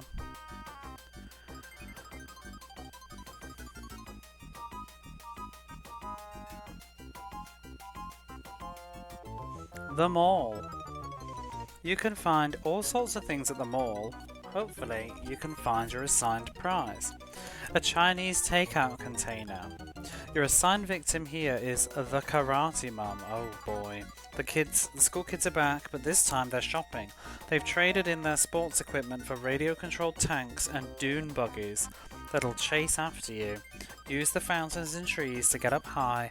Watch out for the steam, spiky cactuses, and pie-throwing jack-in-the-boxes. Beware of the Karate Mum. She moves as fast as she shops. The law. This is a mall. Ooh, a new enemy. That's lovely. He can stand behind, like, in that thing, and I can't hit him. Yes, that's great.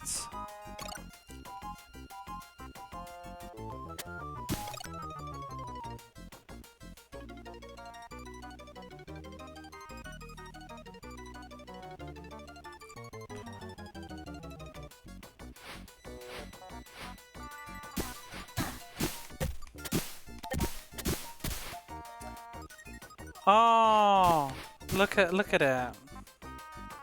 You know it's the 90s. I was a teenage monster. Fried green monsters. Who's being noisy? Shush.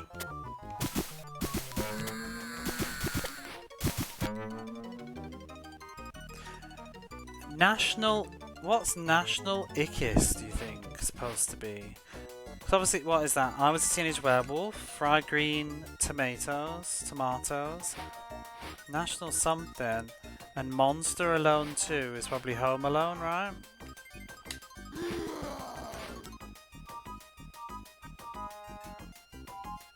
Song doesn't seem as bad. Oh, National Lampoon? Ickis is the Red Rabbit character's name. No, but what's the movie? These are because they're parody names, aren't they? Changing for monsters. National Lampoon? National Ickis? National Lampoon feels a bit... dunno.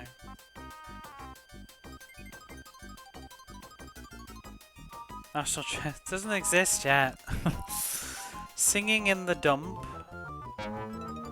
Oh, well maybe it's it could be an old film then. National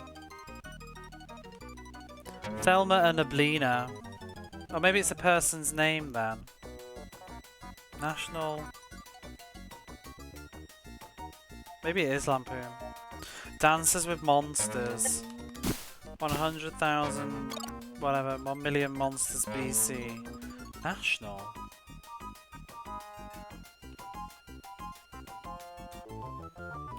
Googleplex.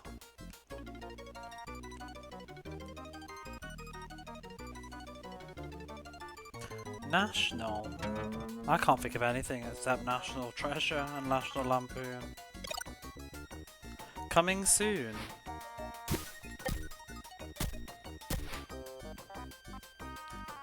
Why is everything so big? The geography of this theatre makes no sense. Where are we? What is going on? It's from Desert Strike.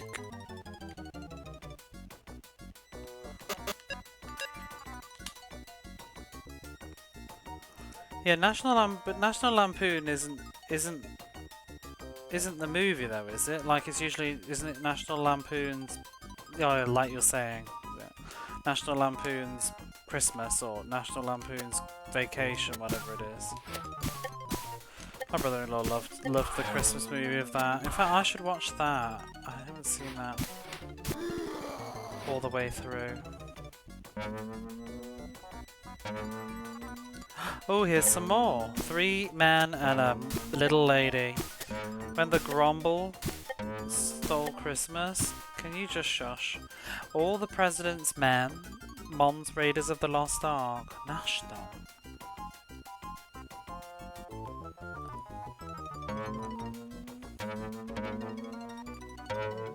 You know it's coming. Gentlemen prefer monsters. Yeah, the monsters of Oz. The remains of the monster. Monster family values. Monsters without a cause. The monster. Oh, the spy who loved me. Rebel without a cause. An officer and a gentleman. It's a wonderful life. Do you know what National Oblina is, Rosie? Oh, there's more. I'm loving this. The monsters must be crazy. What's that? Honey, I Shrunk the Kids. Miracle on 34th Street. Ordinary what?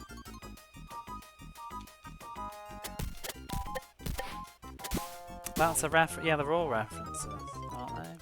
This game has become it's suddenly just gone to a 10. The gods must be crazy. What's ordinary monsters? Oh, that was a... Ooh, that's a reference. Is that what you meant? Because I thought you were just like, oh, that's a reference. I'm like, yeah. Yep. It is. Yeah. I was like... You just clicked on number 24. Never heard of it. Gone with the Wind, Beverly Hills, Troop Beverly Hills, Cop. Funny Monster. Is that Funny Girl? The Monster King. That could be any. Oh, the Lion King.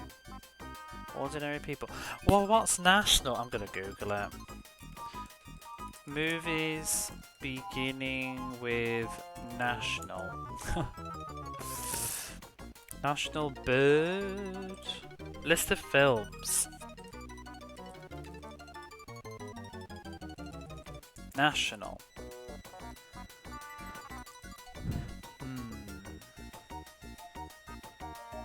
National.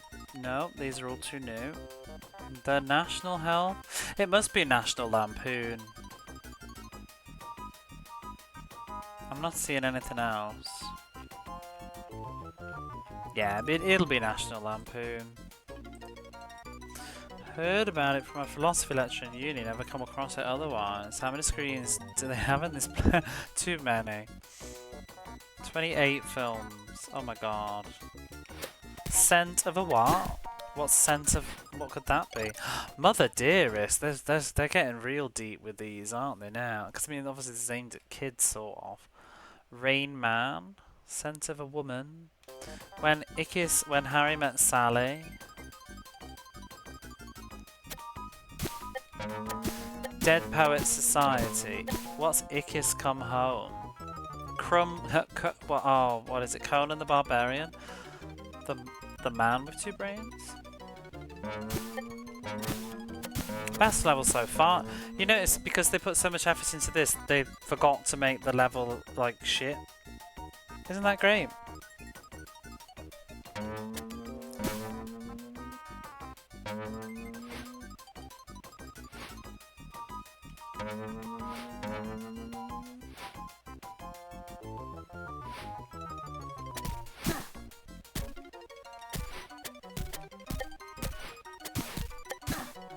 Oh.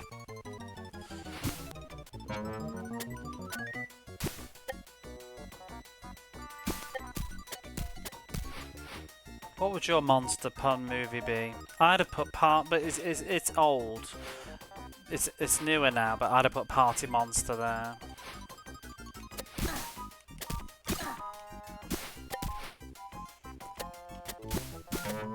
Just the film Monster.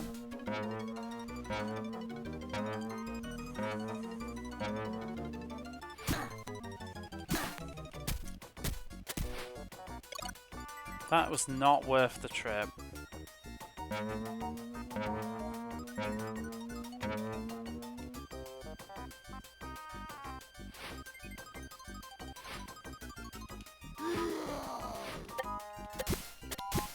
Saturday Night Fever, Forbidden Planet, Back to the Future Part 3, Pretty Monster. It is the best part of the game. We should just do this. Pretty Woman. The best level is just not shit, you know, I forgot to... Oh, I've seen Party Monster loads. I thought you might have seen that one, Glyphix. I had a suspicion. I've read the book as well. It's one of my favourite books, actually. Disco Bloodbath. I've read it maybe 3 times. Why are there so many kids on this mile-high scaffolding? Kung Fu Monster. Oh, where was that one? Ooh. Kung Fu.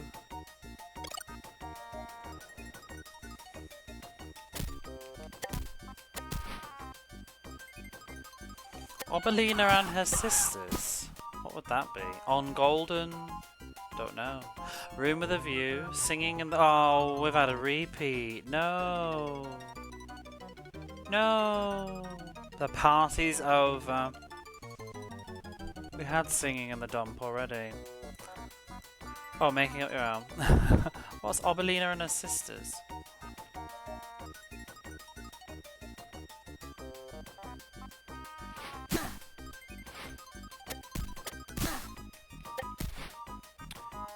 The Bride of Frankenstein. Sleeping Monster. What would that be? Sleeping Beauty. I what? Crawl? Crom? I don't say robot. Nobody, if you say robot, you need to leave. Wait, isn't there an old iRobot actually? Was iRobot a remake?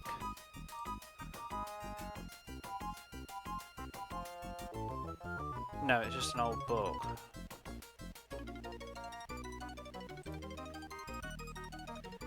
The weird thing about Past Must Be, I love the movie, it's come with the real world events inspired us. Yeah. Definitely. The film is interesting, but I think the shockumentary and the book are better. I Crumb was I Robot or I Frankenstein? Robelina did have sisters in the show. Oh, she did, yeah. What was the sisters? Did we get that one? I Frankenstein. No, that can't be it.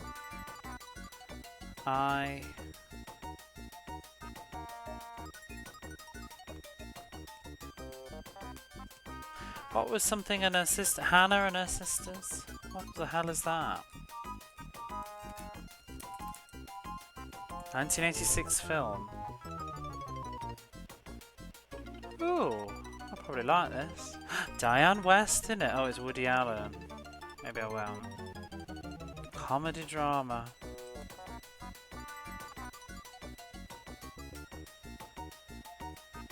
Michael Caine's in it. Looks interesting. So Party Monster Sundance. So that's on the second bit. I think Party Monster works better when you actually know about it. I think the film alone doesn't really stand on its own quite so well. Because it's like a weird interpretation. Hey Sadie, welcome to Parody Movie Titles. How's this game? It's awful. But we're getting there. Did you watch Our Real Monsters? And do you remember him? Cat on a monster on a hot tin roof. West Side Story. Alice in Wonderland. Beauty and the Beast. Field of Dreams. Oh, Sadie, do you know what I something might be? I Crumb. So a parody title. I something. But don't say I Robot, because it probably didn't exist. There wasn't an older I Robot, was there? Sorry, I just licked the microphone. It's been a while since I've done that. Oh, they're making an iRobot too? Why?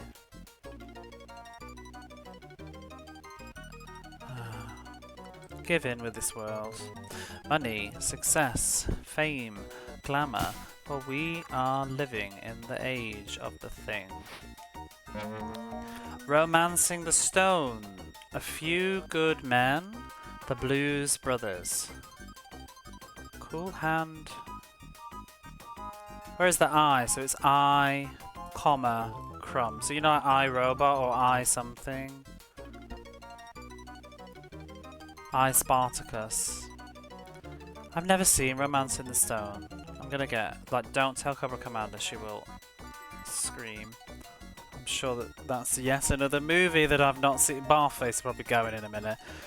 Get ready for this. Have you watched Labyrinth yet? No.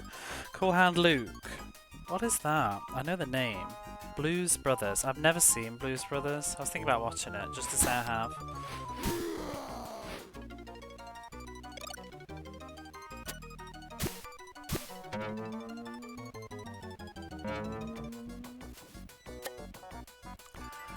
Oh my god, there's so many. Wait a minute, let me get on over there. Oh my lordy. Let's go back. We'll pause in the air. Oops. Enter the Dragon. 5 Easy what? Don't know what that one would be. 5 Easy Men? Ooh. My friend Ickis. That could be, what the hell? My friend Barbara.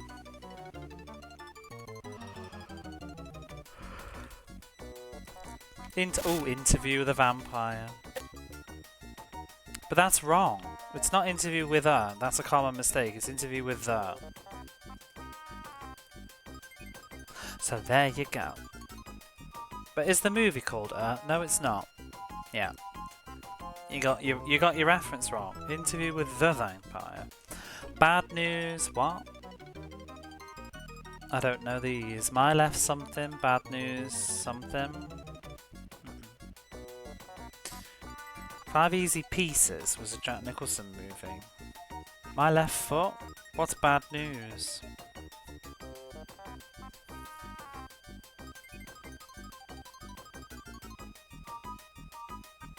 Bad News Bears? What the hell is that, Dreamy? And why do you know it? Bad News Bears. 1970. Oh, the Bad News Bears. This is not the movie I thought it was going to be. And maybe now I know why you would like it. Who's that guy in it? Was he in Herbie? No, I don't know him. Is this like is this an American like movie that everybody loves? Phrase that people like saying. It looks like, because it's all baseball and 70s.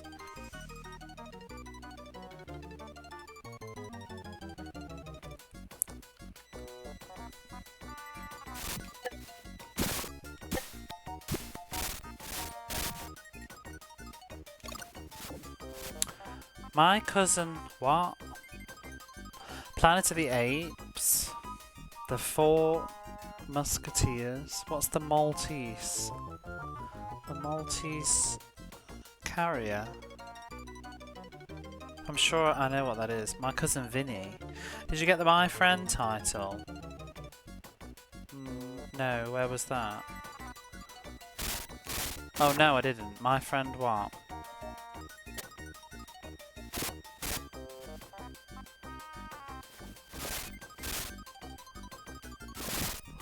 We're doing well. This could be a whole new entertainment. But we're gonna run out soon. I can't believe they made this many. I literally was expecting after like the first 8 it to just be repeated. Father of the Monster, the Page Master, Father of the Bride, the Maltese Falcon. I was thinking Carrier Pigeon, Smokey and the Bandit. What's on the other side? Just in case we don't actually get to go up there. Little Big what? Little Big Foot? Is that a film?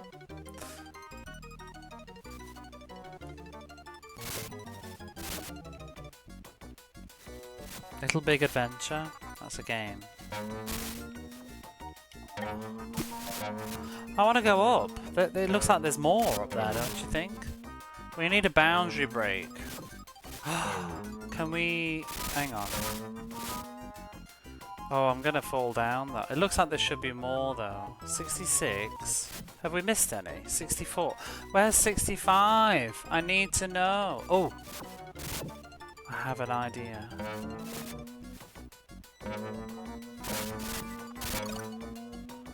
I have an idea. Remember Crumb? We knew he was good for something. Oh shit. How did that clown die? No. Oh, we've seen those. They're repeats. Oh, it's repeating itself. Can you, what the hell? Can we not have monsters respawning?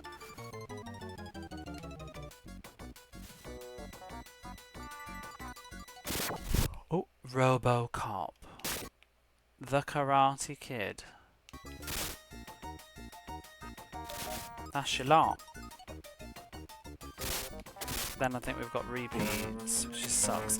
That monster respawning is fucking trash. Obelina and her sisters. Dump with a view. Wait, the monster... oh, the Lion King. Yeah, we've already had that one as well. I can't make that. What a piece of shit. Oh my god. Able to enter the answers? No. No, it's just background fun, but we're just having fun with it. It's actually not relevant.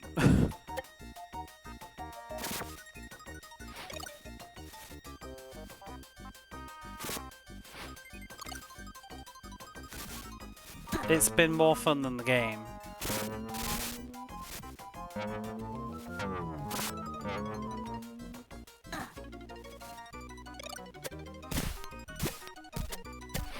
Exactly. It would be hard for kids to pass this level if they needed to enter all of those. Yeah, because some of them are not even appropriate. Monster Dearest seems a bit of a stretch. I was just thinking, how can we make this? But we can use his very underutilized ability.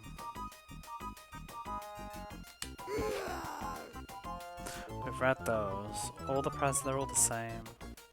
That's a wasted opportunity.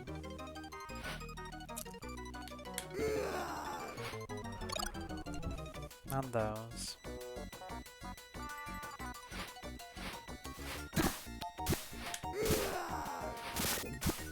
The monster must be crazy. We had that one as well. The gods, was it? Oh, we've gone back down from 92 to 29. What is this weird place? I've seen these as well. No, why are monsters? Never actually seen all of Mommy Dearest. I need to watch it. In fact, let me add that on my list. Barbara, please. I just know the quotes. I love Barbara, please. Yeah, I need to sit down and watch it now. 1 sub equals 3 months of Discord Nitro, says Twitch in my inbox. It's nice.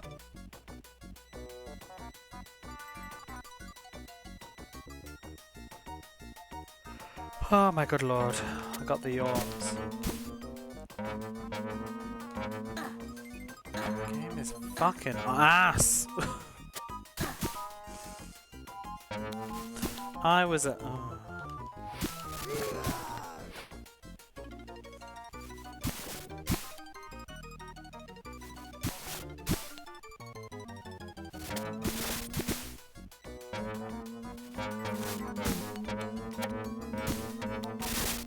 Am I actually able to hit those? I can't work it out. Seems like no. No wire hangers. Barbara, please. Oh my god. Yeah, and it's mostly just because of, I think it also is quite well known because of... Oh wow. People petrifying. What's the face? On RuPaul doing it. Information. Is this the elevator music they spoke of?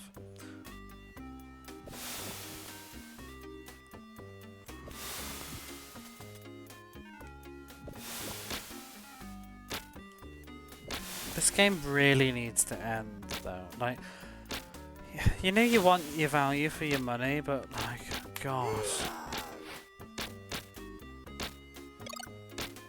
Trash.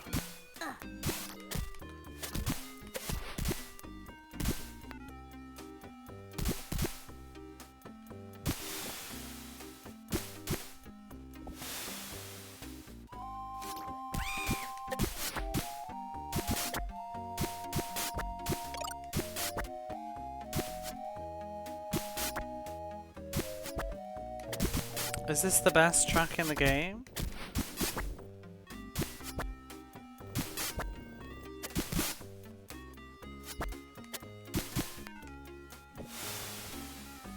Who did it on Drag Race? It was Alyssa Edwards in season 3 or 4, Snatch Game, whatever her first season was. I think. I think she won that challenge.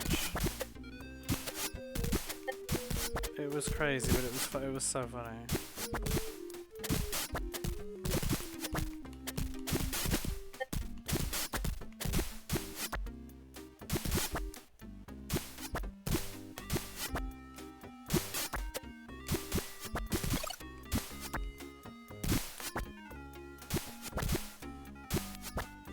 Tammy Brown.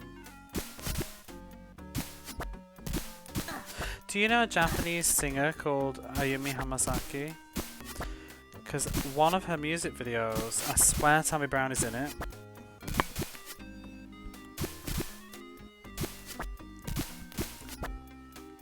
It's a song that was used in the Tales of Exilia opening thing called Progress, I think it is. And it just shows scenes of America, but with a camera like moving around through scenes, like down the streets and stuff in fast speed. And then it just stops on a close-up on someone's face, but like lots of different people. And I swear, near the end of it, one of them is Tammy Brown, out of makeup. It's so weird. What am I doing here?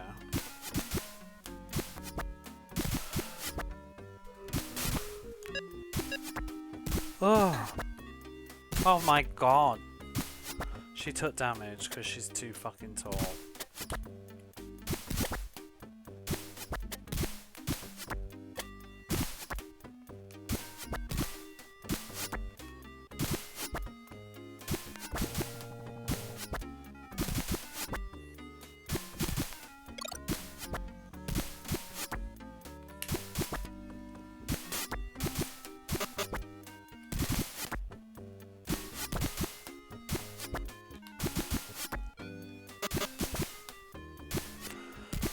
Game, nothing fucking works. Like, just climb up. Oh. Why? Don't know.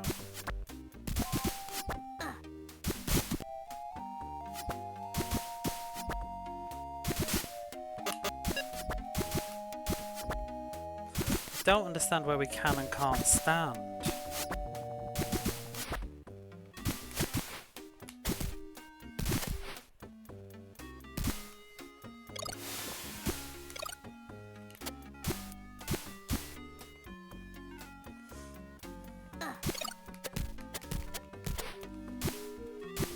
I mean, how am I supposed to know if I can stand on this or not? Apparently, no.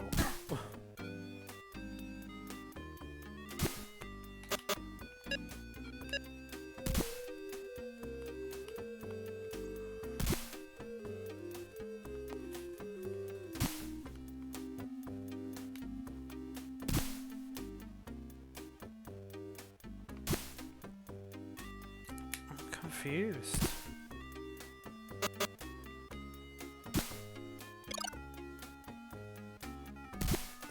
How do I get up? Oh, we can climb up this. Okay. Sure. Because I can't throw things while we're on here, though.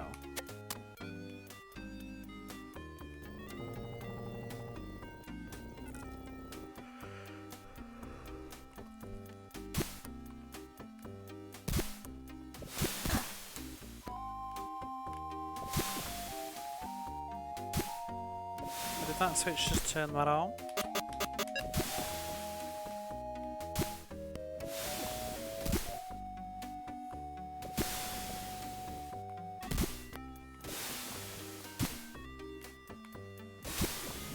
Why does the ceiling have to be that low to bump your head so you can't quite make the jump? And they've also put this shitty thing here to hit you every time you fail.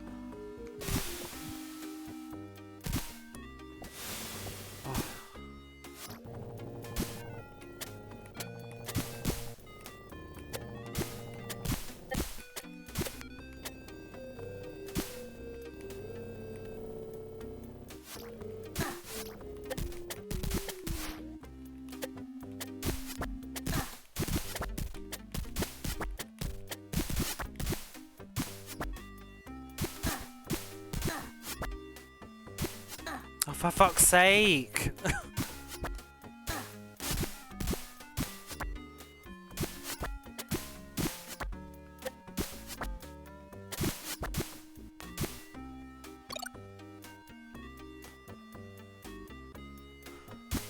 Sometimes there's a game. I kind of like the sound of the music. This level's bad, but the music's better. It looks better too. The previous level was like okay, but it was actually like a really bad level. It was a easy level, but like, what was it? It was just climbing up and down ladders and walking left and right all the time. I hate the level design in general. Like, where are we going?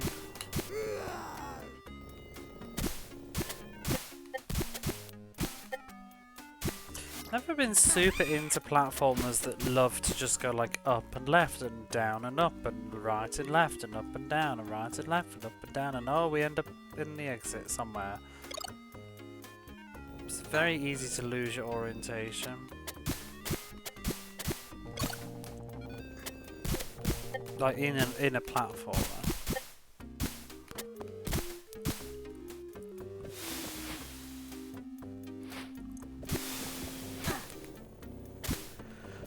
Why do they insist on putting shit on the edge of things you need to jump on? Ugh.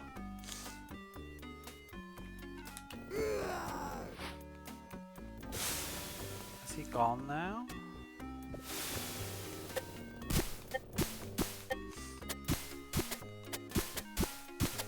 Checkpoint, please.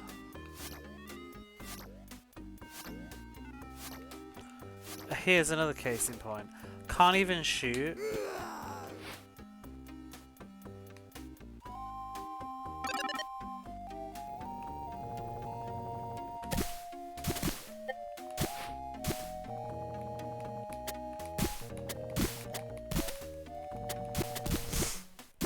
Pretty common in this era, I think, last time that formula of up down. Yeah, it's just annoying. Some games do it better than others. It's like they were just afraid to have go to the right.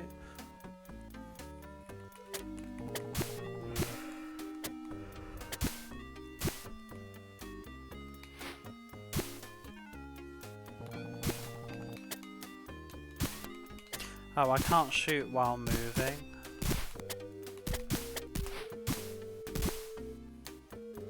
Oh my god.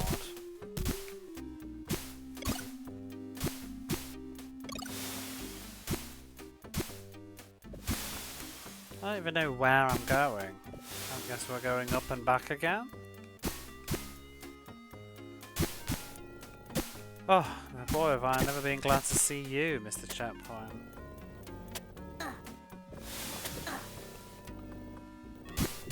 One life, oh my god. Nearly getting to those continues. I've got 2 of them, so we should be peachy for now. At least I know now how I need to do the bonus levels to get continues.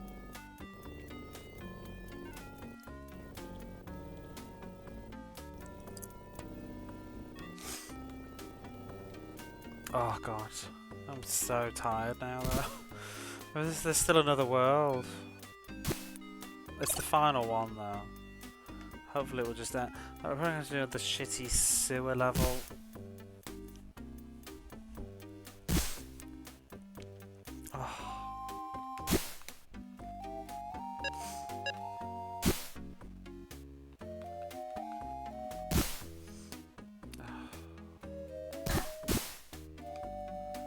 Where do you want me to go?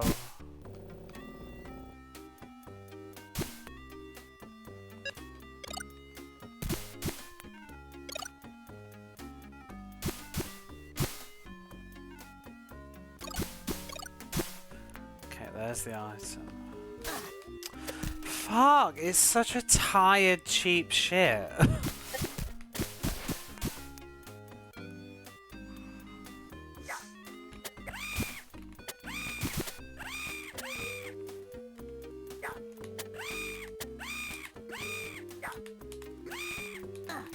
Not even with this lady.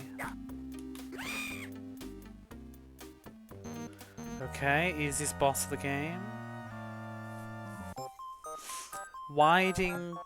Hiding for horror. Oh.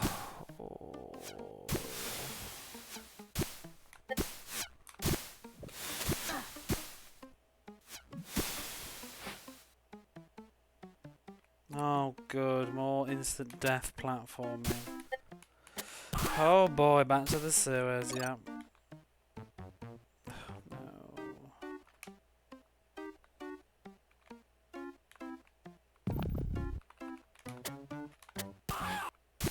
Oh.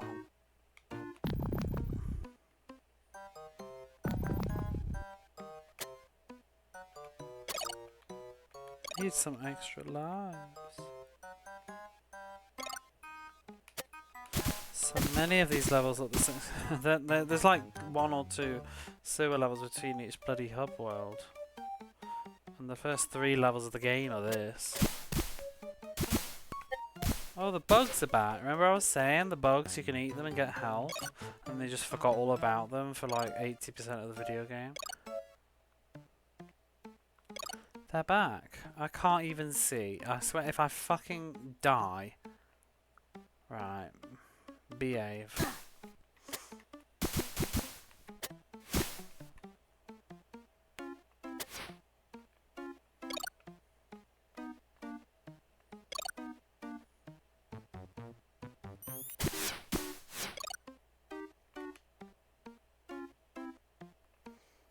No, I want the check. Oh, you bastard.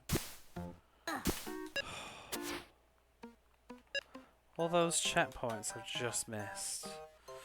Please.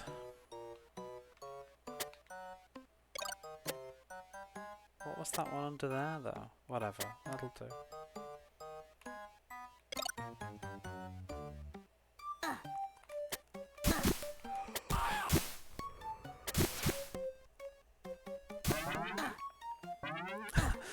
Of course there's a spike at the top of that.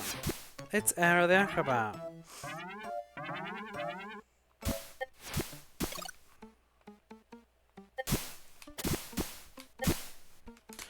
Oh, that's health, isn't it? Maybe.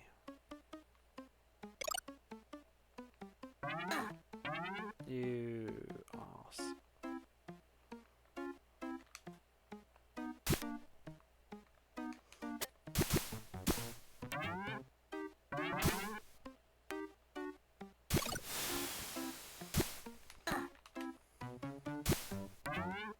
Oh, there's health there.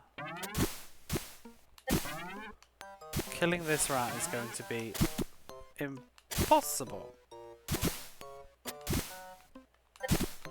Shouldn't be this hard. Oh my god. Just want to go up there.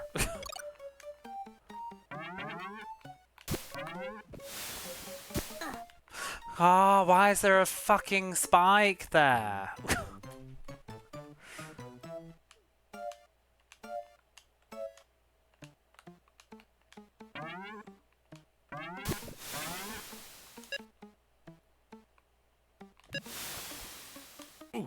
Ah, like just. Oh, we died.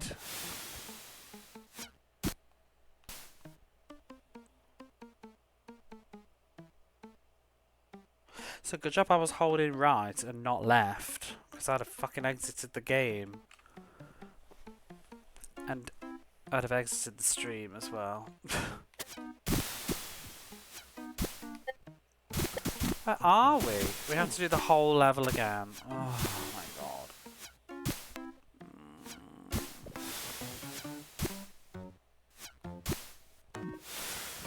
Those are my eyes right now, looking at the TV like.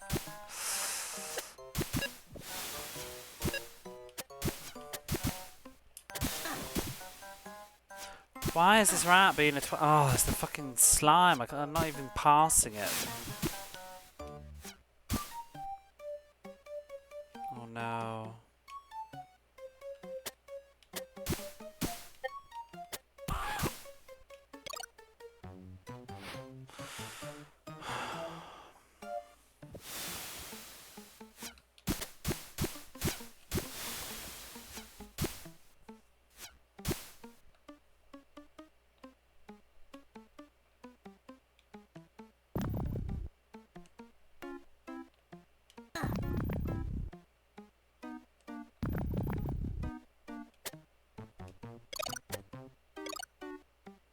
Oh no! Oh, why?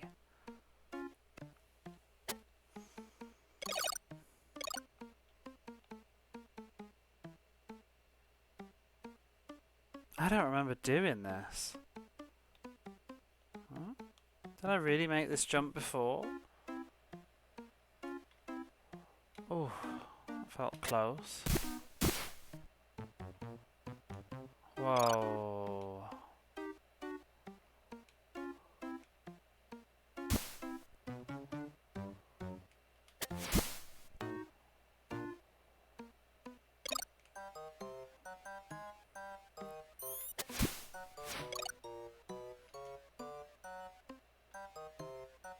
Oh, there's a different route.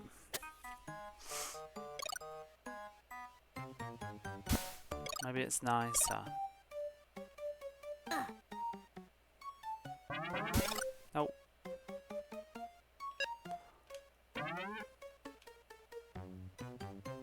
Ooh. There's some garbage. Which we do need. It's a shortcut.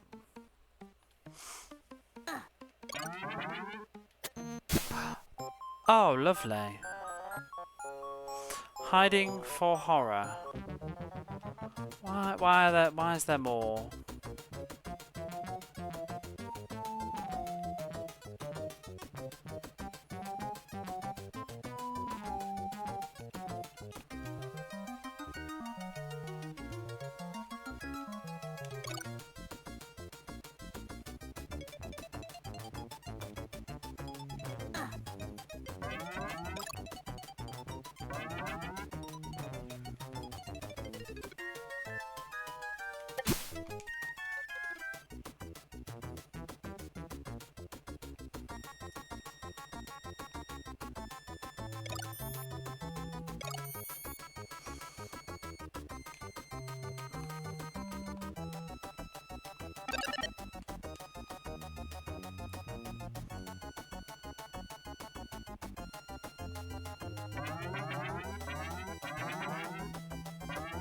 Oh my god.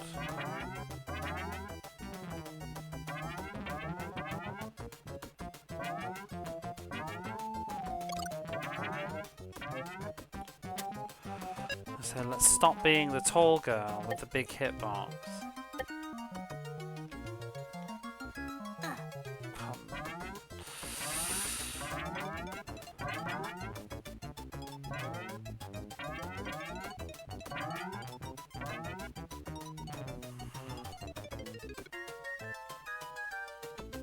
There's no point having a checkpoint there if I fall down and can't go back to it.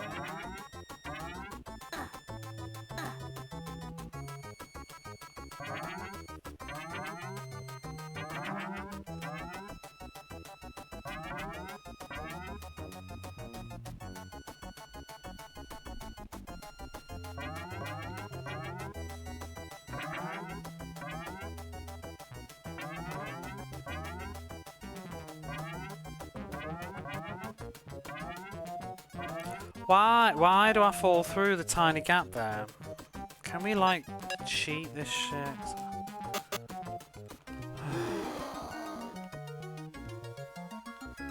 Please. Oh boo.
I'm trying so hard to stay conscious right now.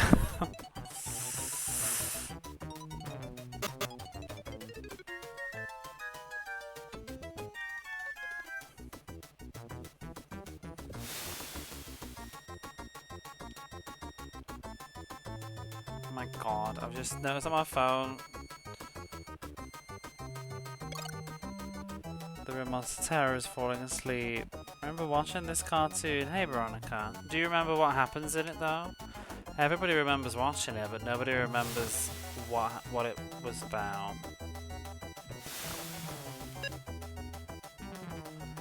It's a mean game.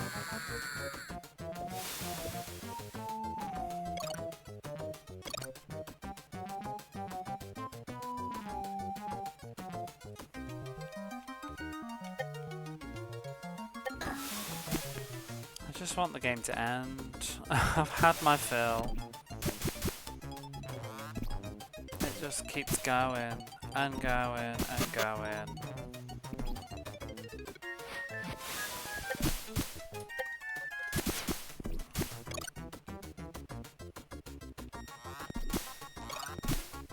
Ooh, alive. We'll need it now.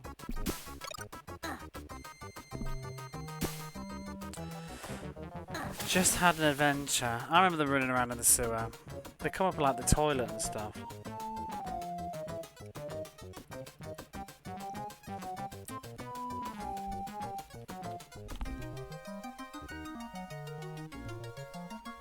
It was a little scary. Ah! Oh. Are you really spawning me on top? Like, this checkpoint is starting me on top of a fucking enemy.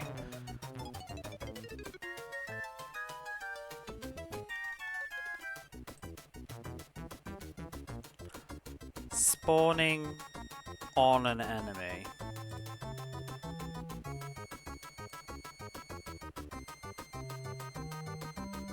That is so incorrect.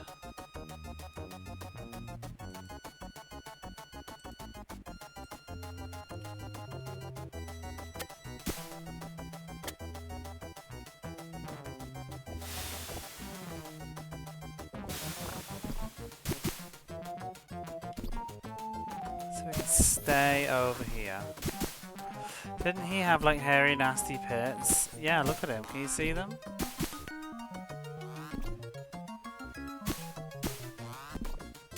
It was quite gross.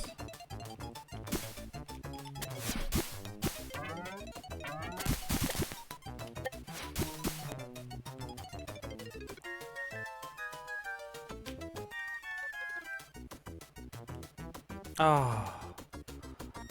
Bugger, bugger, bugger. That'll do.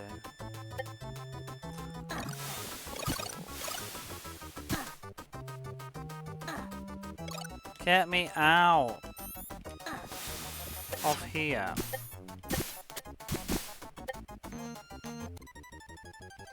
Oh.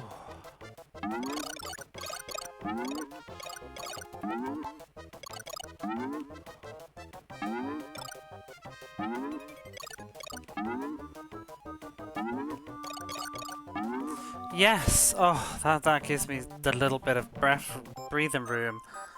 I was sweating a little bit there. Now we got 2 continues. Hiding for...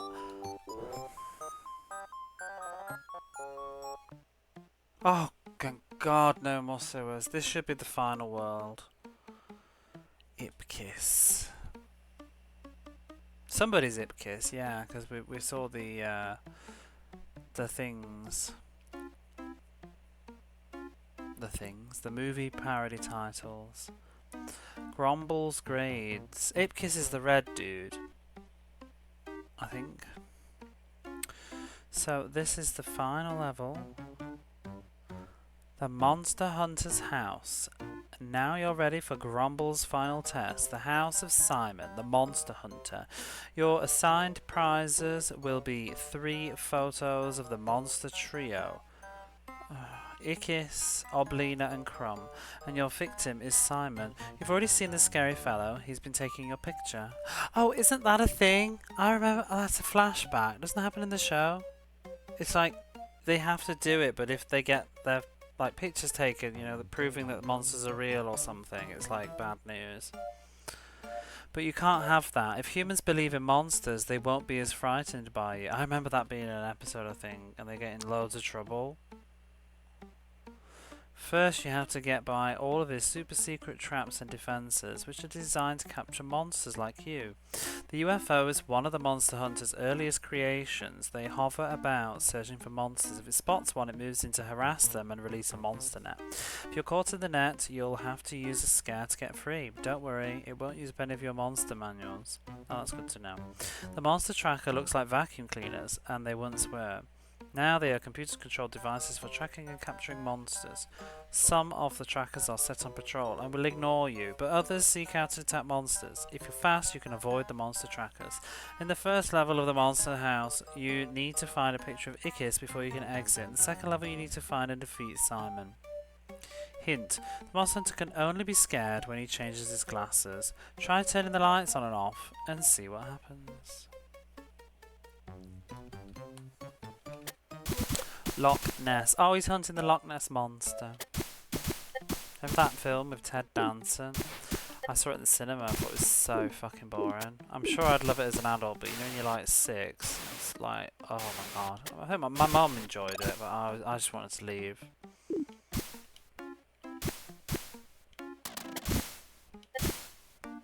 Ooh. When I was looking at that, I just saw I got a message from my niece who has sent me. I sent her a happy birthday like 2 months ago or something, and she's just replied saying, "Oh, sorry, I didn't see this. I was probably drinking or something." Oh wait, what did she say? Sorry, I completely missed this because I was out drinking. But I'm not replied yet, but I'm definitely gonna reply with, "Have you been out drinking for 2 months?"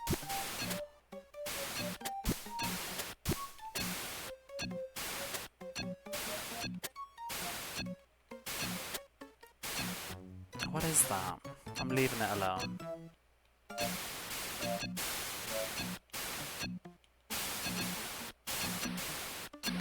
Oh.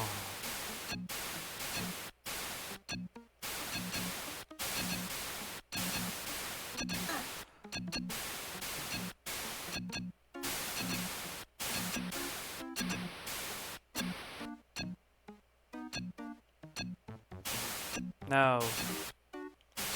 No, no, no, no, no.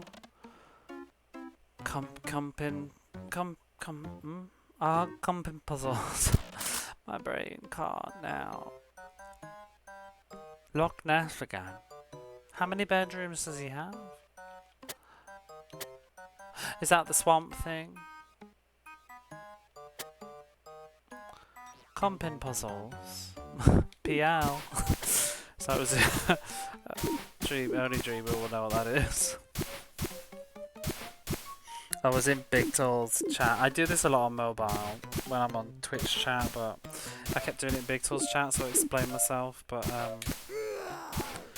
when I'm typing on mobile, because of where the send button is, the amount of times that I accidentally hit P at the end of my message, and then I try to delete it by pressing backspace, but then I accidentally hit L. So then I try and delete that, and then I accidentally hit send. So a lot of my messages will be like blah blah blah blah blah PL. You're on mobile now, PL. Yeah. That's such a fucking mood, this game. Look at that.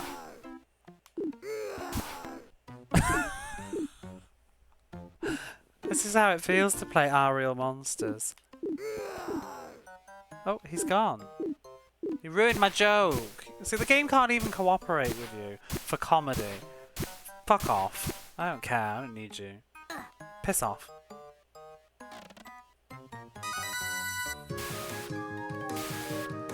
Oh, hello there, PL. Oh my god! How are you doing? Why?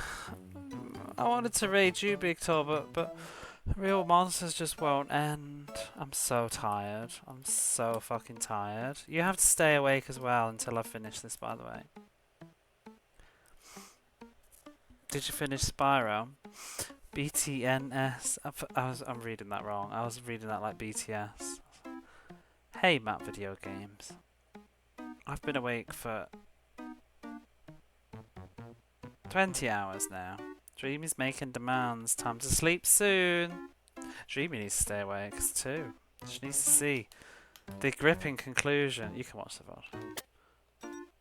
Are you not going to eat? Thought your ritual is make a stew. But thank you for the raid. Welcome in anybody that's come in with Big Tall. I'm playing all the Mega Drive games, and this one's right, bugger. Just said you were tired. It's time to go make some eggs. Guess that means end stream. Hey up, Derpin Daniel. Dream has been happily keeping me sane. There's like I've been playing this damn game. This is a 1995 platformer, and it thinks it's like fucking Spyro or something. I've been playing this for 6 hours. So thank you for the follow. I'm like 75% done. Trophy hunting makes the games take longer than I thought it would. So that means there's another Spyro stream. Anybody who doesn't know, Big Tor, by the way, I think most of you do, but Big Tor's playing all the Xbox games. So it's a lot like this, except in 3D. He's in 3D too. Power... Oh, I've got to get the TV control now. My TV's about to turn off because it's on. My night time is coming up. Hang on. My TV just said power will turn off in 10 minutes. Monday and Tuesday will probably be Spyro and Gex. Monster Hunter weekend though. I guess you won't be around tomorrow. There's the picture. I don't even know when I'm going to get up at this rate. I wasn't planning on streaming all night, really.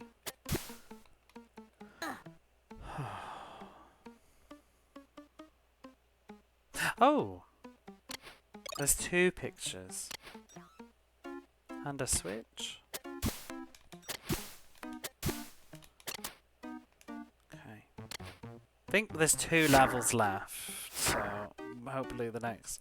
This is it, we want to see this game. No, and we've got 2 continues, so touch wood. Unless, I just don't want to say anything because the amount of games I've played with the last boss is like fucking bullshit.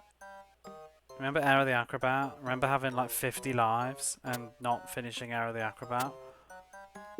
It's a possibility.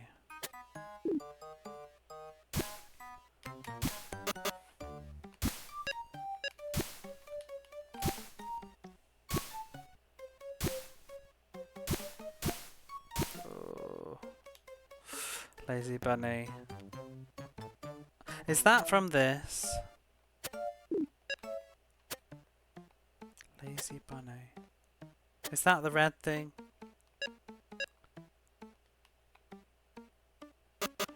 Ickis.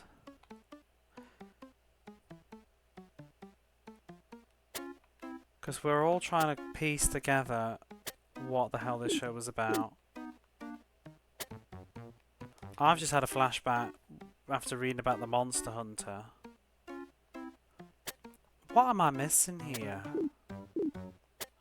Is it this stupid jump? Was there a little girl that was obsessed with him?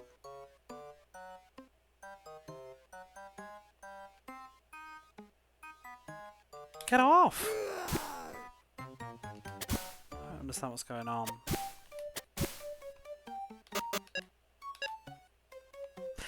Yeah, wasn't it that there was a girl that wanted him as a toy or something? I thought it was a bunny. It's another core memory unlocked. I need to re-watch this show, at least once. I would really like to know what this game is expecting me to do right now.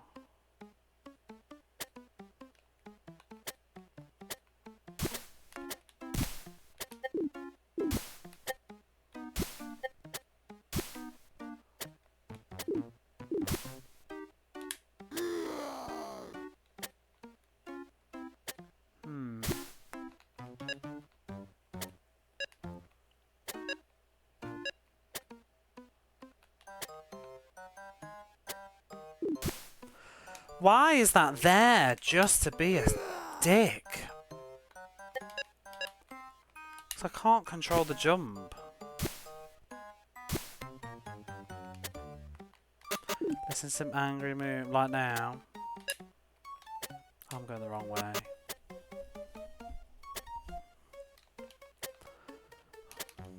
Do these things die?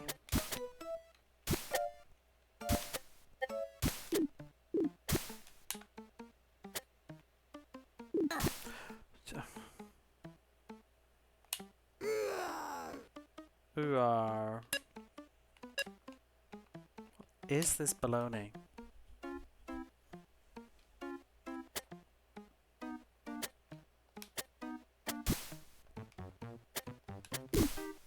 Why is that there? Except just to get in the fucking way and make this agonizing. Did it die?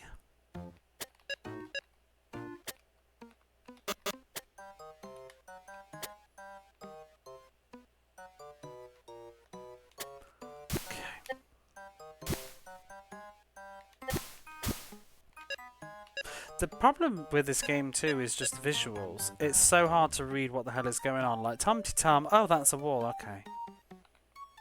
And often it'd be like, oh, ouch, what the hell did I just touch? Oh, that slime hurts you. Oh, shit, that's a spike. It's just busy.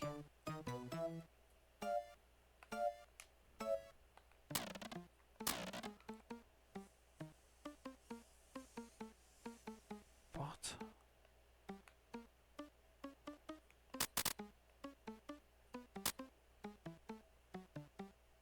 What?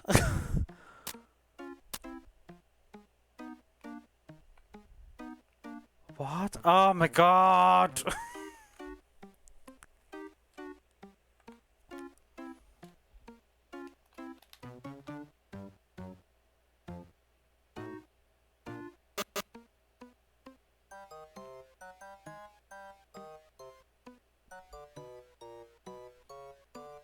Is anybody else just perplexed? Ladies and gentlemen, level design in Are Real Monsters.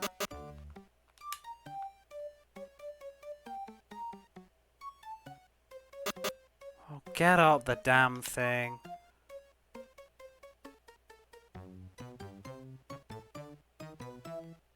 So we can go over there, and then we can open this.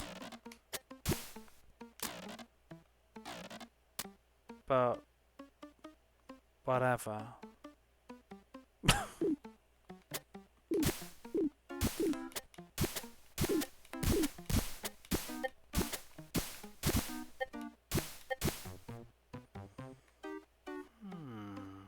Oh, there's a switch.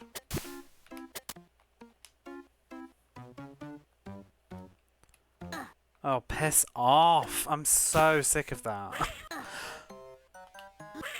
Go away.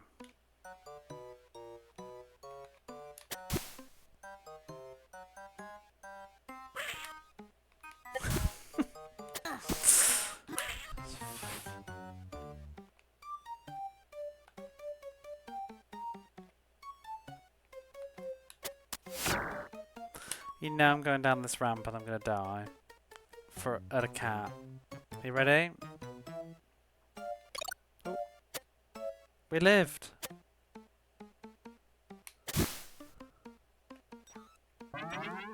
What? What are they bouncing on?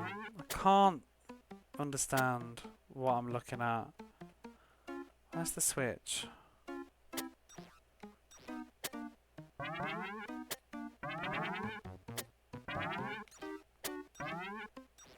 Oh, there's full health.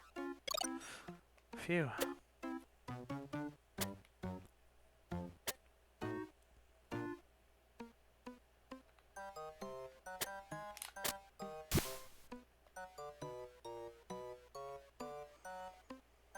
No idea where I'm going now. Could be the right way, could be not.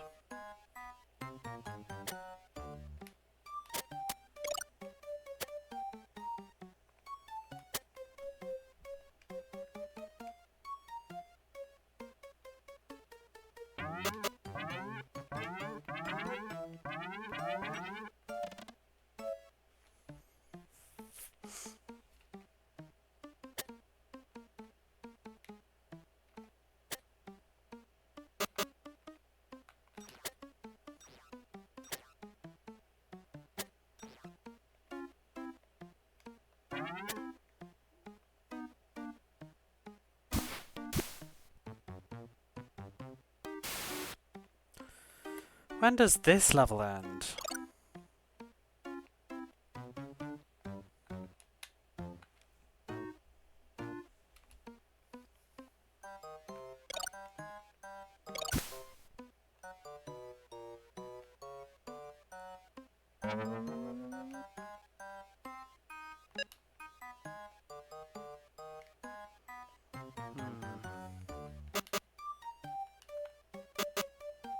Ah!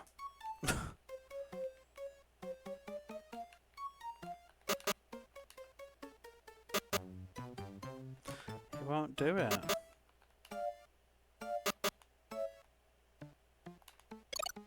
Oh, he will. Right, was that a shortcut? But I can't kill this clown. It's a shortcut, but the clown doesn't die.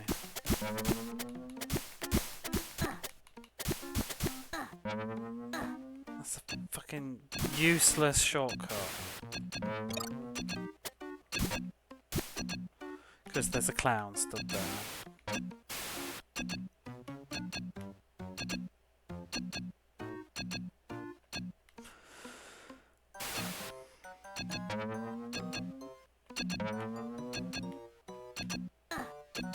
What?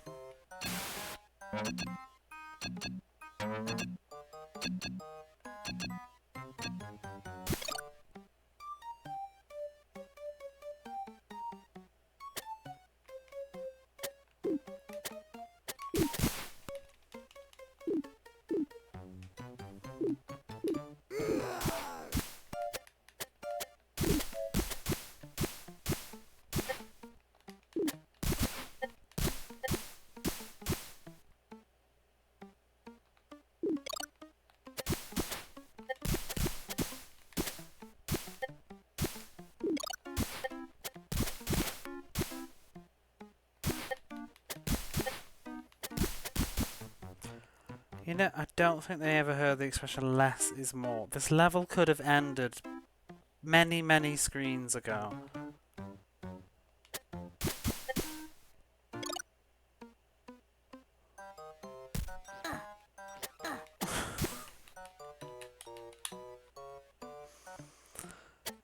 What? Just instant death? Because I jumped into a cage? That looked like I needed to because they put it in the air with two platforms leading up towards it. Sure.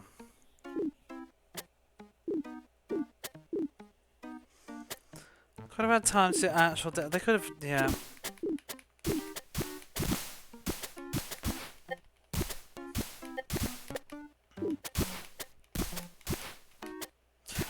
Would that cage fall down?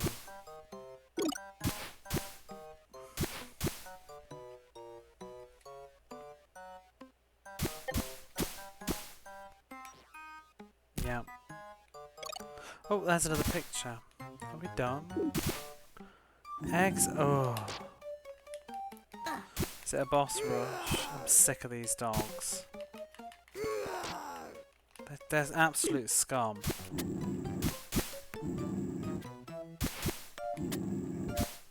Oh my god.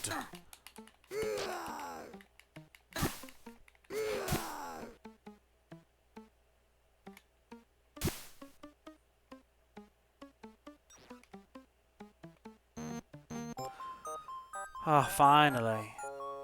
Hiding for horror? Oh, him! So, in theory, this is the final level. Please. Please, please, please, please be the final level.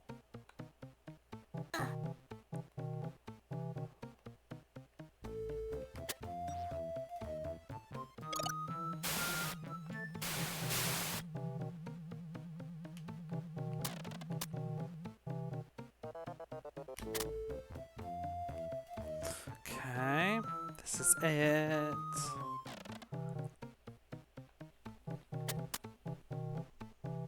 It's very hard to see what I'm doing in this level. That's a wall.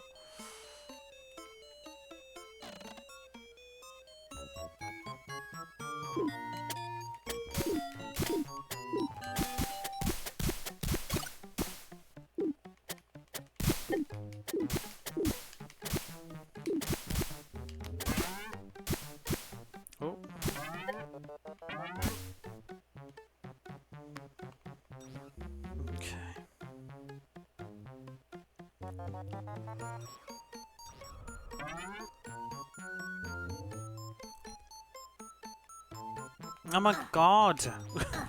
It's hard to see where like the cut-off point is.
Where do I start? Oh, really?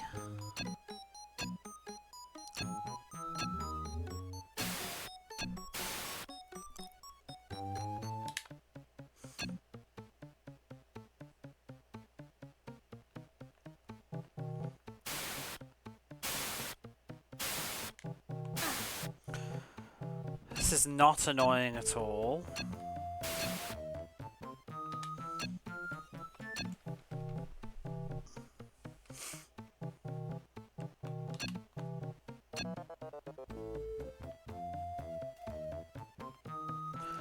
Don't want to be her.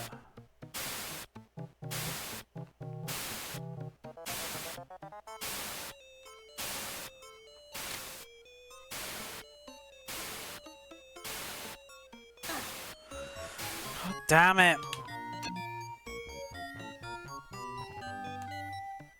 I'm running out of patience at 5 in the morning with this.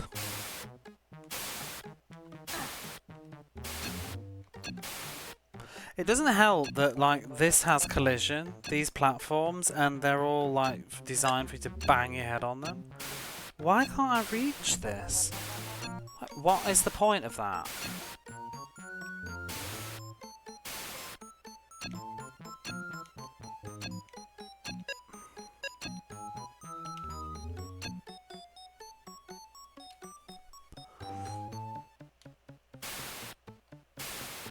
Oh my god. Can I actually change characters on that tiny platform? I think I can I? Oh good.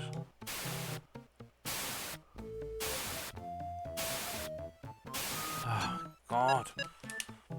Having to change back and do this animation every time.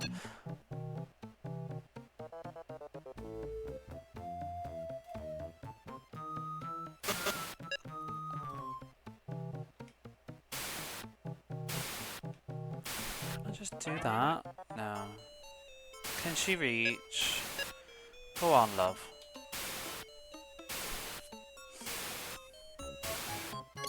Oh, you can totally, you can do that. You can grab that. You know that you can. Why, Obelina?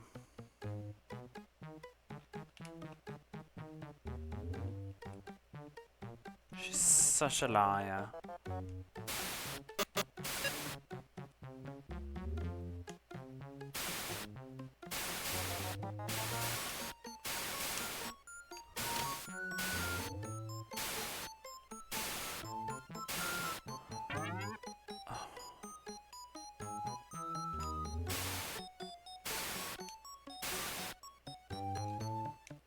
Yes.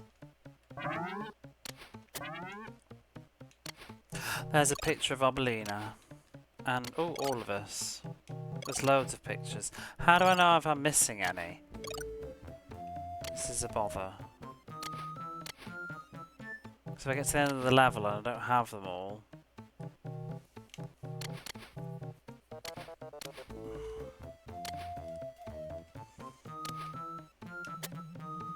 we just have the final boss now, please?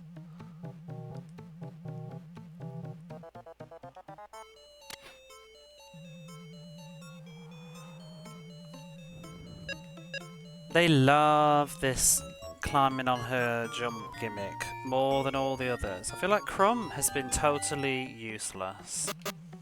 Except for reading those movie titles on the theatre level, which was fun. I have no more words.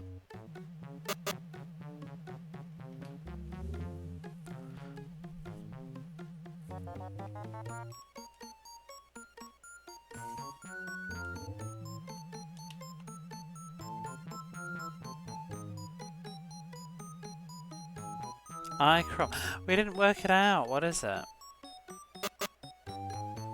Icrom.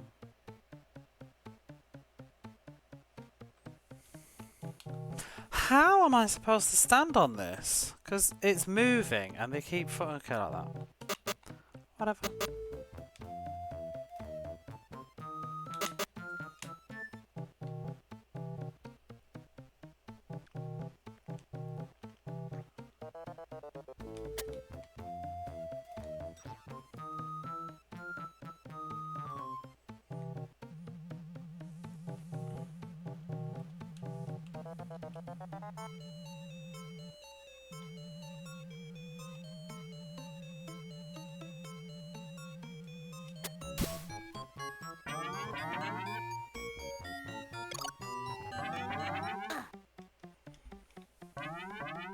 Why is that beam there? Can I turn it off?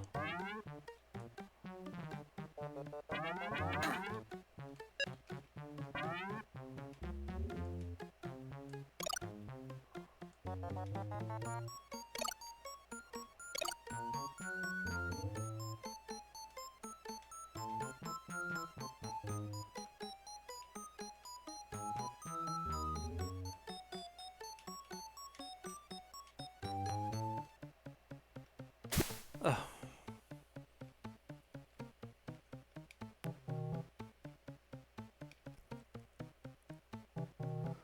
Where am I going?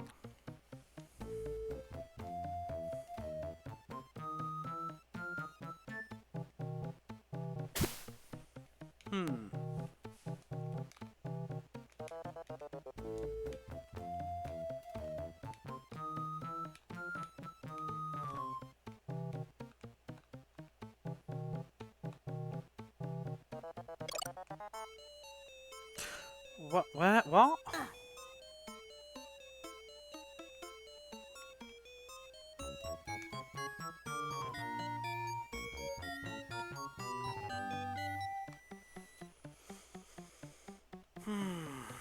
I Claudius. No, that sounds right.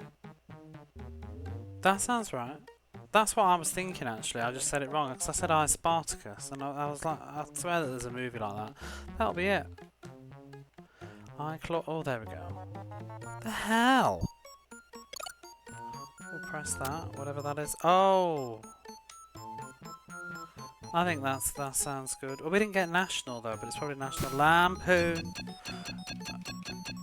Oh, what's he doing? Why are we turning the lights off? Don't we want them on? Or not?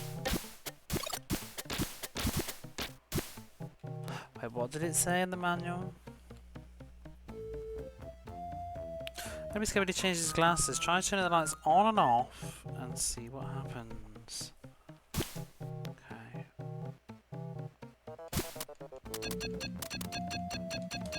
So fucking cursed.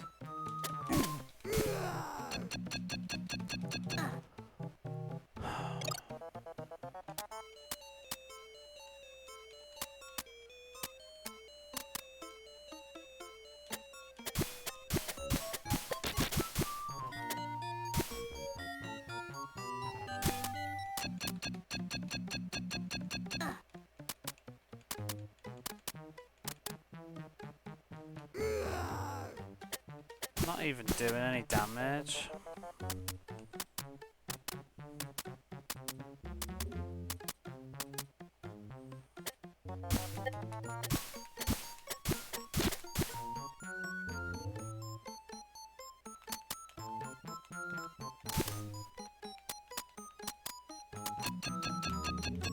I don't even know what's going on.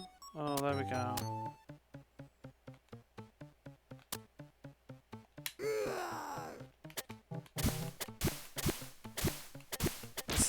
This is terrible. It looks difficult as well. I no longer have any scares.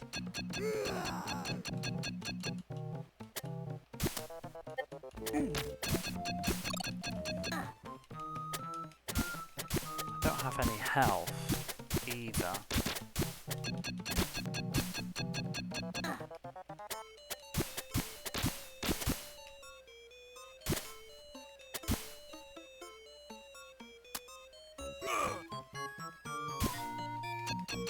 I don't know how to not get hit by him though, because he will never fucking back off. Have I really got to pick up all this shit again? Why isn't there a checkpoint any closer?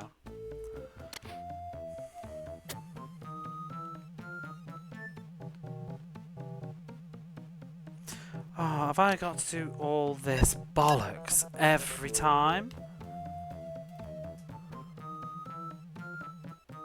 I don't know if I've got it in me.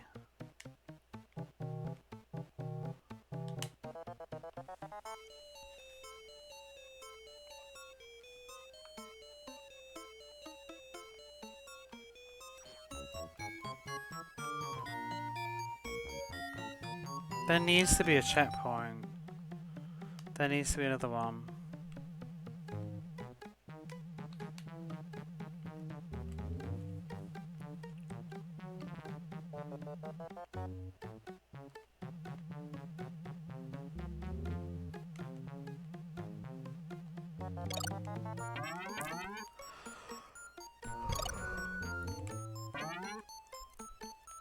Like, really?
What is this shit?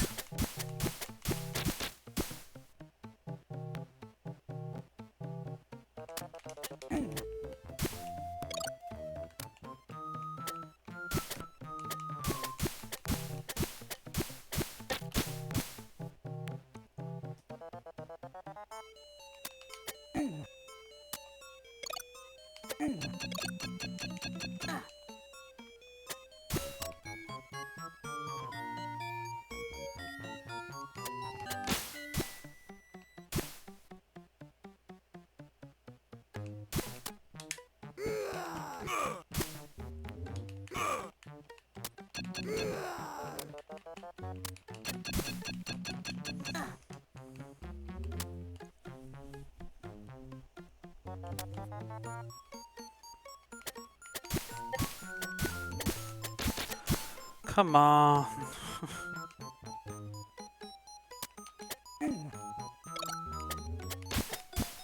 Why does he keep running all the way out to the left? Could he be any more irritating? Right. Are we done here? Oh, he's run into a box. Please be GG.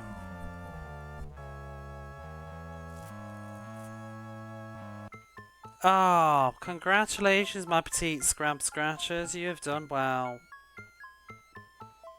Allow me to present you with this graduation certificate. You are, in fact, real monsters. Now go out there and show me what you can do. Monster Academy Diploma. This certifies that you have attained the rank of truly monstrous. Yeah, this video has. This game has achieved that status. This was a truly monstrous game. Map layout and design by Kevin Chan. Oh, Kevin Chan, he was in the, makes sense now. These are all the names of in the gymnasium. Graphics by Nina. Time for bed. Good night, Dreamy. Thank you for hanging out.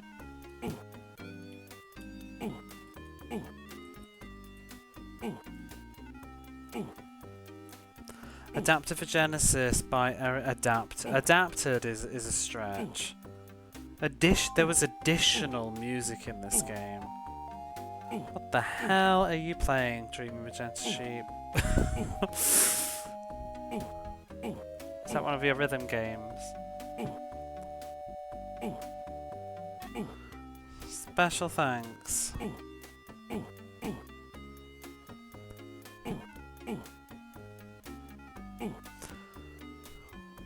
Why do I have to just listen to ooh? Ooh. Even the credits are obnoxious.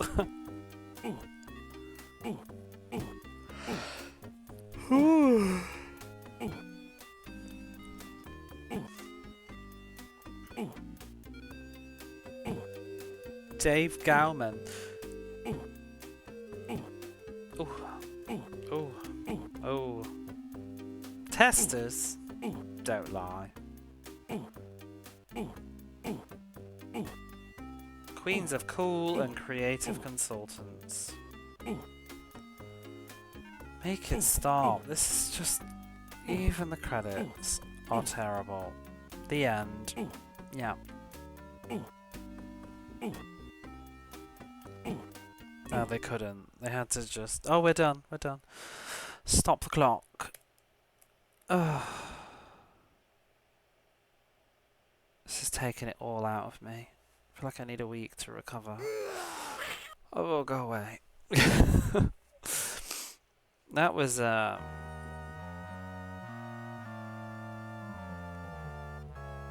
was a game. I mean, it's not the worst thing. You know, sometimes just it was tepid terrible, that was. It's like room temperature garbage.